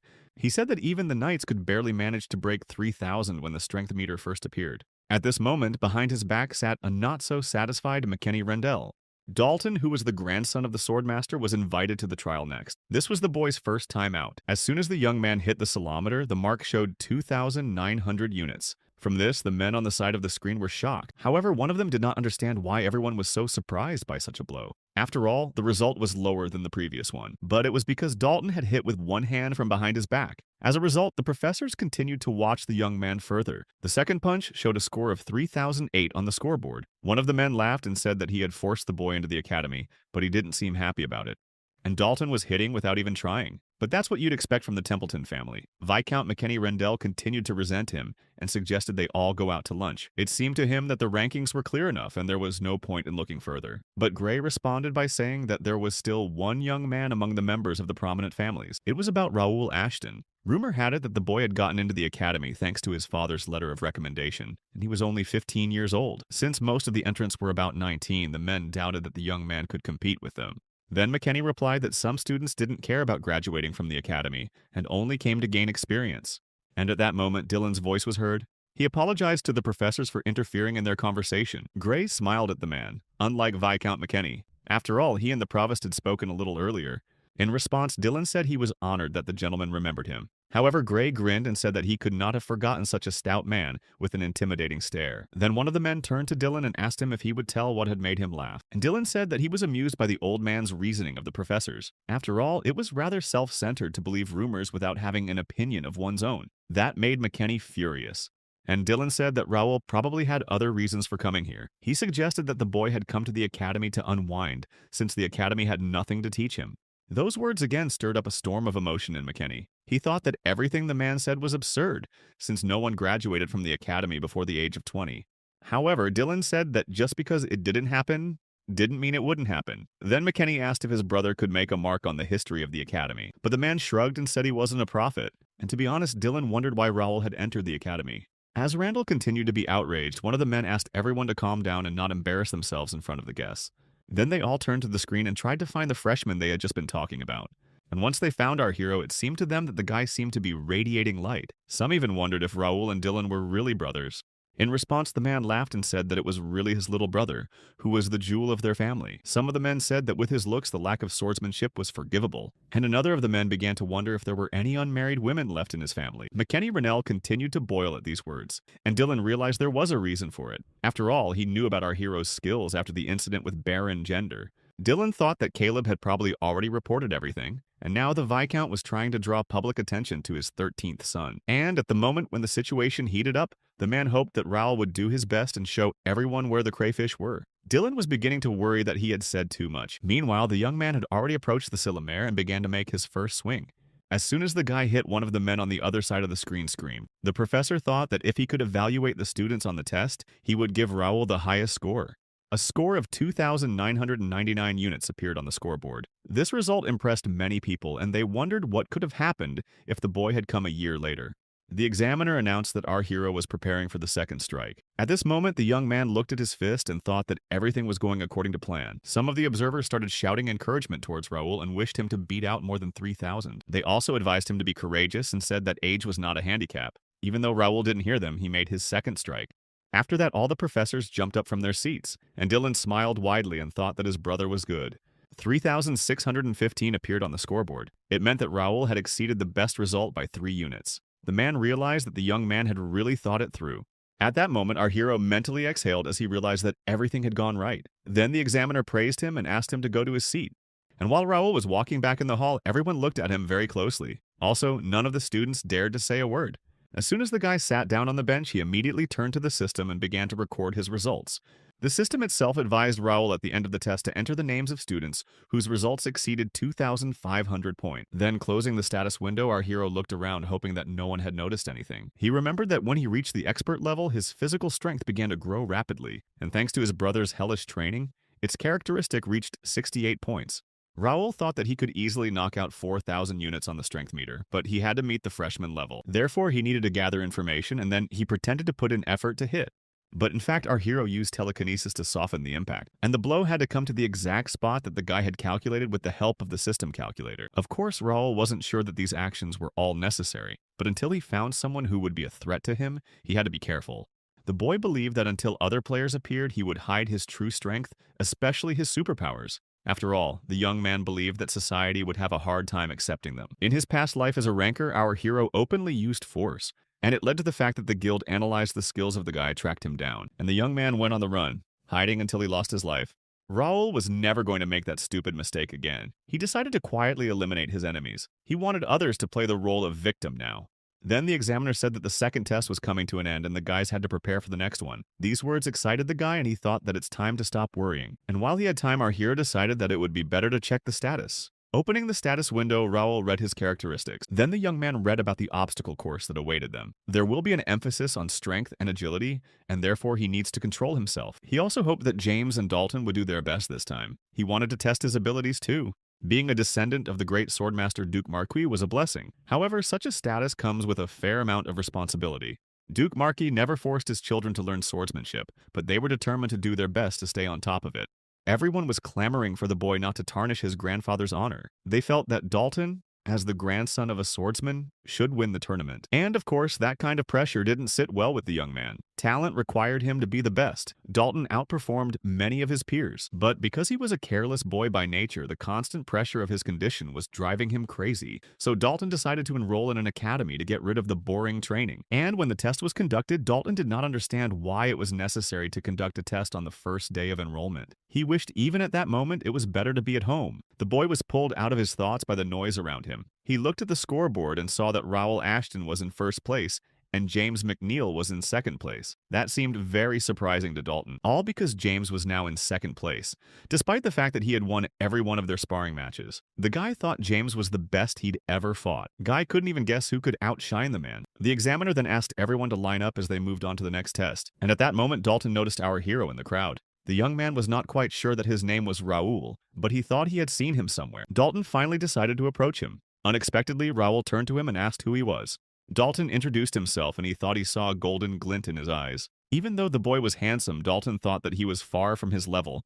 Then Raoul said that if the boy had everything, he would go. But Dalton was not going to say goodbye and asked our hero to stop. He thought that he had not been spoken to like this for a long time, and that Raoul probably knew who he was. Usually people tended to gain his favor by any means necessary, but this was something new. Dalton was getting curious. He also wanted to see the look on Raoul's face when he defeated him. It was time for the third test. Our hero thought that this test would be easy because their task was to run as fast as possible, except that they had to do it fully clad in steel armor and avoid obstacles. As soon as the test began, the examiners began to announce the eliminated participants. When the other students heard this, they were a little frightened. Raoul thought that even though their skill level was already low, it was impossible for 100 people to fail the test at once. And there was talk in the crowd that they had made some changes after Provost Gray arrived. No one was able to complete the test. But the young man decided to see how fast the next contestant would finish. As a result, a little later, the scoreboard showed a time of 9 minutes and 12 seconds. This was the best result so far. Our hero continued to watch as he was curious to see what the next group would show, and Dalton was lying behind on the bench, realizing that soon it would be his turn and he had to get ready. He didn't look at all interested in the tests. Yawning, the guy moved forward. At this point, Raoul decided to check through the system to see if there had been any changes.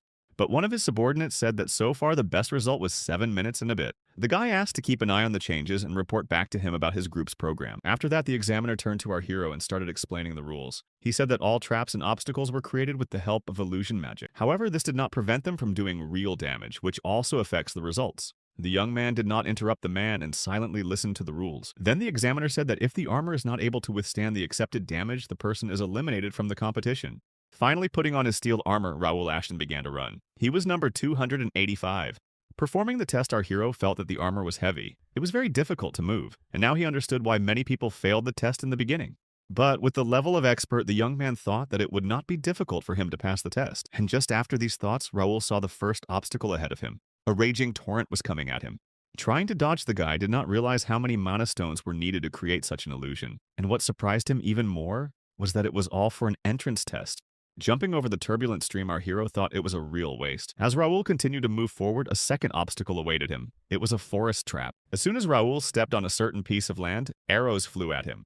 Also, in some places, under the feet of the guy appeared thorns. Deftly jumping over them, Raoul stopped and realized that soon new ones would appear. And it was really so. The guy put his sword in front of him and small daggers flew at him. Having fought off another obstacle on his way, our hero saw the ground under his feet begin to crack. But Raoul was not afraid of this. He continued to run forward. At this moment, the young man received a notification from the system. It said that James and Dalton were moving very fast, and at this rate, they would finish the test within 5 minutes. Caleb Randall stood out, but he could not compare to James and Dalton. Raoul's subordinates also noted that the guys moved calmly and easily bypassed the traps. According to the system, our hero asked the men to keep watching and to keep him informed about the success of James and Dalton. After doing so, the lad looked up and saw a wooden bridge in front of him. Not only was it suspended, but on the other side, there were cannons shooting fireballs. And pulling out his sword, the guy thought it was a waste of nerve. But nothing could stop him. He kept running forward. Raoul moved very quickly across the bridge. He tried to calculate the speed with which he should move and suddenly felt that there was a wind. His eyes widened as the bridge began to sway and he lost his balance. But that was not the worst of it. At the same moment, the fireball cannons came into action. Grabbing his weapon, Raoul Ashton decided that he couldn't let them hit the bridge. The guy began to repel the projectiles flying in his direction. Our hero realized that it would be easier to do it with a mana blade, but he couldn't bear it yet. In the end, having fought off the attacks, the guy decided that it was enough and ran forward again. After passing the obstacles he met on the bridge, Raoul realized that he had succeeded. He only had to pass the last obstacle. In front of our hero stood a cave. Raoul realized that here it will be more difficult to dodge the traps and they are more dangerous than others. But the young man was not going to stop. Reaching for his sword, our hero was determined to find a way out of the dark cave. Meanwhile, James was also undergoing a test. Arrows flew at him and he fought back as best he could. The man did not understand what he was doing here. Not only was he obliged to enter the academy, but now he had to train with these worthless people. James had already won a tournament where most of the participants were in their 20s, and he had experience in the Metropolitan Guard. He was also sure he would soon be a knight. If it wasn't for the Lord's orders, James wouldn't be here. He was also annoyed by the Dalton and Ashton boys. The man thought that his task was certainly more important than their rivalry, but if he gave them first place, he would be a total loser. After that, James was already starting to wonder when that cave would end there. And it was at that moment that he noticed a bright light in front of him. Of course, the man immediately ran forward. All the arrows flying at him broke in half and James got out. He ended up with a score of 5 minutes and 15 seconds. One way or another, the man was sure he would win. And while everyone was shocked by the time that was on the scoreboard, James now just had to win. However, at that moment, something unexpected happened. The man went down to second place as Dalton passed the obstacles in 4 minutes and 58 seconds. James thought it was impossible because even if all the obstacles and traps were removed, he thought that he could not achieve such a result. Dalton, who had just come out of the cave, thought it was a good workout. James's jaw was clenched as he looked at him. He realized that this guy had ruined all his plans. The other students admired Dalton, who didn't even look tired. Looking around, Dalton did not see our hero and asked himself where he could be. Hearing this, James was shocked and did not understand why the guy needed a kid from the Ashton family. He knew that when he and Dalton had dueled, he hadn't cared about him, and now he wanted Raoul. James thought the man was up to something. But he calmed down and thought there was nothing to worry about because he had done everything he could and was not far behind Dalton. The man was sure that Raoul, who had not reached the level of an expert, would not be able to beat his record and the first place would be taken either by him or Dalton. Suddenly, the scoreboard showed new results. It said that Raoul Ashton ran the obstacles and passed the traps in 4 minutes and 55 seconds. Everyone was shocked. Everyone was shouting that our hero had overtaken Dalton again, and no one understood how the young man managed to do it. Meanwhile, Raoul was putting his sword behind his back and rejoicing that he had timed it perfectly. James, on the other hand, was outraged. He gritted his teeth and wondered how the guy had managed to do it if he hadn't even reached the expert level. Dalton, on the other hand, was smiling. He folded his arms and suggested that student life would not be so boring. The observers were also dumbfounded that Raoul had gotten the highest score again. Some said that the first place would definitely go to the boy. After that, all the professors turned to Dylan and began to express their admiration for him. In response, the man laughed and thanked everyone for their compliments. Then one of them said that Raoul had an impressive performance, and especially his manner of movement. He didn't even know that Ashton County was studying wanderer techniques at such a different age. And another said he thought that unlike James, the young man would act more openly, just like Dylan. To which the man replied that Raoul was a special boy and had already mastered more than one skill. Then the smile disappeared from his face and he realized that he had to answer at least something. Though Dylan himself was surprised to see the way the young man had gotten through the obstacle course, James McNeil was tearing the traps apart. The precise movements of Dalton's long blade resembled the techniques of the swordmaster Marquis. In this challenge, they both resorted to the known techniques of their families. Raoul, on the other hand, used the great two-handed sword as a true representative of the Ashton family. However, his highly precise movements amazed everyone. What was most surprising was that the guy didn't set off a single trap in the cave. Such a skill was possessed only by old wanderers or brigands. Dylan thought that unlike James and Dalton, Raoul hadn't even used the sword of mana. The man realized that the guy hid the fact that he had reached the expert level and was silent about the wanderer's orienteering skills. Dylan clenched his fists and thought that Raoul should not have lied to him, and decided that they were going to have a serious conversation. But despite that, the man smiled and said that he was very proud of his brother. Eventually, after a while, the third test was over and the entrance exam came to an end. After a long test, our hero was congratulated on his victory, and he sat down in the carriage so as not to attract any more attention. Watching everything through the window, Raoul thought that it was very tiring to hold back the force. But in spite of that, he had managed to fool everyone. And since now our hero had completed his task, he decided that he could go to the bottom. At this point, the guy's eyelids started to get heavy. He needed a good rest. Then the young man remembered a situation from his past life. There was a girl lying in his arms and he was shouting loudly at someone for what he had done. In front of him stood a man named Han Gilju, who was the head of the Dason Guild. In response, he laughed and said that the guy was yelling like he had lost his entire family. The man politely asked him to join them, but he refused. Han Gilju knew that the young man was ranked number 1 and asked him if he thought he could beat them. In response, our hero looked at the man with clenched teeth. Han Gilju laughed and asked why he had to suffer for the death of a non-player character. This made the guy even angrier, since no one could even imagine how much this girl meant to him. They had met during a main scenario mission, and she had been his guide ever since. For more than a year, the young man took care of her and protected her. This girl was his family, and now she was killed by a guild that had nothing to do with the scenario. In that case, Han Gilju didn't stop laughing and said that he was going to finish off our hero anyway. He ordered his men to massacre him, and as soon as the guild men pointed their swords at the guy, some kind of energy appeared around him. While the young man emitted it, all the enemies behind him screamed in pain. Small daggers were being thrust into their bodies. That was a nice try. Then our hero raised his head upwards and all the daggers rushed there. The people in the guild didn't realize what was happening. After all, even for a number 1 ranker, this was an unfathomable power. At this moment, the young man placed the girl on the floor and gently stroked her head. Gritting his teeth, Han Gilju resented that the guild had deprived him of skills, despite the fact that he had invested a lot in it. And after that, the man's face stretched into another emotion, all because our hero had pointed a small dagger at him using telekinesis. The guy wanted to know why his guild was destroying guides. The man was so frightened that he couldn't utter a word out of his mouth. In that case, the young man decided to press on and, bringing the dagger closer to the face of his enemy, ordered him to answer immediately. Our hero wanted to know why they were destroying non-player characters. He also asked the man if they were afraid of getting fined. After all, the player is extremely disadvantageous to destroy NPS that affect the main scenario. After all, this way his account is permanently deleted, and the profiles associated with him get banned. Frowning his eyebrows, Guy said that all the same, in their place come others, and their death does not affect the course of the game. And he didn't understand why he would risk taking the lives of the innocent. Han Gilju laughed and said, "Do you really think he cares about such nonsense as a fine?" The man said with a smile on his face that only beggars like the lad are afraid of him. He suggested him to face the truth, and said that many people dream of slaughtering an NPS for 10,000 won. After saying that, our hero grabbed Han Gilju by the scruff of the neck and ordered him to give him a clear answer. However, the man felt that he didn't need to, since the young man would destroy him anyway. And then he would be back in the game for a mere penny. Then the guy remembered that he was the grandson of the owner of one of the 5 richest companies in Korea, Daseong. Han Gilju said the young man would still crawl at his feet. He believed that in life and in the game, the one with the most money wins. In that case, the boy grabbed him sharply by the hair.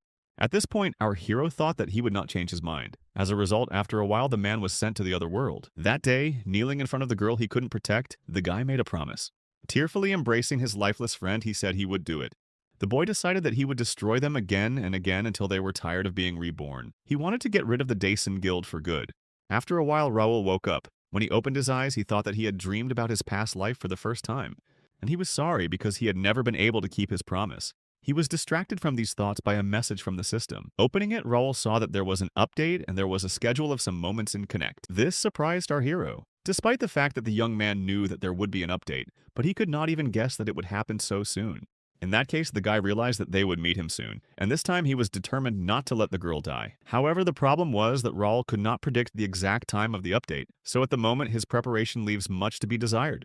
Our hero had only a month to spare. The young man realized that nothing serious would happen immediately after the update, but if he missed the chance, he would not soon be able to realize his plan. He needed to speed things up. Raoul decided that he had to take control of the scenarios and get as many advantages as possible before other players appeared.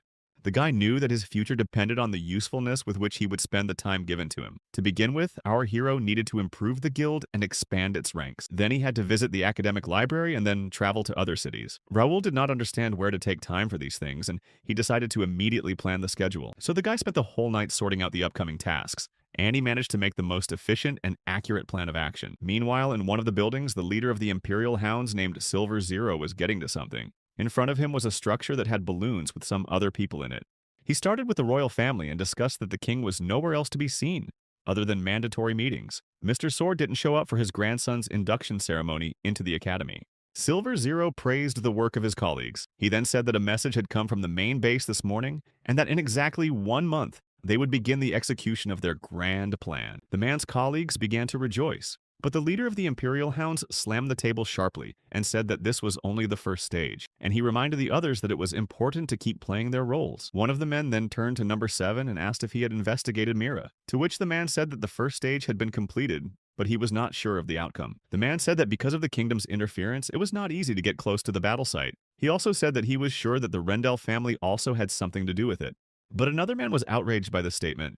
He said that it was nonsense and there was no action from the Rendells. Outraged, he asked his colleague if he was saying that those who had been exiled to Mira had invaded their camp, and number 7 said that the facts speak for themselves. The man said that the battle armor and other weapons with Pathfinder spells were clear evidence of their involvement, and it wasn't clear how they had the strength to pull off such an operation. This Balaga Silver Zero decided to stop. He then asked his colleagues if there was any more news, to which he was told that the Duke's youngest son Ashton was present in Mira at that moment, although he had not been seen near their base.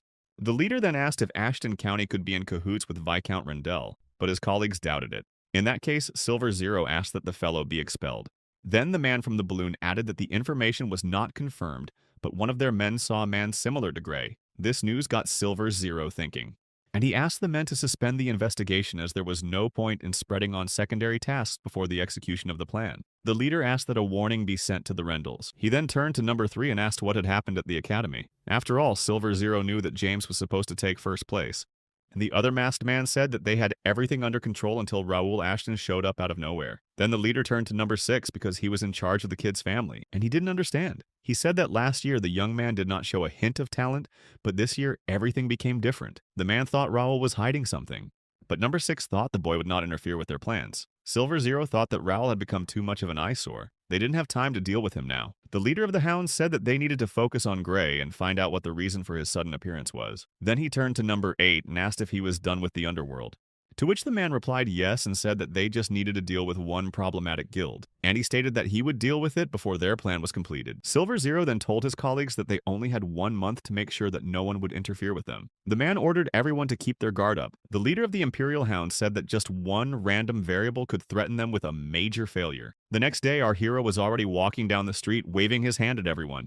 He felt that without sleep it was hard for him, but now he could not worry about anything. The guy refused from the dormitory as it is more convenient for him to get to the academy by carriage and on the way to solve problems. He also made a schedule so that he could appear at the academy only for profile subjects 3 times a week.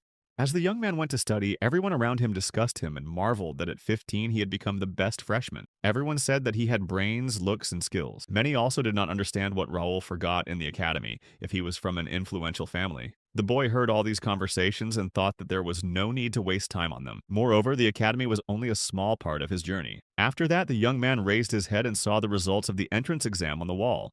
He was enrolled in Group S and was the first of 30 students. After him on the list were James McNeil and Dalton Templeton. The young man had successfully completed the assignment from the system, and since it was not so difficult respectively, the reward was also small, and our hero was wondering what the bonus reward was. But after a couple of seconds, he thought that it was nothing special since the task D level. After that, Raul decided that it was time for him to go to class. After a while, the guy was already sitting in a lecture, and they were not as useful as he expected. Although the lectures were optional subjects, the teachers only gave him the basics.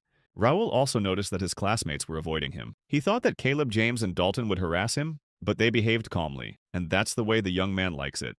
The first day had gone pretty well in our hero's opinion. As soon as he thought about it, a stranger ran into the classroom and said that he was looking for Raul. The boy was very surprised and asked what was the matter. The man had a scroll in his hands and said that it was information about the benefits he had received for achieving the best score in the entrance exams. It had to be shown at the entrance to the library or training hall to get official access. The man also said that Mr. Vice Rector was expecting Raul. This news shocked the boy even more. Then the system said it was a bonus reward. Alfredo Gray is a significant figure in the history of the Connect. He was a hero who fought against the Empire, and the young man was dumbfounded to have the chance to talk to the sage. After a while standing in front of the doors of the man's office, Raul thought that he was madly happy about this opportunity and worried at the same time. Gathering his strength, our hero knocked on the door, and as soon as they opened, the guy's eyes were rounded. In front of the table sat Alfredo Gray. With a smile on his face, he greeted the young man. He then asked Raul if he could wait a bit as he needed to finish his paperwork. Bowing to the provost, our hero agreed. The young man could not believe that he had met Gray face to face for the first time. After all, before he had only seen him on videos and photos of other players, the man seemed to Raul typical aristocrat, but in fact he was surrounded by an unusual aura. And the guy wanted to learn even more about him with just one look. However, as soon as he started to look at the information, he realized that nothing was available to him except the well-known facts. Then Gray suddenly asked the boy if he had found anything interesting. Raul was stunned. He realized that the wise man was busy with his work, but he acted as if he knew all his actions ahead of time. After that, the guy decided to try something. He apologized to Alfredo Gray and said that he had heard that it was very difficult to find a meeting with him, and the man asked our hero not to worry because he will stay at the academy for some time. Gray also asked the young man to stay a little longer, as he was almost finished. The sage said that he wanted to ask Raul about many things, including the sighted eye skill. The boy froze in place, not knowing how to react to such words. He wondered even more who Alfredo Gray really was. The young man could not understand whether the vice rector knew that he had the sharp eye skill or just made an assumption. At that moment, Alfredo said he was done and apologized for the wait. He also said that Raul seemed to him a nice young man, and close up, he was a handsome man. And our hero felt that he was uncomfortable. He decided to choose his words carefully. The man said he would make tea for them. After a while, he handed Raul a cup with a drink. Raul thought that the wise man brewed the tea with magic, but he was mistaken. Gray then sat down in a chair and congratulated the boy on his first place in the entrance exams. He said that Raul had shown an incredible result, and he wanted to ask some questions. Then the boy remembered that their first meeting had taken place at the test site, and he had not done anything out of line. And so Raul did not understand what he could attract the vice rector. And at that moment, our hero decided to talk to the man. The guy said that he was just curious why a great magician like him was interested in him. Then Alfredo Gray asked Raul Ashton if he knew about the organization Imperial Pathfinder. This question made the young man's entire body shiver. Even though he tried to hide his emotions, it was obvious how uncomfortable he felt. 50 years ago, due to the invasion of the Kranan Empire, the continent of Connect was plunged into chaos. 4 kingdoms were on the brink of destruction. But as always in hard times, heroes came to the rescue. At the risk of their lives, they tried to stop the Empire, and they succeeded in driving their enemies behind a mountain of monsters. Then peace reigned for half a century. All conflicts between the kingdoms were resolved. However, they decided to prepare in case of another invasion. Alfredo Gray built a tower to train talented people in a quest that traveled all over the continent. One such person was the alchemist Nakia, who was once rescued by our hero. Gray had enough power to solve her problem of being banished from the association, but he couldn't because he was too busy with one extremely important matter. Rumors reached Gray that the association had forgiven Nakia for all her sins, so the man traveled to Mira to see for himself. It was at this point that the wise man witnessed the noble act of Raoul and his guild. Gray knew who was really behind the takeover of the Imperial Pathfinder's secret base. He realized that the Rendell family had appropriated the boy's successes. Sage thought about the fact that in order not to attract the attention of the Empire, Raoul refused to be honored by giving the title of saviors to another family. And that struck him as very surprising. So Alfredo Gray decided that Raoul was a perfect fit for the role of hero of this world. Then the man was in the academy, but the young man will learn about it later. Meanwhile, our hero thought about the fact that on whatever occasion the vice-rector did not call him, he needs to stay on guard. He also thought about how he should answer the man's question. Raoul knew that Gray used to create tasks related to the Cronin Empire, but he could not mention the history. The boy decided that the wise man must not know that he had anything to do with it. And the wise man noticed that Raoul was being cautious. He said it was right, because such questions should be answered with silence. Gray thought it was too dangerous to get involved, and the fact was that the man had been watching the boy since his time in the world. He said that thanks to his outstanding skills, Raoul had cleverly solved all the conflicts and caused trouble for the Rendells. At these words, our hero was paralyzed again. He did not understand how the wise man knew this. He thought that if the Rendells found out that he had put them there, he would be in trouble. However, Gray smiled at the boy and told him that he would not tell his secret to anyone. The man thought that Raoul had made the right choice in keeping his anonymity. Then he asked the provost what else he knew and why he had decided not to reveal it. Before answering, Alfredo Gray asked Raoul if he knew why the Cronin Empire was a threat, and the boy suggested that those were likely a strong army. That was the correct answer, but the man suggested digging deeper. Gray asked Raoul how he thought the empire was larger than other nations in terms of territory and population, and our hero wondered. He wouldn't say it was. The empire certainly covered a large area, but most of it was deserted due to the harsh climate.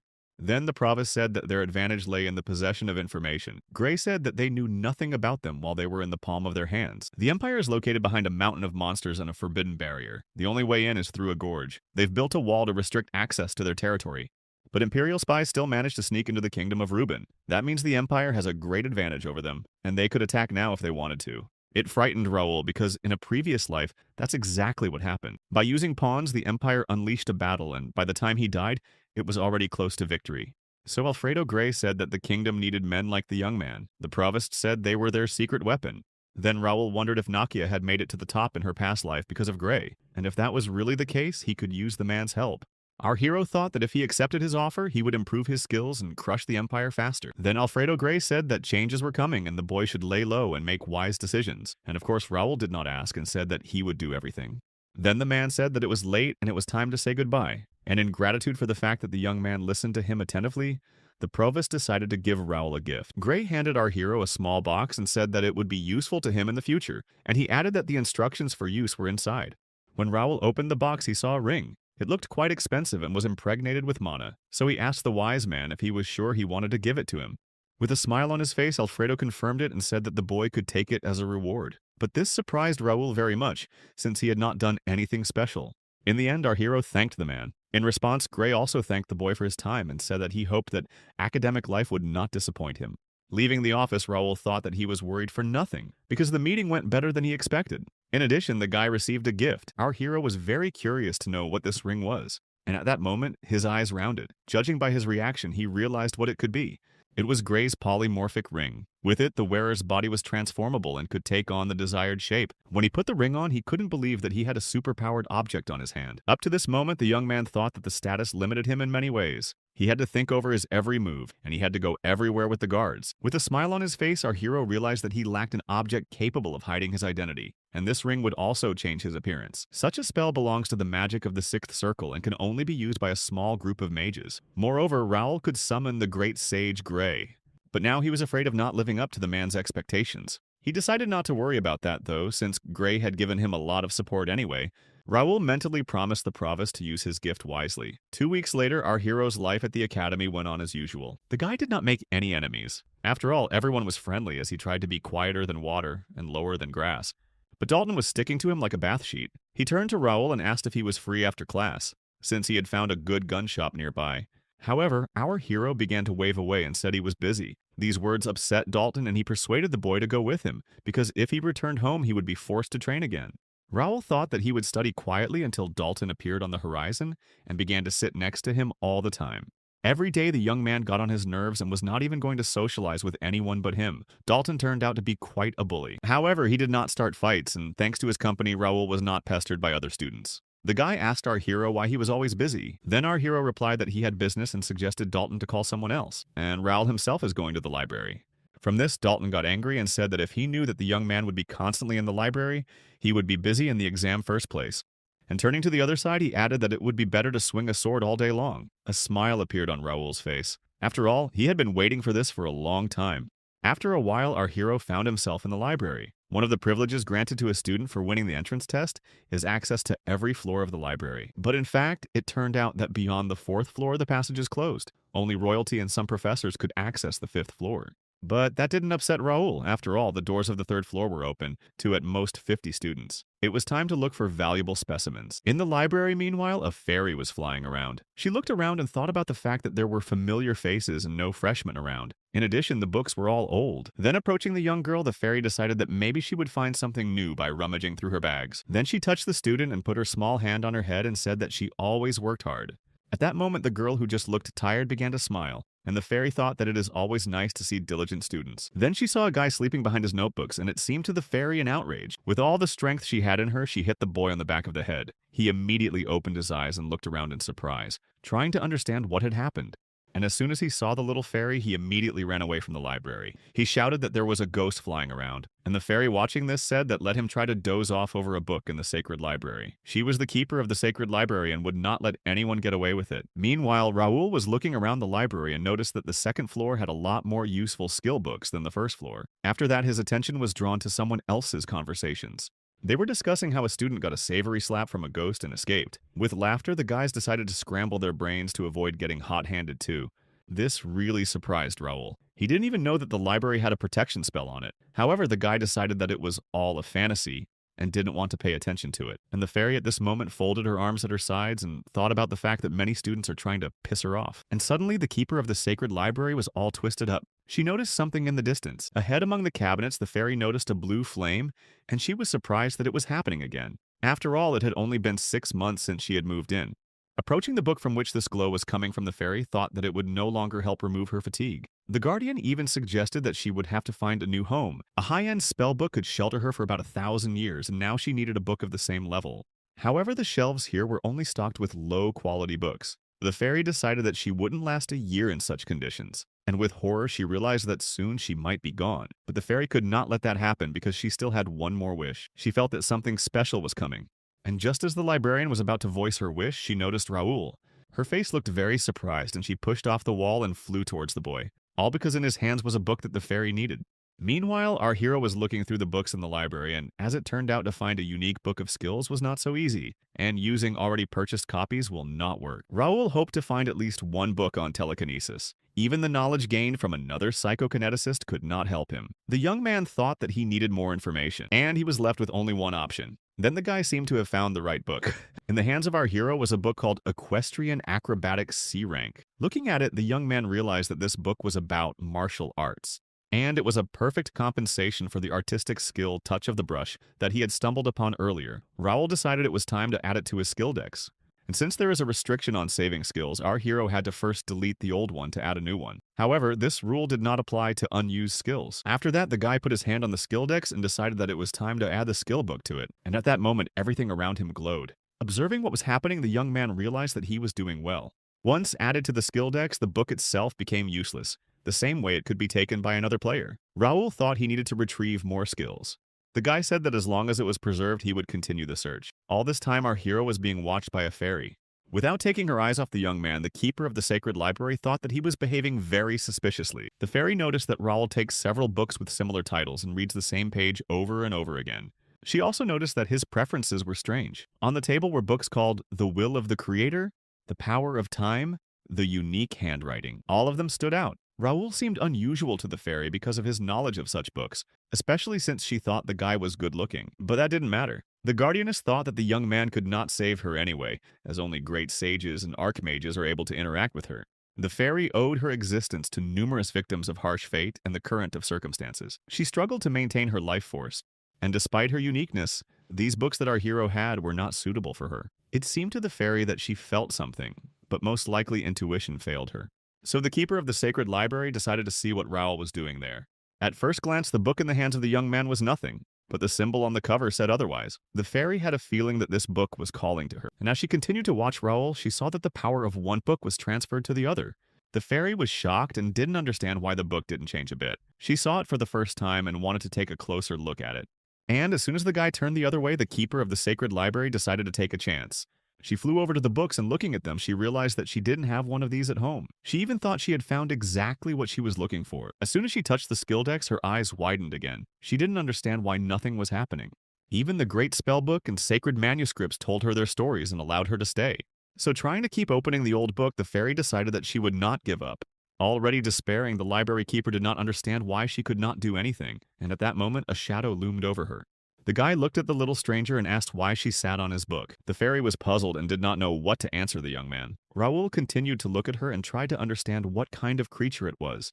He assumed it was a ghost or a fairy. He also did not understand why the little girl looked as if she were going to disappear. And then the library keeper stammered and asked our hero if he had seen her. But without waiting for an answer, the fairy turned around and flew away from this place. Looking after her, Raoul was certainly curious to know everything, but he wanted to catch up with the little girl. The boy assumed that the fairy was interested in skill decks, and most likely she would come back to him. After that, he added equestrian acrobatics to skill decks, and the level of efficiency-enhancing skills increased by 10.5%. The takeover was complete, and Raoul decided to look into it further. He now had about 700 skills in his inventory. Even in his previous life, no one had managed to accumulate so many.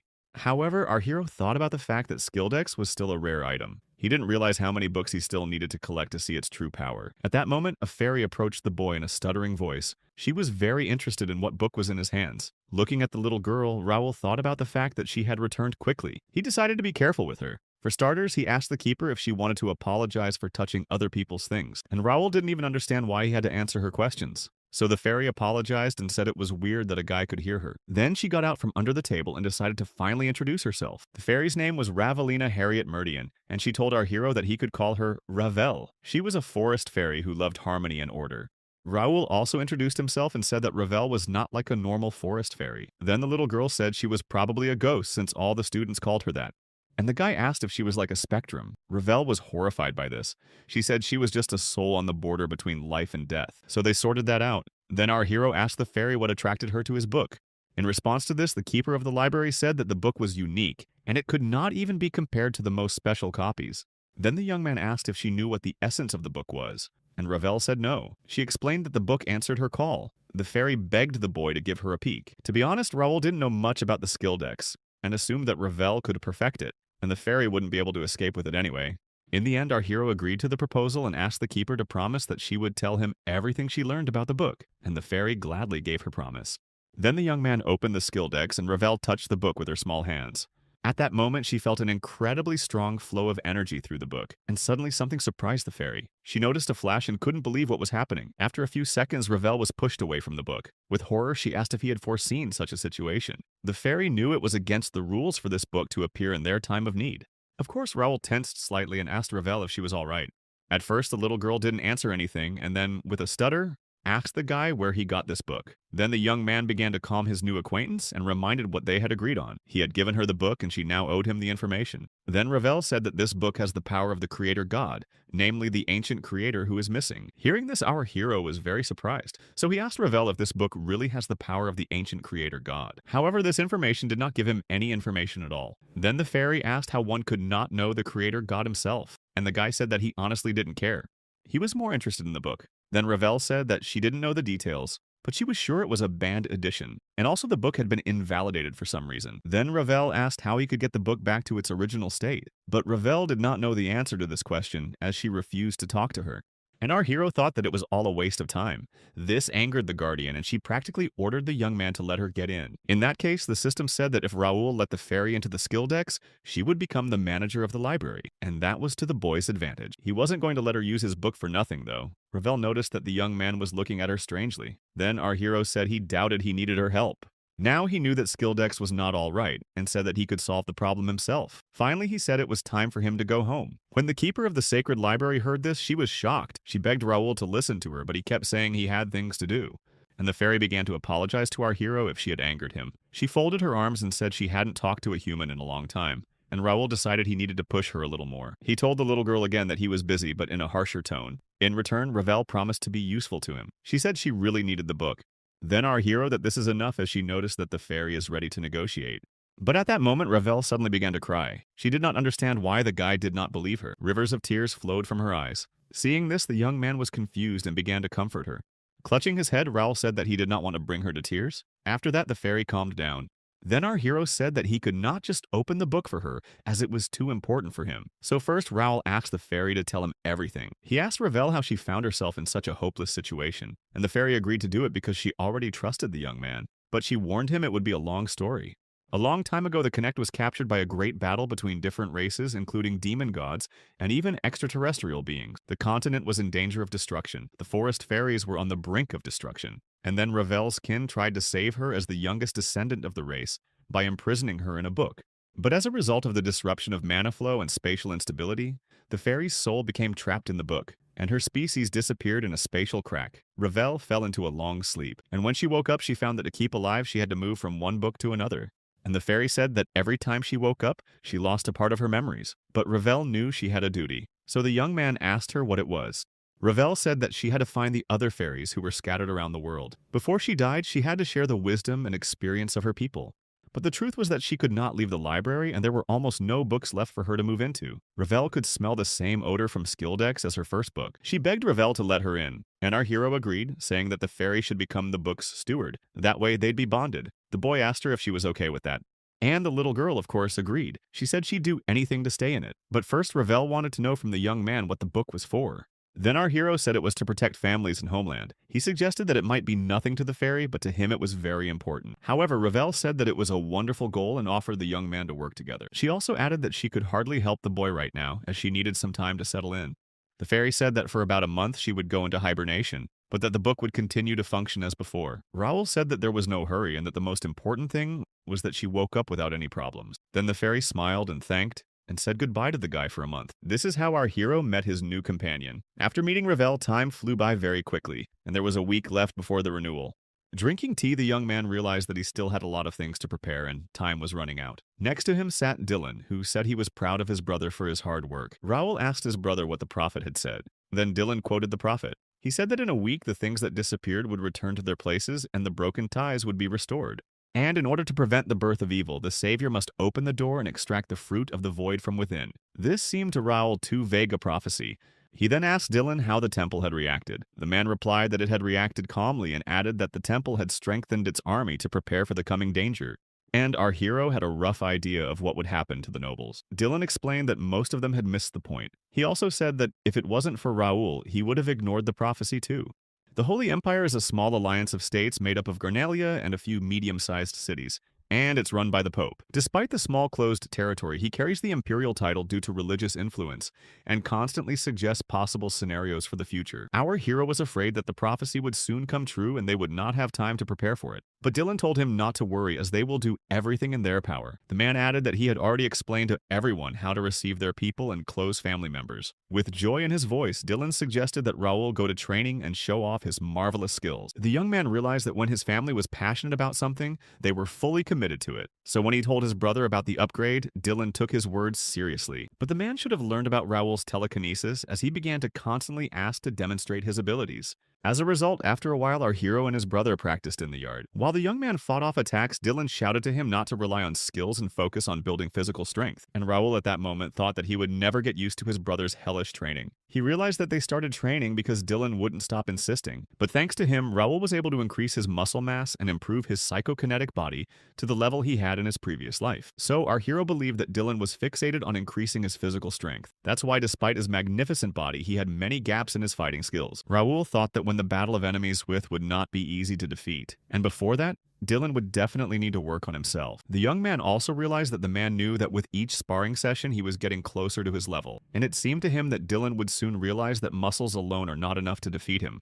That's when Raoul decided he would find the right ability for his brother. He also wanted to find more skill books so that the people around him would become stronger. That was the grand plan of our hero. In the end, the preparations for the upgrade were almost complete. However, the young man was tense that people were too calm to accept the news of the prophecy.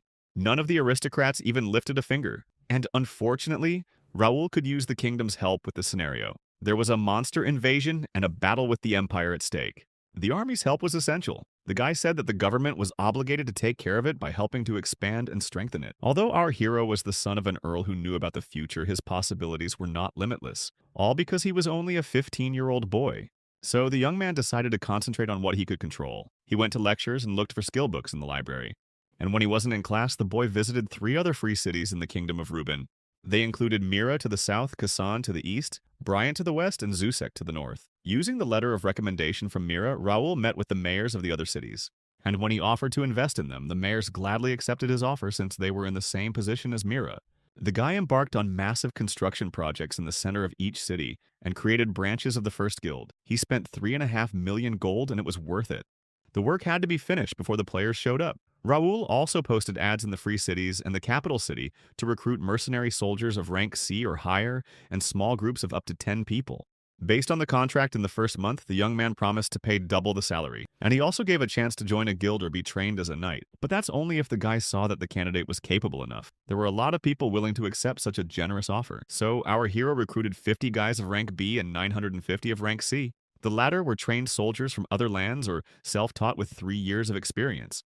As for the B rank, they were swordsmen or guys who held key positions in small groups. To hire them, Raoul had spent about 30,000 gold, but the guy realized that it would take even more to maintain them. However, he believed that his investment would pay for itself. This way, one could even be calm even in the face of a high-ranked battle. But the people around were still amazed at what was happening and thought that the young man was deceiving everyone. Raoul then turned to Philip and asked if he had contacted the guild members, and the man replied that except for the leaders, all 45 members had arrived in 10 groups. Also, they had already finished their training, and Philip called the rank-and-file knights who were already here. The guy praised him and asked him not to forget that there was a mission waiting for them today. A lot of things had changed. The young man said that 6 newcomers had reached the expert level and had been promoted to private knights. 9 guys, including Philip, Jake, and Pierce, became members of the elite knights. The novice guys and other soldiers also joined them, and now Raoul's first guild, or rather the elite knights squad, was ready for action. After that, our hero decided to look at the characteristics of the guild members. Seeing the data, the young man was surprised. After all, he had selected talented guys B rank and above, but those exceeded all his expectations. Raoul was interested in how they would prove themselves in the future. The young man thought that he had done his best to prepare for the upgrade. Now he hoped that everything would go according to plan. Meanwhile, Silver Zero turned to his co-workers and asked what the news was. One of the men said that the royal family had not taken any special action, but had only increased patrols. The Templetons were of the same opinion. Another added that the McNeils were doing the same. Silver Zero remained silent in response. He then turned to number 6 and asked if Ashton County was a religious county, to which the man replied, "No." The man said the Ashtons had good relations with the temple but no religion. That's because they began preparations before the oracle was announced. He believed the county had another source of information. Then the leader of the Imperial Hounds asked how things were with Grey, to which one of his colleagues said that Sage was only focused on the academy at the moment. Afterwards, Silver asked number 8 whether he had managed to infiltrate a squad of mercenary soldiers. The man then apologized to the leader and said that they had been defeated. Upon hearing this, another colleague became indignant. He said that there was a recruitment for 1,000 fighters and was surprised that none of them passed, and the man explained that they had easily passed the preliminary test but failed the main test. He suggested that Raoul had some kind of ability. Silver Zero again said nothing in response and only frowned. Noticing this, his subordinates asked the leader if he thought the guy could be a problem. They said that he didn't have any special advantages, and someone added that these nobles wouldn't interfere with their plan. Silver agreed but still asked the men to keep an eye on the young man. He then asked if they had heard from their agents. The men replied that all were in position. Then the leader said that soon they would carry out their plan and finish off these noble men once and for all. He asked his colleagues to be ready. After that, everyone shouted the phrase, "Long live the Emperor." The evening came. At that moment, a mother and her son were walking along the streets of the city, and the boy, pointing his finger upwards, asked what it was there. The woman looked up and saw that the whole sky was colored purple. It seemed strange to her that so many shooting stars had appeared at once. And seconds later, her eyes widened. Clutching her son tightly in her arms, the woman fell to her knees. People were screaming all around. No one understood what was happening or where the sudden earthquake had come from. Tears appeared in the boy's eyes. Then he turned his head to the side as he saw some red glow. A portal appeared in front of them, out of nowhere. All the townspeople froze at the sight of the strange object, trying to understand what it was. And at that moment, terrible monsters with weapons in their hands started to come out of the portal. They came straight at the defenseless woman and her son. It seemed to be a sad end for them, but suddenly a man appeared in front of them. Waving his sword, he destroyed the monsters that were in the front row. It was Jake. With him came the other knights. With their spears, they held back the monsters in the portal. Then Jake turned to the townspeople and asked them to hide in a safe place. As he ran away, a woman and her son thanked him. Then the knights notified that the outer wall number 4, Zone B, Sector 32, was surrounded by enemies. They began to take defense measures. James then ordered everyone to evacuate the residents to safety and hold the defenses. Pointing his bow towards Pierce said that the gate opened, and in the outer wall of number 3, Zone F, a few more monsters had entered the area, but there were no casualties. Philip also spotted enemies in another location. He shouted that they were solving the situation and control of the zone would be handed over to the guards. Meanwhile, Raoul was in the palace and asked his subordinates to keep reporting the situation. Looking at the map, the guy watched the gates open in different places, and the thing was that the renewal had finally come. After that, the guy turned to Bernard and he suddenly appeared in the form of a hologram next to him. Raoul asked the man to choose a few warriors from the first squad and distribute them by sectors. Our hero knew that this event was coming but did not expect it to be so large. Raoul realized that their training remained insufficient, and they were barely coping. While his subordinates were fighting the monsters, the boy thought that he lacked information from the beginning. The young man only knew that in the 521st year of the time of Connect, the kingdom suffered greatly as a result of the gates, and the number of their location and rank remained unknown. And Raoul thought about the fact that he would have liked to mop up all the enemies himself, but now he was not alone. Using the power of his guild, the guy could minimize civilian casualties. If only he knew the rank of the gate, he would be able to distribute the squads more rationally. At that moment, a notification from the system appeared next to Raoul. There was a new assignment. The guy needed to close as many gates that open every midnight. Also on this, the young man had only a month. After learning about the conditions, our hero was shocked. Raoul tried to see if there was any way to avoid it. Of course, he had suspicions about the situation, but he dismissed them. The Connect has a defense system that can interrupt the game if the scenario is jeopardized. It can make an additional demand, as it did now, but usually it just sends the player a surprise mission or a series of optional quests. In other words, no matter how many gates the guy closes, it doesn't make any sense. And even though the young man realized that it would not be easy for him, he was not going to give up. Raoul felt obligated to find a way to minimize the damage, and at that moment, he received a notification that his subordinates had found the Golden Gate. They also said that so far everything was quiet, but the energy coming from them was gradually increasing. Then our hero ordered his subordinates not to approach the gate, as they could be absorbed by the parallel dimension. He added that 3 soldiers of B rank should be involved, and also to set up a special surveillance in this area. Philip said that's exactly what they would do.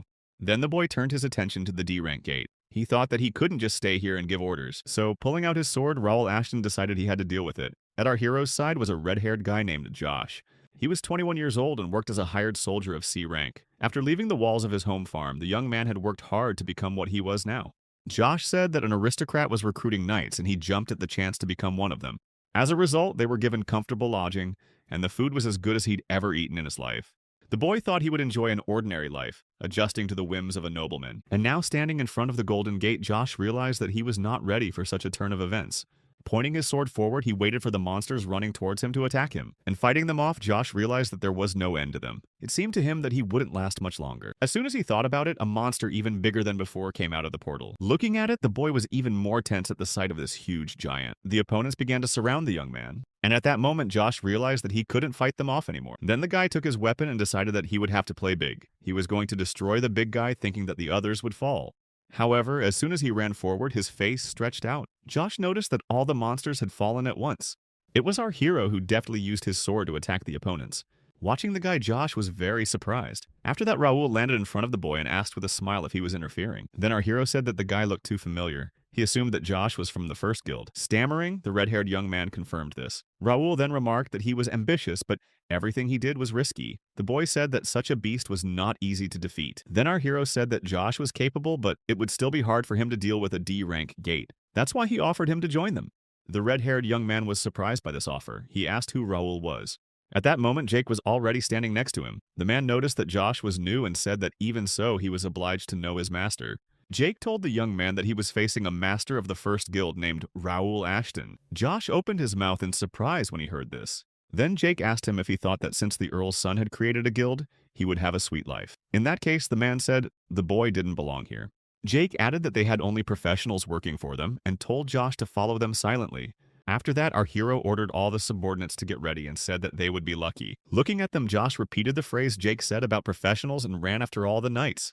Meanwhile, the monsters were wandering around the Golden Gate, and at that moment one of them noticed something.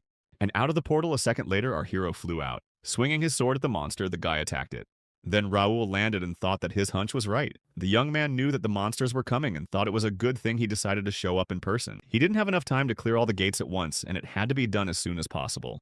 Next to our hero was Jake, and he noticed that the monsters gathered too much and most likely near their base.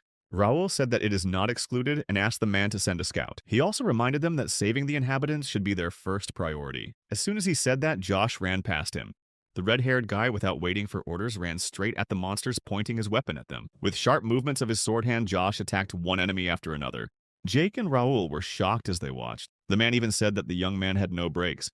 Our hero didn't take his eyes off the boy. He thought he needed to sharpen his sword skills. Raoul also noticed that Josh had well-developed senses. After the red-haired boy had finished with his enemies, he turned to his master and with a nonchalant face pointed a finger upward. Raoul continued to ponder and suggested that by taking control of the mana, Josh would achieve better results. A little later, one of his subordinates ran up to our hero and said that they had found a rat base behind the forest. However, they hadn't found any inhabitants. The man said that despite the large area, there were no other monsters inside.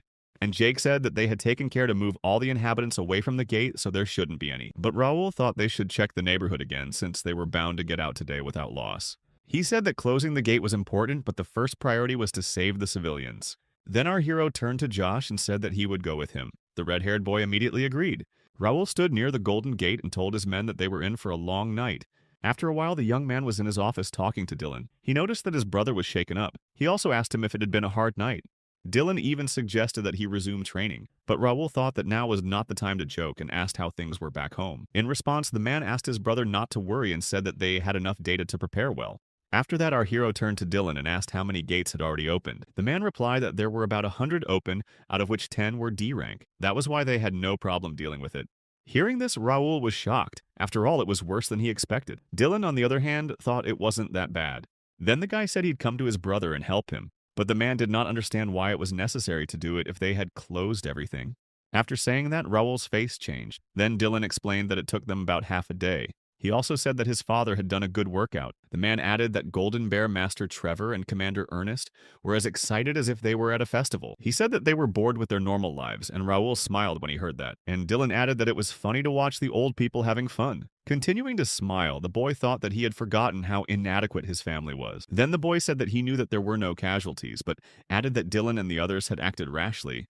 He had warned that the D-rank gate was too dangerous to approach. In response, the man asked if they should have waited for him to come and use his superpower. In addition, in a more serious voice, Dylan said that Ashton County was powerful, and he and his father were not weaklings. He again asked the boy not to worry about them. The man said that they were always ready to fight back the enemy and could handle any number of gates. Dylan thought that the Ashtons had great strength and didn't need any help. They would be able to close several hundred gates. While his brother was talking, the hero was thinking about something. The man noticed it and sharply turned to the boy. Then Dylan asked the young man not to worry about the house and just do what he had to do. He said that he and his father would take care of everything. In response, Raoul smiled and said that his brother was right. He admitted that he was being too arrogant. Then Dylan added that the boy wasn't old enough to compete with him. The man also said that some of the gates hadn't disappeared after they had cleared them. He didn't understand what could have caused it. When our hero heard about it, he was very surprised. He couldn't understand how this was possible either. After a while, there was a meeting in the palace. People wondered if not all the gates could be destroyed. Then the guy told them that according to Dylan, the E and D rank gates hadn't disappeared, unlike the others. Even though they'd done a lot of damage, Raoul said that what they'd been most afraid of had happened. Jake realized that they were in serious trouble. The man said they wouldn't leave that gate unattended, but it wouldn't last forever. And Philip said if they increased their surveillance, they would have to reduce the defense force. So it was necessary to resolve this issue as soon as possible. In response, our hero promised to find out the reason why the gate wouldn't disappear and find a way out. Bernard then asked the Lord if he should have prepared a squad. Raoul answered no and said that he would take only 3 men with him. The young man meant Jake, Philip, and Pierce. Philip reacted and asked if the boy was sure of his decision. Our hero said that the old men of Ashton County put their best foot forward and they could not sit idle. Then he said that they might encounter survivors and that they should send 10 soldiers to the gate. At this point, Jake laughed and said that he remembered the old days. Pierce responded to that. He said it had only been 2 months and he didn't understand what old days the man was talking about. Philip told him that this was no picnic and he shouldn't relax. Such remarks hurt Jake and he said he was just joking. After a while, our hero was already near the Golden Gate. Looking at the monsters with a smile, he asked his subordinates if they were tired. Next to the guy at this moment was Philip and Jake. Jake replied that he wasn't even warmed up yet. They were surrounded by enemies. Raoul said they had no extra time and needed to speed up. They all ended up rushing at the monsters at the same second. Attacking them, Jake shouted to their opponents to get out of the way. As he continued to destroy the monsters, the man asked if this was it. After saying that, another enemy appeared behind him. He didn't have time to attack Jake, however, because someone had launched arrows from a bow at him in time. The man was surprised and turned his head to see Pierce standing nearby. He looked very stern and told Jake that he didn't have to thank him. After that, Jake exploded. He asked Pierce why he had to get involved when he was doing just fine on his own, but the gunman didn't answer because he didn't see the point in arguing. Jake didn't stop. He asked Pierce if he wanted to bet on who could kill more monsters. Then Philip joined the conversation. He asked them to stop being childish because there was no time for that. Meanwhile, Raul thought that except for the rugged terrain here was nothing remarkable. At that moment, Josh approached our hero and asked if he could report something to him. Raul said yes to that, and the guy said that the territory is quite difficult to move around, but nothing out of the ordinary was found, and there didn't seem to be any civilians here either. Hearing this made the young man think. He assumed that the gate was designed so that only players could get close to it. Raul knew that this was possible, but there was one problem. Non-player characters are also able to clear the gate or dungeons because they are much stronger than players. However, the latter would not be satisfied with such an arrangement. Therefore, there are certain prohibitions. NPS, for example, cannot cross the gate and fight against the keeper. And they are also closed passage to the dungeon boss room. No matter how strong the NPS is, unlike the player, he cannot close the gate. In this case, Raul Ashton wondered what they should do now. Then he received a notification that a hidden location had been discovered and a secret mission had been launched. The young man thought about the fact that usually he's happy to carry out secret missions, but now he had no time for it. Then our hero turned to his subordinates and asked if they had familiarized themselves with the information. They said yes. And Philip decided to clarify whether they should find the gatekeeper. He doubted that there was one among the monsters they had met. Suddenly, Josh also turned to Raul and asked if the monster that was standing to the side could be the gatekeeper. At the same moment, the guy pointed his finger forward. And immediately he turned back and saw the cursed dark goblin in front of him. It was indeed an E-rank gatekeeper. Looking at his new opponent, Philip also assumed that this was the one they needed. With a smile on his face, Jake wondered if this big guy had gotten his hands on him. Josh then asked the Lord to let him take on the monster. He wanted to deal with him. But Raul drew his sword and said he would finish him off. The red-haired boy stammered and let our hero go forward.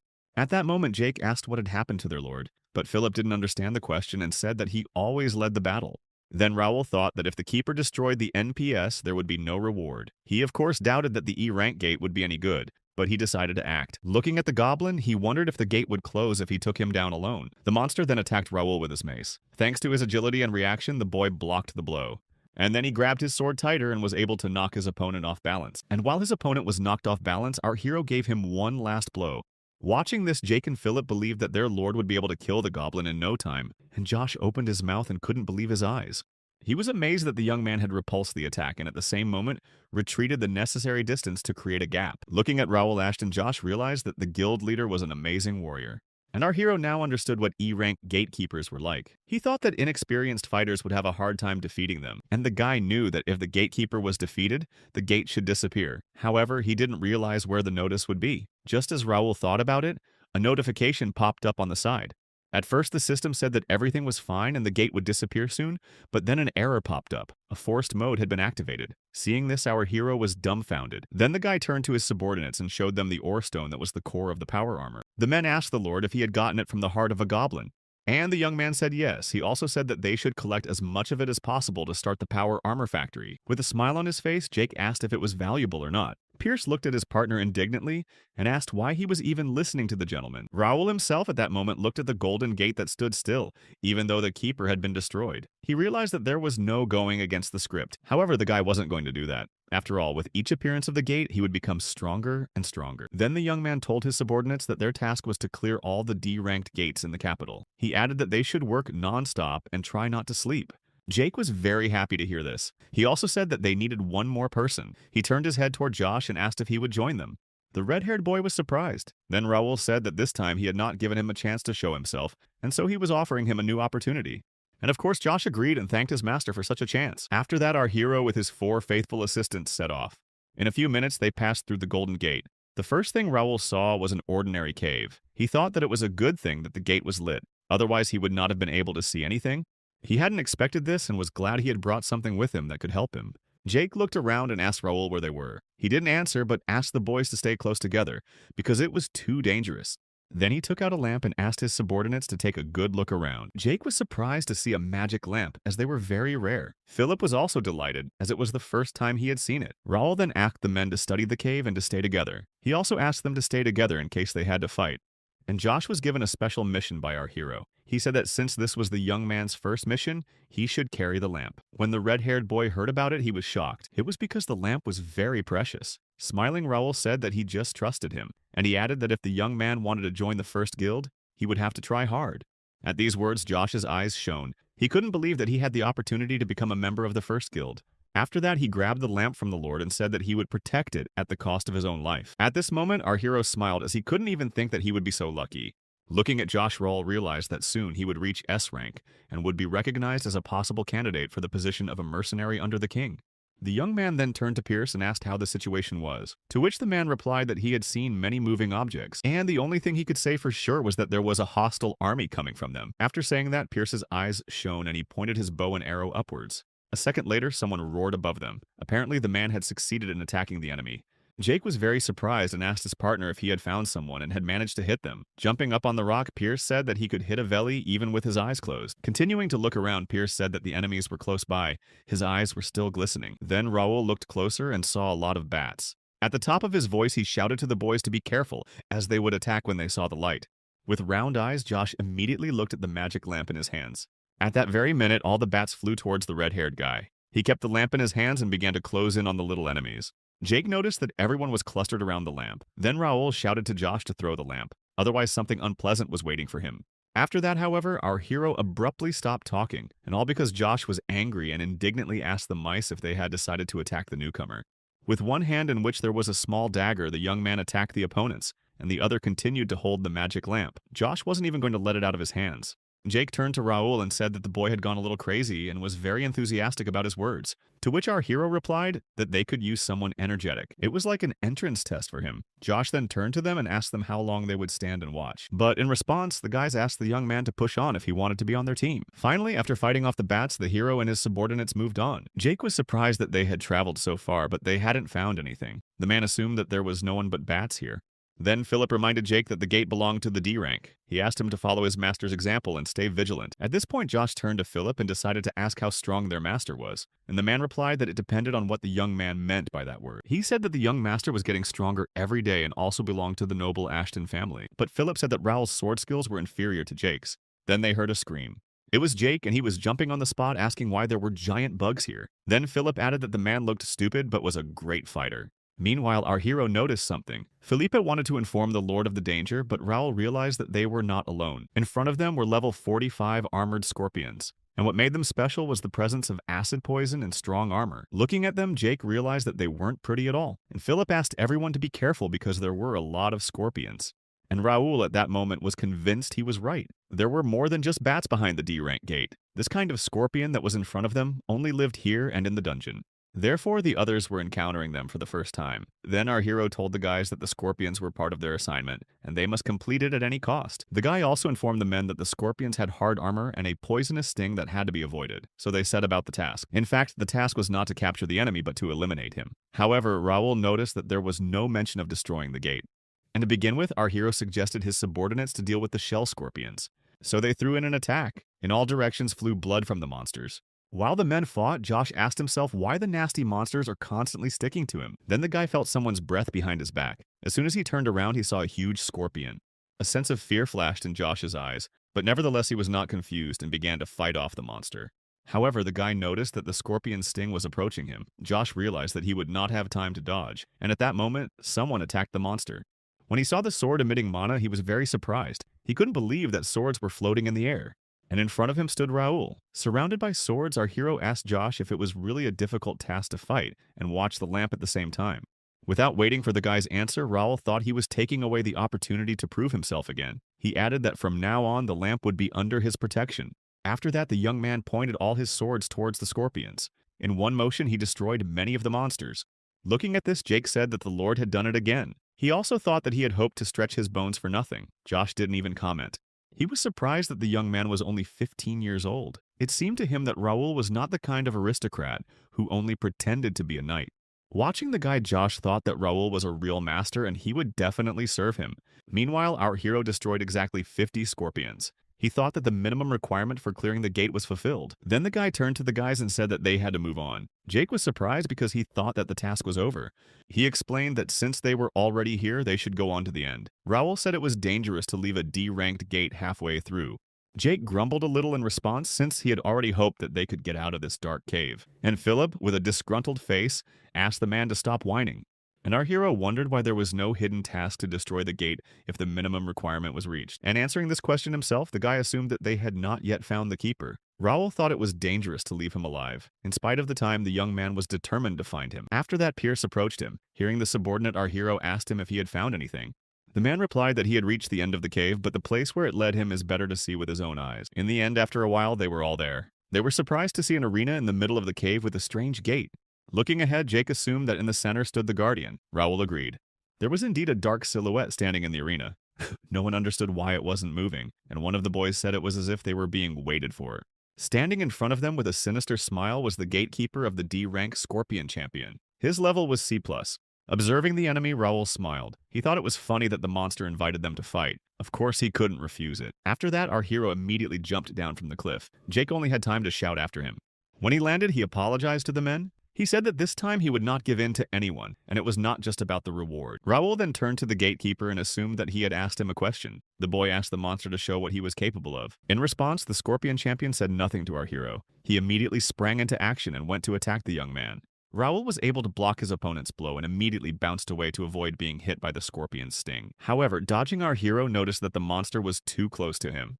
So the guy decided not to hesitate and bounce back again to avoid being hit. At this point, the Scorpion champion began to growl menacingly. After that, he attacked Raul again. Everything was happening very fast, but the young man managed to dodge. The battle was watched by our hero's subordinates. Philip noticed that this monster was a strong opponent. Jake realized that D-rank gatekeepers were not easy to take down. Josh then turned to Jake and asked if they should help the young master. However, the man said that Raul had an undeniable advantage. He said that against the claw sword and the poisonous sting, the young man had only used the sword from the beginning. This meant that the boy was quite relaxed, enjoying the battle to the fullest.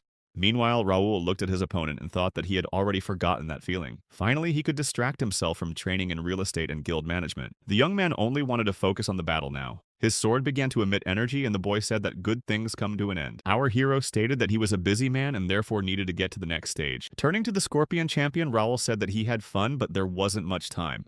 Looking at the gatekeeper, the boy added that it was time for them to call it a day. However, at that moment, the monster suddenly pulled out a sword from somewhere. Raul was very surprised to see it, but that wasn't the worst part. After that, his opponent launched poison in his direction. The young man was motionless for a couple of seconds and then deftly dodged the enemy's attack. And as soon as the poison landed near him, our hero realized that he should be even more careful now. Without wasting time, the gatekeeper attacked the guy with his sword again and he blocked the blow again. After that, a bright light spread throughout the cave. It made Josh, Jake, and the other men upstairs cover their eyes. None of them realized what it was. And Pierce realized that the monster was capable of wielding a mana sword. In that case, Josh started to panic and said that the situation was critical. He asked the guys again if they were sure the Lord didn't need help. Then Jake reassured the kid and said that there was no need to get involved. Philip, too, thought that they would only distract Raul and thereby harm him. They only had to believe in our hero.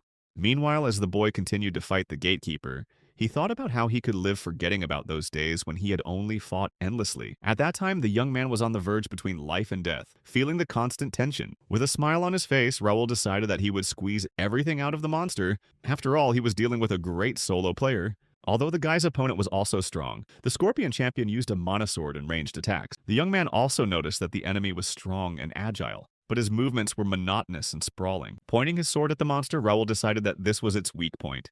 After that, the enemy again swung towards the guy. Meeting him, our hero thought that this time he would throw out a sword claw or sting, and in a second, Raul noticed that the champion of scorpions approached him and pulled out his claw. With a deft reaction, the boy dodged and the monster hit the empty space. This surprised the gatekeeper. Then our hero jumped and flying over his opponent was able to separate his claw from his body. Not expecting such a development of the situation, the Scorpion champion had no time to do anything and began to scream loudly in pain. While the enemy was discouraged, the young man continued to act and struck him again. Raul then landed and with a smile on his face told the monster that it was nice to remember the old days. He even thanked his opponent for it. Watching his master, his subordinates were dumbfounded. Jake asked the guys if the guy was stronger again. Philip confirmed this and said that he had already reached the middle level. It was only a matter of time before the boy would surpass Jake in swordsmanship. Jake himself was not happy about this. Rebelling from the rock, he suggested that our hero go to the other gate as soon as possible. The man also said that the next keeper would be his. Raoul Ashton said nothing in response. He was just trying to understand what had come over his subordinate again. After that, a notification appeared in front of the guy stating that he had reached a mid-level sword expert. The task had been completed. Then our hero apologized to the guys for waiting and suggested that they were bored watching the battle. However, Josh gave the opposite reaction. The guy enthusiastically said that it was amazing and he couldn't take his eyes off it. Even though Raoul was embarrassed, he thanked Josh. Philip also praised our hero and asked what their next steps would be. The young man replied that they were a little behind schedule and needed to hurry to the other gate. As a result, Raoul reminded them that they had a long day ahead of them and that they needed to get ready. Jake was glad of that. He loved this kind of thing. The boys worked tirelessly to clear the gate. 7 hours later, they had closed the 4th D-ranked gate, and the mercenary units, having regained their strength, headed under Bernard's command to the E-rank gates, and safely completed each mission. Thus, all the gates to the Turim capital territory were cleared. 500 people died on the first day, and about 700 were saved. Raoul said that many people thought that all the horrors were behind them, but he knew it was just a warm-up for the real battle. 2 men walking down the street were discussing the gate. One of them said he'd even seen orcs coming out of it, and the other said he'd heard of some people being dragged to the other side. In one of the bars in town, there was also talk of this. Many believed that the knights and mercenaries knew about the invasion and were ready to fight back. But the girls were discussing not the invasion itself, but who all the knights belonged to. It was about our hero. Meanwhile, Raoul himself was resting in his chambers. Rendell's residents had also heard rumors of what had happened. The chief had heard that the danger in the capital of Turim was over. Gritting his teeth, the man read in the newspaper that the noble Ashton military family had marked their return with this act. Looking at the boy standing next to him, he asked who Raoul Ashton was, whom the people of Turim had dubbed the new hero. And as soon as the man read that such a great leap forward might return Ashton's county to the political arena, he tore the paper to pieces. Then he rose from his throne and, turning to Brian, asked what this nonsense was all about. All their preparations had gone down the drain. His son stammered and bowed his head down, asking the man not to worry. However, those words worked in a very different way. The man got really angry and began to emit an energy that made Brian lie down on the floor. Then he said that by the time he was 60, he had 30 sons. He then added that none of them were any good. Continuing to press his son, the man also added that Ashton's sons were also getting in the way. After a few seconds, the energy that was spreading throughout the room from the man disappeared and Brian was able to rise to his knees. The man then told his son that he couldn't even stand a drop of pressure. He also asked Brian if he could call himself an expert after that. In response, the son apologized to his father. The man's name was Hudson Randall. He approached Brian and asked him to give him a detailed report of everything that had happened in his absence. Then his son told him that about 2 weeks the temple had sent an official document. Then the count took the report and read that the confirmed number of gates was 73. In a week, about 40 had been destroyed, but the number was still growing. About 3,200 residents were missing or dead. The same was true of the 15 knights. Hudson had read that the knights were afraid to enter the gate, which led to an increase in the number of casualties among the soldiers, and at the moment, all the gates were sealed off and under surveillance. Brian then turned to his father with a tremor in his voice as he silently lowered his hand with the newspaper. Earl Rendell said nothing to his son, and within seconds, Brian was literally flying out of the study. As he landed against the wall, he began to plead with his father, and the man approached him and began to emit ominous energy from himself again. The man then announced that he was banishing Brian from the family. He said that until he needed him, he could not enter Rendell County. Brian looked at his father with tears in his eyes, and the Earl said he didn't care that he was his son. He said if he saw the boy, he'd destroy him on the spot. Then Hudson ordered his son to get out of the office and tell the third in command that he was waiting for him. Looking after the limping Brian, the man cursed the Ashton family. Meanwhile, at the Royal Academy, the girls were admiring our hero as he passed by. With a smile on their faces, they discussed how the lad's knights had contributed to the defense of the kingdom. They also thought Raoul was handsome. The people around them also admired him. A disgruntled Caleb Randall was watching, and the guy standing next to him supported their friend and thought that the young man did not hit his finger, and his family did everything for him. Caleb looked after Raoul and said that as soon as the family sent reinforcements to him, he would show everyone who was better. Meanwhile, our hero was starting to get annoyed by the attention. He didn't understand why you can't just talk to him. And at that moment, Dalton ran up to the guy. He hugged him by the neck and was delighted that Raoul was so famous for a week. Dalton praised him and asked if he was aware that in the capital he was being trumpeted at every turn, to which our hero replied that he was not interested. This surprised Dalton and he asked if the rumors were not lying. He said that people were talking about the guy being the true heir to Ashton County. Raoul looked at his acquaintance unhappily and asked him again. Then Dalton spread his hands and said what he had heard. Otherwise, he did not understand who allowed the young man to take so many soldiers. And our hero turned around and asked the boy to stop talking nonsense. He said that the throne will inherit his older brother, and he does not care. Raoul also told Dalton that he himself gathered the knighthood without the support of his family. When Dalton heard about it, he was very surprised and asked how it was possible. Then the guy answered that he had some capital. Dalton rubbed his head and asked if next time he could go to the gate with them. Our hero didn't say anything to the acquaintance and looked at him strangely. The young man noticed this and asked what was the matter. At that moment, Raoul began to smile and thought that one had fallen for his tricks. It might seem that the young man had entered the academy only to sneak out of the house, but in fact, he had another goal. He wanted to find skill books and hidden talents. With Gray's arrival, the roster of students changed. But even so, Raoul had already chosen candidates based on the link's data, and one of those people was Dalton the Stick-Up Man.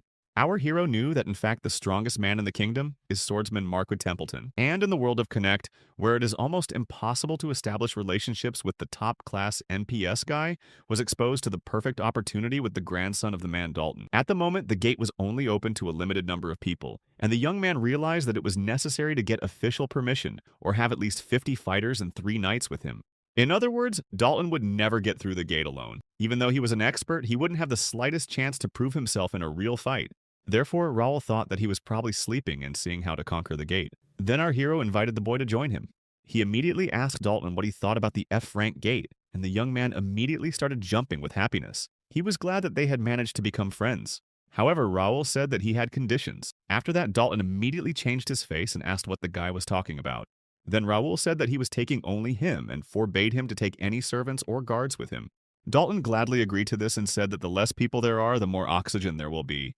Our hero also asked the boy to keep this outing a secret. He wanted to avoid another wave of gossip. Dalton smiled and said that he didn't want to cause his family any problems. Raoul was surprised that the boy was as calm as a boa constrictor.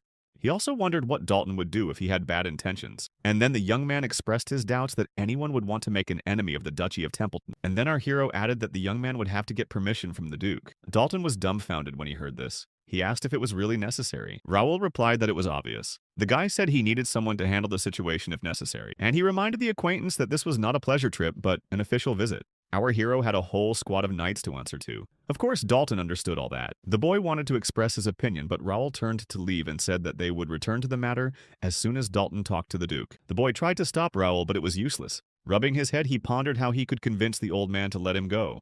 After a while, our hero sat in a room with his subordinates. The men asked him what was the situation at the academy. He replied that the attention was tiring, but everything was fine. Bernard then said that in that case, they would try to keep public opinion at the same level. Raoul then took a cup of tea in his hands and asked the men how the deployment of the troops was going. And Bernard explained that for the last 2 days, 100 fighters had been used as bait. They had also taken in 10 more hired soldiers. In addition, the man said that in the main unit, 20 active spies had completed basic training. Raoul realized that there was a battle for public opinion, and in this fierce battle, they were obliged to strengthen their position. So the guy said that turning to Reuben's voice was the right decision. As they passed on information about the gate without asking for anything in return, word of their good reputation quickly spread throughout the kingdom. The boy realized that someone might not know the power of the information source of the Connect. It is an elite organization made up of mages. Moreover, the president of the Press Association is one of the 3 great magicians of the continent, Genus White. He surpasses the status of the Ajas who hold the highest positions. And Reuben's voice is the most influential of all. Raoul realized that in battle, you don't have to fight only with blades. The boy believed that they could use any means possible.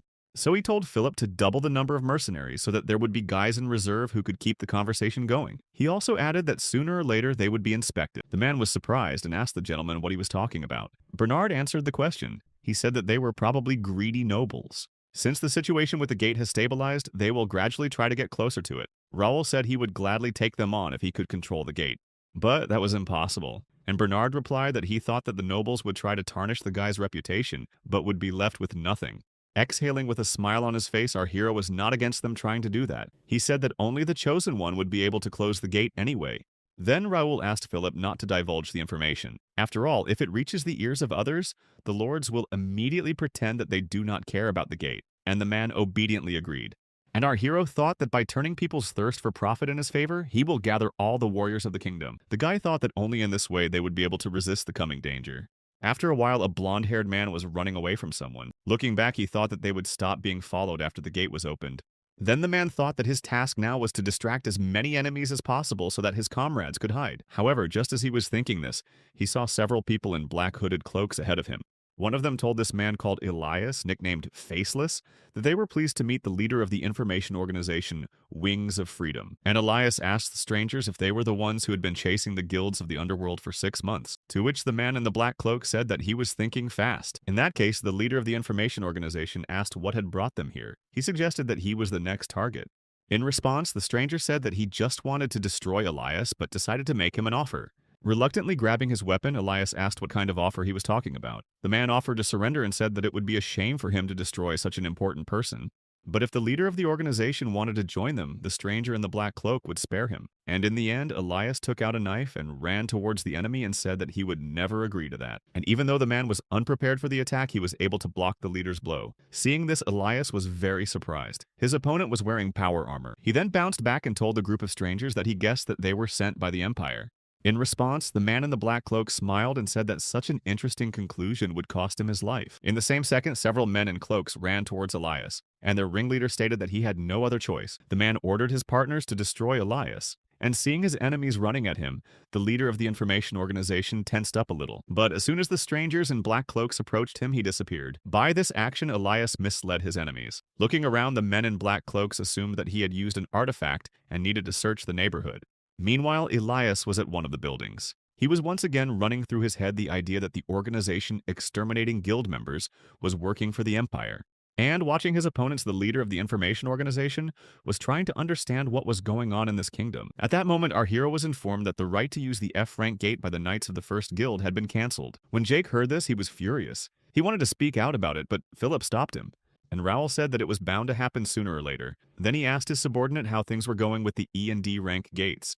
To which the man replied that our hero and his allies still had access to them. In this case, the young man decided to clarify who would now become responsible for the F-rank gates. But the man could not accurately answer this question, as there were several families in the queue. And in principle, the guy was counting on it. He thought that given the low level of danger, the F-rank gate would be perfect for bragging. In addition, the nobles would be able to make good money from them. And looking at the subordinate who was the captain of the guard, Raoul assumed that he was also confused. So the young man decided that now was the time to gain his trust. Turning to him, Raoul said that if he had any questions, he could ask them. At first, the captain of the guard was surprised, but afterwards he thanked the boy. He said that it would be good if all aristocrats were like our hero.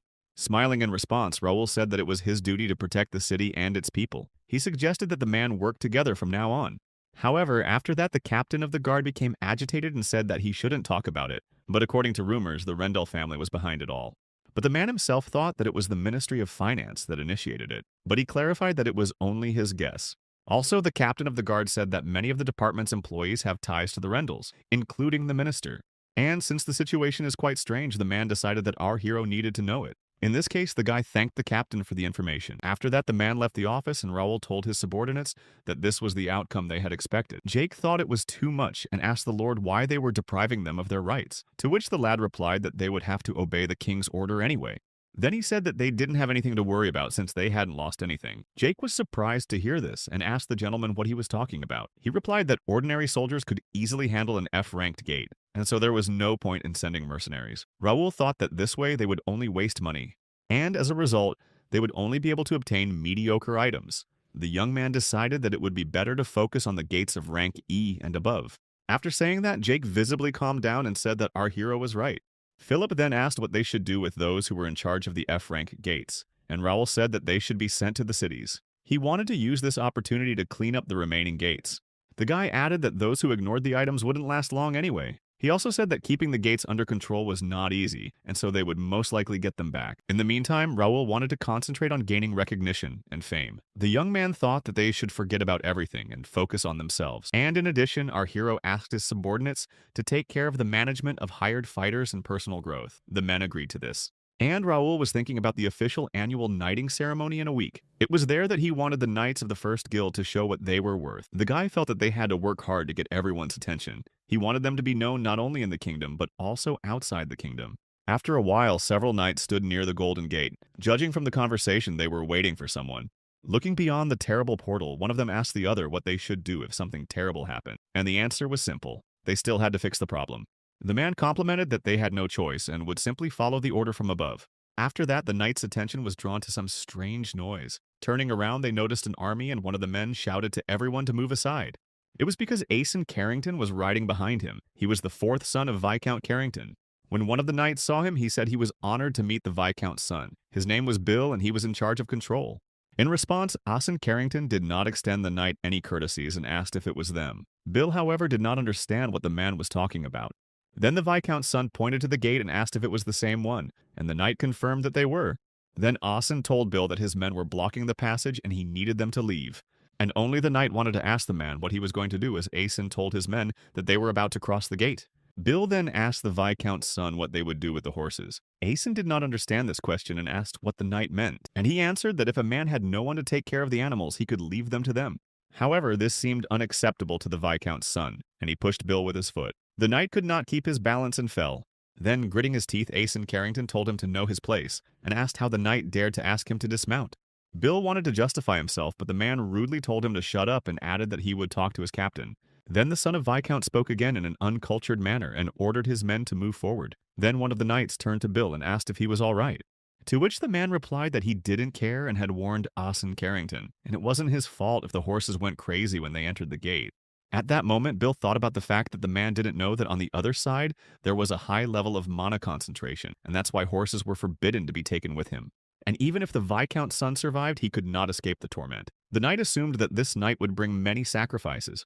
Meanwhile, Asen continued on his way and asked his subordinate what exactly awaited them beyond the gate. He replied that there would be only orc goblins there and they had nothing to worry about. But these words angered the Viscount's son more as he thought to get the treasure. Then he clutched his horse's bridle in his hands and thought that if Raoul Ashton had been out of the way, things would have been different. Asen Carrington was very annoyed that our hero had become the star of the capital by killing a couple of monsters, so he wanted to bring the guy down to earth by closing the remaining gates. After that, the man ordered his subordinates to break into squads and go into battle. He believed that in order to clear the gate, they needed to destroy every monster. However, Marco, who was an Imperial Guard, said that this could be dangerous and it would be better to send scouts ahead. The rest of the men were advised to stay together. And Asen Carrington, who was an Imperial Guardsman, said that if he let his fear get the best of him, he would not be able to clear the gate. The Viscount's son asked him what people would think of them if they couldn't deal with such a trifle. Marco didn't have time to answer as he noticed something behind his back. After that, he asked Asen to stay behind him. At that moment, some red monsters started coming out of the forest. The subordinates of the Viscount's son, as well as himself, were in a stupor. Then Marco asked everyone to remain calm and stay in their positions. The Imperial Guardsmen also looked at the enemies approaching them and ordered the knights to prepare for battle. After a while, the news that Asen Carrington's men were missing, as well as himself, reached Raoul. The captain of the guard explained that all the units that had crossed the gate had vanished, but the young man did not understand what the man meant by these words and asked him again. The old man explained that 10 units had disappeared in the last couple of days. He also said that each of them had been ordered to mop up the gate. The boy was surprised and assumed that the gate could transform and eliminate anyone entering. However, he realized that this was only characteristic of high-ranking gates, and these thoughts led Raoul to believe that there might be something inside. Bernard then approached our hero, but the young man beat him to it and asked the man to gather the best knights, including Homer. Bernard was very surprised and asked why it was necessary, and without dodging the question, Raoul said that they would conduct a rescue operation. After a while, Dalton and our hero were already inside the gate. They were met by toad-like monsters. One of them was disemboweled right in front of the boy, and he complained that he was now covered in its slime. Dalton turned to Raoul and asked if it was always this boring and dirty inside the gate. In response, the young man asked his acquaintance what he expected. The boy said that they could not know in advance what kind of terrain awaited them. Raoul also reminded him that he had warned him that they were not going to play with toys, and Dalton understood that very well. Looking at the boy, our hero realized that the rank of the gate does not correspond to the level of his training. However, given Dalton's lack of experience, he thought that this was the best place for training. Afterwards, Philip approached the boys. He said that the scouts had returned. Then Raoul asked what they were talking about. The man replied that, as expected, the number of detected monsters had decreased. In this case, the young man thought that they were preparing to attack. Our hero had already received information regarding this gate. Their maximum capacity was 300 individuals. Raoul said that in the first place, no one but the conquerors should stop them, and in the second place, it was a trap. The guy was willing to bet that the monsters do not even expect to be in it. After a while, our hero and his team reached a place, and the young man suggested that we stop here. After that, he turned to Homer and asked what he thinks about it, to which the man replied that he agreed with him. The knight of the first guild said that in front of them was an open area with swampy areas. It seemed like the right place for him. Finally, after listening to Homer, Raoul Ashton said that in that case they would get to work. The young man said that this would be their base and asked the knight of the first guild to tell everyone to take positions. Dalton was standing next to our hero the whole time. He asked what the boy was going to do on this hill. Raoul replied that he was going to build a fort here. Hearing this, Templeton's son was surprised and asked the boy what he was talking about. Then Raoul asked his acquaintance to watch carefully and said that maybe he would learn something. And as soon as Dalton saw that the guy with the help of his hand emitted some energy, he was terrified. And our hero continued to direct his hand upward with a smile on his face, told Homer that they are starting. After that, the knight of the first guild ordered his subordinates to activate the artifact. After a few seconds, a magic circle appeared in the sky. Looking at it, Dalton was still in shock. Then many bricks began to rise into the magic circle. Dalton asked the young man what was going on, but he didn't get an answer. Raoul said that now they had to repeat what they had done in training. He was referring to the A formation and added that they were moving on to the main part. With that, the bricks began to line up into blocks and form the framework of something sturdy. Covering his hands from the dirt, Dalton was still questioning why all this was necessary. And as soon as he asked it, the answer came out. He saw that the boys had built a fort. Dalton's eyes bulged as he stared at the newly built fort. And our hero said that despite the fact that it was a hastily built fort, it would fulfill its purpose. The young man thought it was better to sleep like this than in a tent. The fort was 3 meters high and 20 wide. There was enough room for 100 men. In other words, it was the perfect base to meet the enemy. Dalton then asked Raoul if he was planning a siege. The boy didn't believe that the gate could be so dangerous. To which our hero said that they all posed a risk to life, but the fort was only necessary for this gate. The young man thought about the fact that he needed a large amount of artifacts to make the bricks lighter and smaller. He hoped it was worth it. As a destroyer, the guy had used the technique of building a small fortress in a high-ranking gate or dungeon more than once to shorten the mop-up time. For the sake of this moment, Raoul had specifically trained guild members capable of activating artifacts. However, he didn't think their training would come in handy so early on. And of course, Dalton had a lot of questions, but he decided to ask only one, and the young man asked what kind of question it would be. Then Dalton asked why the fort was needed at all, because he thought they were going to look for missing people, and Raoul said that was what the fort was for. That brought a look of surprise back to Dalton's face, all because he understood that forts are used to defend against enemy attacks. The guy asked our hero who he was going to fight off on the rescue mission. Raoul said that he would soon find out. The young man thought that perhaps those are sure that they are ready for anything and do not even take into account the possibility of failure. And our hero wanted to see whose preparation would be more effective. Meanwhile, in some shelter sat a masked man named Jack. He was the commander of the Imperial Hounds in Section 8. Then a subordinate came up to him and told him that they had captured those men as he had ordered. Jack then asked him if the rescue party was already there, and the man said yes. The man also added that the number of fighters was about the same as in the captured squad. He said the scouts were following them. Finally reaching for his sword, the commander hoped that these men could entertain him. With a smile on his face, Jack said he was tired of dealing with weaklings. He also believed that they should follow the captain's orders. After that, the man set out to hunt. But at that moment, a subordinate came up to him and, slightly stammering, said that he had an urgent report. And the news was from the rescue party's reconnaissance. Jack asked what had happened. The subordinate said that, according to rumors, they were hiding in the fort and doing nothing. And that surprised the commander. Meanwhile, Dalton was lying quietly in the fort, yawning. He said that he had not signed up for such a bore, and asked Raoul if he was sure that they would come for them. And our hero said not to relax too much because they could show up at any moment. Then Dalton said that he realized that the guy had built the fort for a reason, but he still didn't understand who their enemy was. So he decided to ask Raoul about it, and the young man said that he did not even think about hiding it from an acquaintance. Then our hero smiled and said that Dalton had better ask other people about it. This again caused a storm of emotion on the boy's face, and turning around he saw a crowd of people headed by Jack approaching them. Dalton asked if they would have to fight them. Raoul said yes with a smile on his face. And Jack, seeing the fort, grabbed his subordinate by the cloak and asked indignantly when they had time to build it. But he did not know the answer to that question. Then our hero waved his hand at his enemies and said that they were sure to trap them. As Raoul continued to smile, he realized how confused they were. After all, they had just realized that they had fallen into a trap. Philip then ordered the knights to prepare and aim, and our hero continued to think that their opponents didn't realize they were being ambushed. And as it was, in fact, the young man decided to take advantage of the confusion of the enemy. Looking at the commander of the opponent's guy, noticed that he was very hot-tempered. Of course, this prompted Raoul to tease the man. So our hero did not think long and unculturally shouted at the Imperial Hounds and asked why they were walking around without a leash. Then the guy said that the enemies looked like retards in this senseless equipment. With a sinister smile on his face, Jack asked the young man if he was of the Ashton family, and pointing his sharp sword at Raoul, he noted that he had the guts to be defiant. Then the commander declared that they would gladly destroy the boys, or rather he wanted to send the young man to the other world himself. Sending his subordinates to attack, Jack said that in the end this fort would belong to them. However, this did not frighten our hero. On the contrary, he smiled and thought that his enemies were caught. At the same moment, Raoul grabbed his sword, and Dalton still did not understand what was happening, but he was sure that these people were from Imapria. Then our hero ordered his men to fire. All the knights of the Blinks raised their bows and aimed their arrows at the enemies, and the men from Jack's side also went on the attack. They all shouted that they were doing it for the glory of the Emperor. The cloaked men quickly approached the knights with bows, and they were even a little confused. But in a second, the enemies were also confused. Dalton attacked. He attacked the Imperial Hounds with great skill, and said that even toads would be more pleasant for him to fight. Jack smiled as he realized that there was another upstart here. That made it all the more interesting. Then the commander waved his hand and asked Raoul and his boys if it was time for them to show some respect. Then one of the cloaked men blew a horn. A look of bewilderment appeared on our hero's face.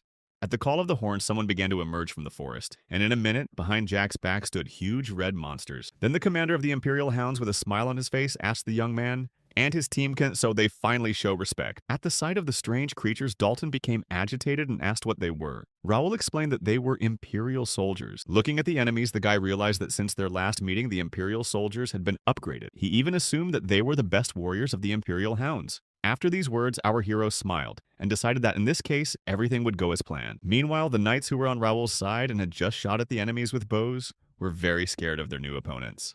But nevertheless, they realized that they must not panic. At that moment, the Imperial soldiers roared loudly.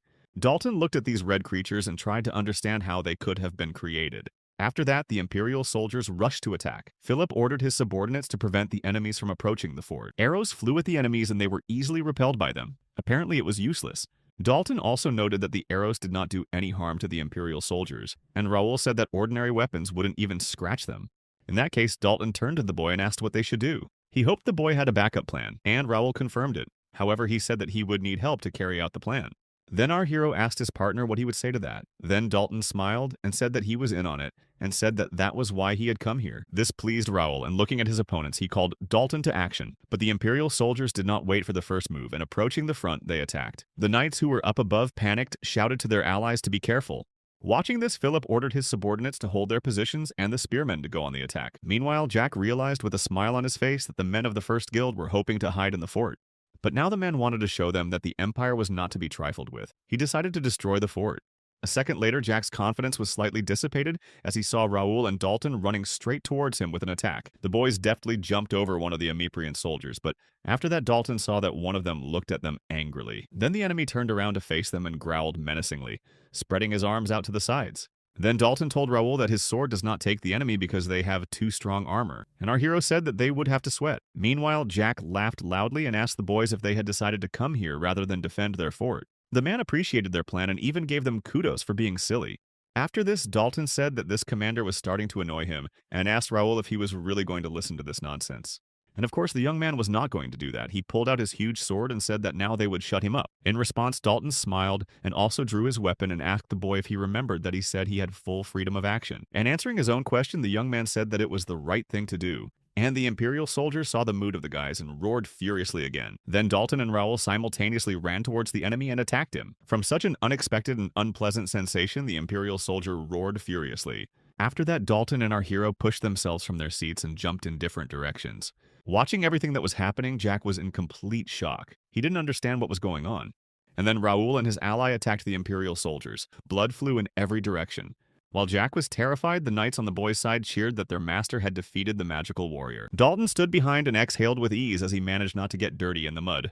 At this point, our hero, standing on the lifeless body of the Imperial soldier, and turning to Jack, asked why they were silent and if that was all their fighting power. Then he asked the man why they had to shout for the glory of the Emperor and other nonsense if their loyalty to their lord depended on the presence of magical warriors. At first, Jack was silent in response, but then he said that it was getting more and more interesting every time. The man thought he could finally have some fun. Jack added that he should thank the guy's family for providing him with a worthy opponent, and Dalton assumed that if the man commanded an Imperial army, he was stronger than those monsters. He asked Raoul if he needed help. In response, our hero smiled and said that he himself would be happy to deal with the enemy. In addition, Raoul noticed that Dalton already had a rival. After these words, the guy turned his head to the side in surprise. There was another Imperial soldier with a huge mace. Jack was ordering him to stomp the guy. Our hero noticed that this enemy was smaller but well armed. He asked Dalton if he could take him. He asked if the guy had forgotten what kind of family he was from. Then Dalton asked Raoul not to worry about him and advised him to teach the leader a lesson. Then the boy thought about the fact that his partner was Templeton's grandson. And despite the fact that this was the first real fight of the guy, our hero decided that he could rely on him. And since his rear was now covered by Jack, Raoul decided it was time to call it a day. Then he apologized to the commander and asked if they were going to start the battle. Jack respectfully turned to the guy and asked him his name. Raoul answered. Smiling, the man said that everyone had heard about the young man's family. He said that there were rumors that they used a two-handed sword, but the commander himself believed that it was not true. And our hero at that moment noticed that his opponent talked too much and looked like a gorilla, and he decided he shouldn't look down on the man. Looking at Jack, Raoul noticed that his characteristics and level were similar to those of an advanced sword expert. But still, the man was the strongest opponent the young man had ever fought. After that, the commander of the Imperial Hounds said that 2 young gentlemen from noble families in one day was a jackpot. He asked the boys to surprise him. The young man continued to look at the enemy and noticed that he had strong characteristics and power armor. He realized he couldn't let his guard down, but then he smiled and thought about the fact that by leveling up he had improved his stats. Raoul had also invested in equipment, and he had something to brag about. In his mind, he asked Jack to check out what the reborn and fully equipped player was capable of. The man noticed that the guy had a mana blade and said that he probably wasn't a typical slobbering nobleman. He smiled again and said that Raoul might be able to entertain him. Then, emitting a red glow from himself, Jack added that, for the boy's information, it was not in his nature to hold back. The man ran at our hero with a possessed smile on his face. Swinging his weapon at him, Jack shouted that the young man would not cry when he knocked him down with one blow. Raoul Ashton answered nothing to these provocations. In a few seconds, their swords came in contact, and a bright light flashed across the area. Meanwhile, Dalton was also battling his armored opponent. As he fought off the attacks of the Imperial soldier, he noticed that he was quite strong. But Dalton was not going to stop and attack the enemy. As if anticipating this move, Dalton was able to block the blow with his shield. Dalton was very surprised to see this. He assumed that the Imperial soldier knew that his shield would collapse when faced with a monoblade.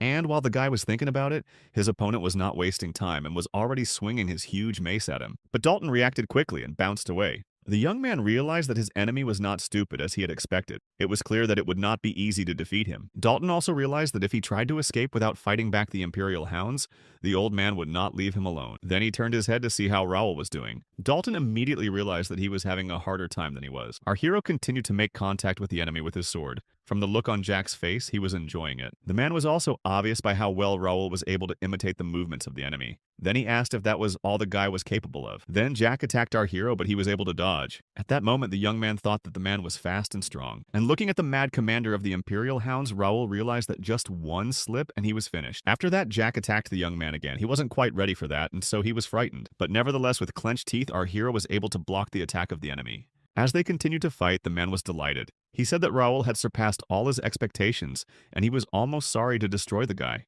Jack shouted that he loved watching the kingdom men continue to defend themselves, unable to do anything else. He begged the boy to keep fighting back, but our hero remained silent and wondered how much more he could say. It seemed to him that at this rate, mental damage to him is assured. But Raoul thought that the main problem was something else. He realized that the harder and longer the fight, the more the regnator trembled. The young man thought that if he activated it, he would probably end the battle in the same second. But his companions could get hurt because he can't take full control over them. So our hero decided to distract them to buy time to carry out the plan. At that moment, a notification appeared in front of the guy in which one of his subordinates asked if he could hear him. It was Bernard, and he said that the situation had been resolved. The man explained that the captives had been rescued and the enemy had been defeated. He said that the plan had been successfully executed. From these words, a smile appeared on Raoul's face. And Jack noticed it. He asked if the young man was surrendering. Then the man said that all they were doing was saving their hides by hiding in the harbor. The commander of the Imperial Hounds wanted to add something else, but suddenly he noticed the boy started to emit energy. It made Jack tense up and freeze in place. Raoul, on the other hand, became more confident. Continuing to shine, the young man said that all this time the plan was in progress. And now that it was done, Raoul said that the moment of the real battle had come. The boy provokingly told the man that he should try to attack him again. And earlier, Ace and Carrington's team had fought the cloaked men. One of them said it was true what they say about aristocrats being cowards, and others scoffed at the sight of the men as they were surrounded and shaking with fear. The Viscount's son was indeed trembling. Marco, on the other hand, asked everyone to remain calm, as one must be able to pull oneself together at times like this. The Imperial Guardsmen couldn't even believe that the Empire was involved in this matter, and they had fallen into their trap so easily. The man gritted his teeth and realized there was no way out. Then the cloaked men said they were not going to destroy them. However, if they resisted, they would have themselves to blame. After that, the Imperial Hounds added that the young master would be enough and his guards could be disposed of. As a result, the cloaked man ordered his subordinates to capture the nobleman and destroy the others. This made Ace Carrington's face look even more fearful, and Marco frowned his eyebrows even more at this moment. However, after that, the cloaked men began to fall to the ground and grunt. Turning around at the incomprehensible sounds, their chief didn't realize what had happened. The Viscount's son and the Imperial Guardsmen also turned to the side and saw our hero's subordinates there. They were shouting at the opponents as they dared to enter the territory of the kingdom. Watching all his allies being destroyed, the cloaked man wondered who these guys were. He noticed that these knights had defeated the magic-wielding warrior in a blink of an eye before he could even use his monoblade. Jack stopped and said he didn't mean to make such a mess. But then with a mad smile on his face, he said that one of the Imperial Hounds would be enough for interrogation, and so the rest could be destroyed. Meanwhile, Marco explained to Asen Carrington that it was Jack from the Order of the Golden Bear. He assumed that the Knights of the First Guild had come to rescue them. The Viscount's son stammered and asked his subordinate what guild it was, but he did not have time to get an answer to this question, as he was approached and asked if his legs were shaking. Turning around, Asen saw Josh in front of him. The boy said with a smile on his face that it was impossible to stand firmly on his feet in such a situation, and that not all young gentlemen were as brave as they were. And Pierce added that it was not even worth comparing the young men here. After that, Asen looked at the lifeless bodies of the enemies and thought that these guys had taken down such strong opponents with ease. This way, the Viscount's son understood what Raoul Ashton's first guild was all about. After that, Bernard contacted our hero and said that the situation had been resolved. He explained that the prisoners were saved and the enemy was defeated. Thus, the plan was successfully executed. Meanwhile, Raoul stood in front of the commander of the Imperial Racers. The man with round eyes asked the boy what he had just said. Then the young man repeated that the rescue team had accomplished its task. He also added that it was easy since they had sent all their forces here. Raoul told Jack that they had captured the prisoners and were concentrating on attacking the fort. Then he asked if the man had forgotten why they had come here. The boy said that the Imperial hounds were overconfident and thought they had everything covered. However, because of that, they had fallen into a trap. At first, Jack didn't answer him, but then he smiled and even smiled, and then smiled and even laughed. The man did not see anything terrible in it, and said that the development of a plan is not his strong point. Then Jack said that hiding and setting traps was no fun at all. Raoul tensed slightly at his opponent's reaction and even pointed his sword in the direction of the Imperial Hound commander. At that moment, Jack's hand turned red and veins began to stand out. He said it was time to act in his own style. The man said that now nothing was holding him back and they could fight at full strength. Watching his opponent, the young man realized that this was it. He was talking about the Ghost Blade. Being a destroyer, the boy had dealt with this unusual technique of Imperial Knights several times. It was an intimidating sweep of the blade moving in a chaotic direction. With burning eyes, Raoul Ashton thought that finally this technique was used by his enemy. After Jack was transformed, he grabbed his weapon and said that he was ready to fight. Without wasting time, he immediately rushed towards our hero. Not expecting such speed, Raoul tensed slightly. The man with a crazy smile on the street struck the ground with his sword and everything around him glowed red. He shouted that he had apparently succeeded in knocking the guy off his guard. Jack noticed that Raoul was only just managing to block the blows. But our hero didn't say anything back to his opponent. He was just counting percentages up to 100, and as soon as the guy got to 100, he slammed his weapon into the ground. A bright light went off in all directions. When the commander of the Imperial Hounds saw this, he was very surprised and didn't understand what was happening. Meanwhile, Raoul said something about the copycat and the activation was complete. Now the guy could work with it. Dalton continued to fight his opponent. Gritting his teeth, he fought off the Imperial soldiers' attacks. And at one point, Dalton managed to fend off an attack and catch his enemy off guard. Then the guy bounced aside as the mace spun against the Imperial soldier's legs. But after a few seconds, Dalton realized that he had failed because he pulled too weakly. When Dalton turned around, he saw the mace flying towards him. Dalton was very lucky that he noticed the danger in time and was able to dodge the attack. Looking at the Imperial soldier, he realized that he was fast and smart enough to strategize. Dalton realized that the enemy's attack tactics were simple. However, the danger for him was the mace surrounded by mana. The guy was inferior to his opponent in this, as he did not possess a mana blade. Dalton tried to figure out how he could win this fight. In the end, he decided to use the means at hand. The knights watching all this realized that the young man was having a hard time. One of them asked if they were sure they should stand aside. The man wanted to help Dalton, but Philip said that they had been ordered not to interfere with the fight, so they should stay where they were. He added that the most important part they had accomplished. The prisoners had been rescued. Now all they had to do was to trust the young master. At that moment, Dalton suddenly turned to Philip and asked if that was his name. The knight confirmed it. Then the lad said that he had a request for the man. Dalton asked him to tell the others to hold on tight to something. Looking at the Imperial soldier, the young man said that he would use the fort and give the people on it a little shake. Philip was surprised to hear this, and without wasting time, he ordered his subordinates to duck and get ready for the jolt. And all the knights grabbed what was nearby. Philip added that it was to keep from falling. Dalton noticed that Philip had prepared everyone quickly, and now he could see why Raoul could rely on his subordinates without any problems. Then, turning to his enemy, the boy asked if they could start. Without waiting for his answer, the young man rushed towards the Imperial soldier and offered him to try to fight back this time. Getting close enough to the enemy, Dalton decided to attack him. But how unexpected it was for him that he used his shield again. The guy had to bounce back. Then the Imperial soldier decided to make his move, swinging his mace at the young man. At that moment, Dalton jumped up and dodged his opponent's attack. The mace struck the fort. This caused the fort to buckle and the knights on it began to scream. Philip ordered everyone to hold on tight. Then the guy swung his sword and decided to attack the enemy from above. The Imperial soldier didn't expect this, and so he couldn't dodge the blow. After that, Dalton stepped aside. He realized that it was risky and was glad that it worked. The guy turned around and looked at the fort. The wall was a little damaged, and he hoped that it wasn't a big deal. Watching the boy from above, one of the men said that even though it was his first real fight, he was confident. Philip agreed and said that Dalton looked even proud. He recalled that he was a wolf of the Templeton family and the grandson of a swordmaster. Raoul looked at his ally at that moment and noticed that their enemy had been defeated. Then, turning to Jack, he said that it was time for them to go wild. The boy didn't understand how long they could stand idle. The man with a smile on his face agreed and asked our hero not to hope for victory. Jack said that the young man mimicked his technique quite well, but repeating the same movements was not enough. The commander of the Imperial Hounds said that he would show him the difference between them. After that, their swords clashed again. Sparks flew in all directions. Neither of them were going to give in to the other. Then they bounced away from each other, and Raoul swung his sword and directed the energy from it towards Jack. When the man saw it, he was surprised. He hadn't reacted in time, and so it hit him. Of course, this angered the Imperial Hound commander, and he cursed slightly. Raoul smiled at his opponent at that moment and asked if he'd noticed the difference. Through gritted teeth, Jack called our hero a pompous boy. You could see the rage in his face.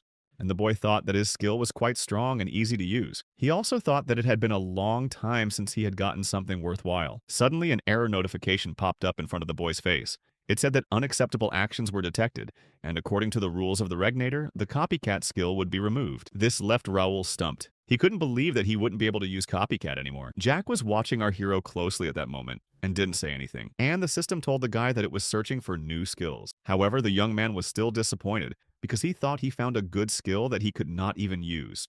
But after a second, Raoul thought that he could use it until a new one was found. During this time, our hero decided that he was obligated to finish the battle. Gripping the sword tighter, he told himself that he would squeeze everything he could out of it. So without wasting precious time, he rushed towards Jack and attacked him. Looking at Raoul, the man laughed and said that he had become too aggressive. He asked the young man if he had decided to speed up.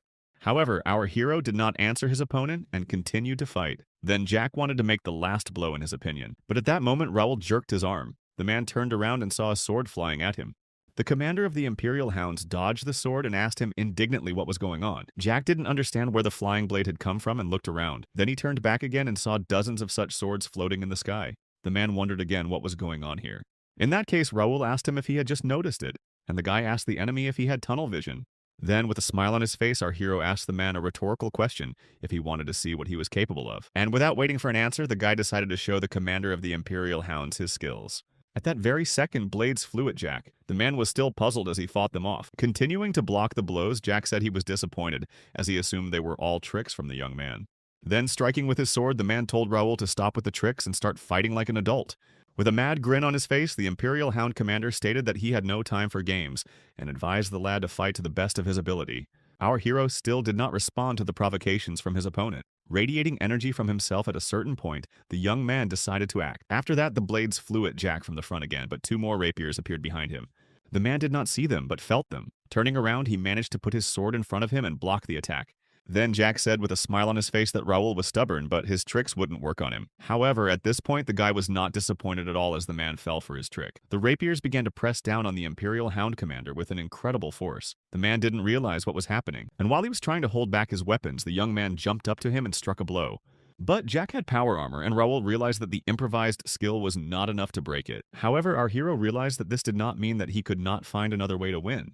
The man then turned to the young man and said that he had managed to hurt him. This surprised the commander of the Imperial Hounds. And then Jack was even more shocked as a sword suddenly flew at him. He barely had time to dodge it.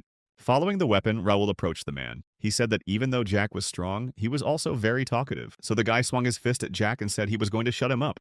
Eventually, there was an explosion. After that, the hand of the commander of the Imperial Hounds went limp. And our hero at that moment sighed and thought that finally everything was over. It wasn't very easy for him to fight Jack, and given the complexity of the battle, the young man already imagined how to increase his level. Suddenly, a notification popped up next to him. Raoul assumed that there was a new skill and thought that it was very timely. The system said that our hero had gained a shining aura of rank A+. Seeing this, the guy couldn't believe his eyes. He was very surprised and asked himself how he managed to get this skill. Radiant Aura was a top-level skill available only to the strongest of the Holy Knights. It allowed the use of AoE spells of purification, blessing, and healing. Raoul said that he had rarely encountered this skill in his past life, and now it was suddenly in his hands. Realizing what had happened, our hero smiled broadly. After all, it was the most real luck for him. Then, looking at Jack lying on the ground, he realized that he had not even expected that the team of invaders would ambush him inside the gate. The guy thought that they had prepared thoroughly and there must be a skilled strategist involved. He decided to be on the lookout. At that moment, Dalton came up to Raoul and enthusiastically said that the young man had set the heat. And since our hero didn't quite understand what the guy said, he explained, He said that Raoul hit the man in the face because he could not penetrate his power armor. However, the guy said that the way Dalton used the fort wall was cooler. Dalton then turned to the young man and asked if the mission had been accomplished. Raoul smiled at his partner and said yes. He also added that the boy had helped them well. Then Dalton said that he had gone for fun and could not tarnish the name of his family. The boy added that the old man would have destroyed him if he had sat on the sidelines. Looking at Dalton, our hero thought that he showed himself much better than he expected. The young man could not even believe that this was his first serious fight. Raoul thought that if Dalton joined the ranks of the first guild, they would become even stronger. Meanwhile, Philip stood aside and heard something. He turned to his master and said that the rescue party had returned. Raoul's subordinates were walking away. Jake turned to the young master and said that they had finished, and Pierce reminded the man that he had asked him not to call the guy that when he was on a mission. But our hero said that everyone is good and asked Jake if everything was okay.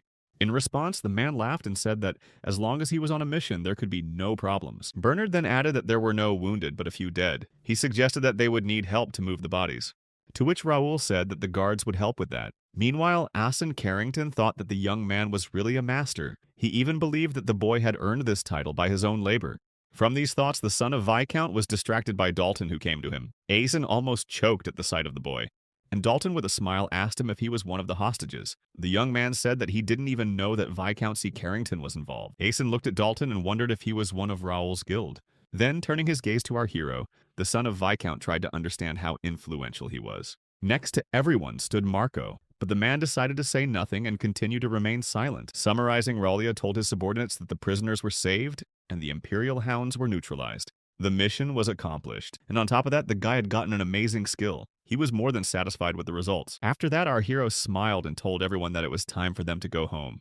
After a while, Raoul was exactly there. Sitting in the office with his subordinates, he asked them what happened to the Imperial soldiers taken hostage. Philip replied that they had secretly redirected them to Mr. Gray as the boy had requested. Then the young man asked what condition they were in, and Bernard said that everything was unchanged. He added that most likely the Empire had put a mind-blocking spell on them in case of capture. The man also said that without Mr. Gray's help, it would be difficult to get any information out of them, and Raoul said that it was not certain that the wise man would be able to find a solution. Then he asked Philip what was known about their motives, to which the man replied that all they knew was that they had disguised themselves as guards to sneak into the city, and that a large internal audit was planned. That was all the information they had. So Philip said it would be difficult to determine a motive, but that didn't sit well with our hero. He said that he would like to have more specific data. The guy thought that the Empire's method of operation was very simple and dangerous. For the next attack, he decided that they needed more information. Raoul realized that he had to find a way out. In that case, the young man told Philip to leave the matter to the kingdom and Mr. Gray. He asked the man if there was to be a ceremony for the knights tomorrow. Philip confirmed this and said that the ceremony would be calm and quiet, as the capital was in turmoil. Thinking about it, Raoul assumed that they were in for a real inspection and not just a pathetic demeanor, and that seemed like a good thing to him. Then our hero said that it would be an important event to prepare for. In response, Bernard and Philippe agreed with their young master in one voice. Raoul kept thinking that the most powerful families and knights of the kingdom would gather for the ceremony. The first guild was going to take to the big stage for the first time. And so the boy said that they were bound to make a good impression, so that the rumor of them would spread throughout the kingdom and reach the empire. The young man wanted to show them off to everyone. He believed that the greatness of the first guild would be sung in every corner of the continent. The next day in the city, everyone was quietly going about their business, and one girl noticed someone approaching them. Turning her head, she saw two flags. It was Raoul Ashton sitting on a horse, and the people around started to cheer him. The crowd was crazy about the guy, and the townspeople were yelling at him to look in their direction. Our hero did. He smiled sweetly at the girls. Next to him on his horse sat Josh. Looking around, the young man noticed that the crowd was shouting to him as well. The strangers didn't know his name, but they shouted that he was handsome. The girls smiled at Josh and, like our hero, asked him to look at them.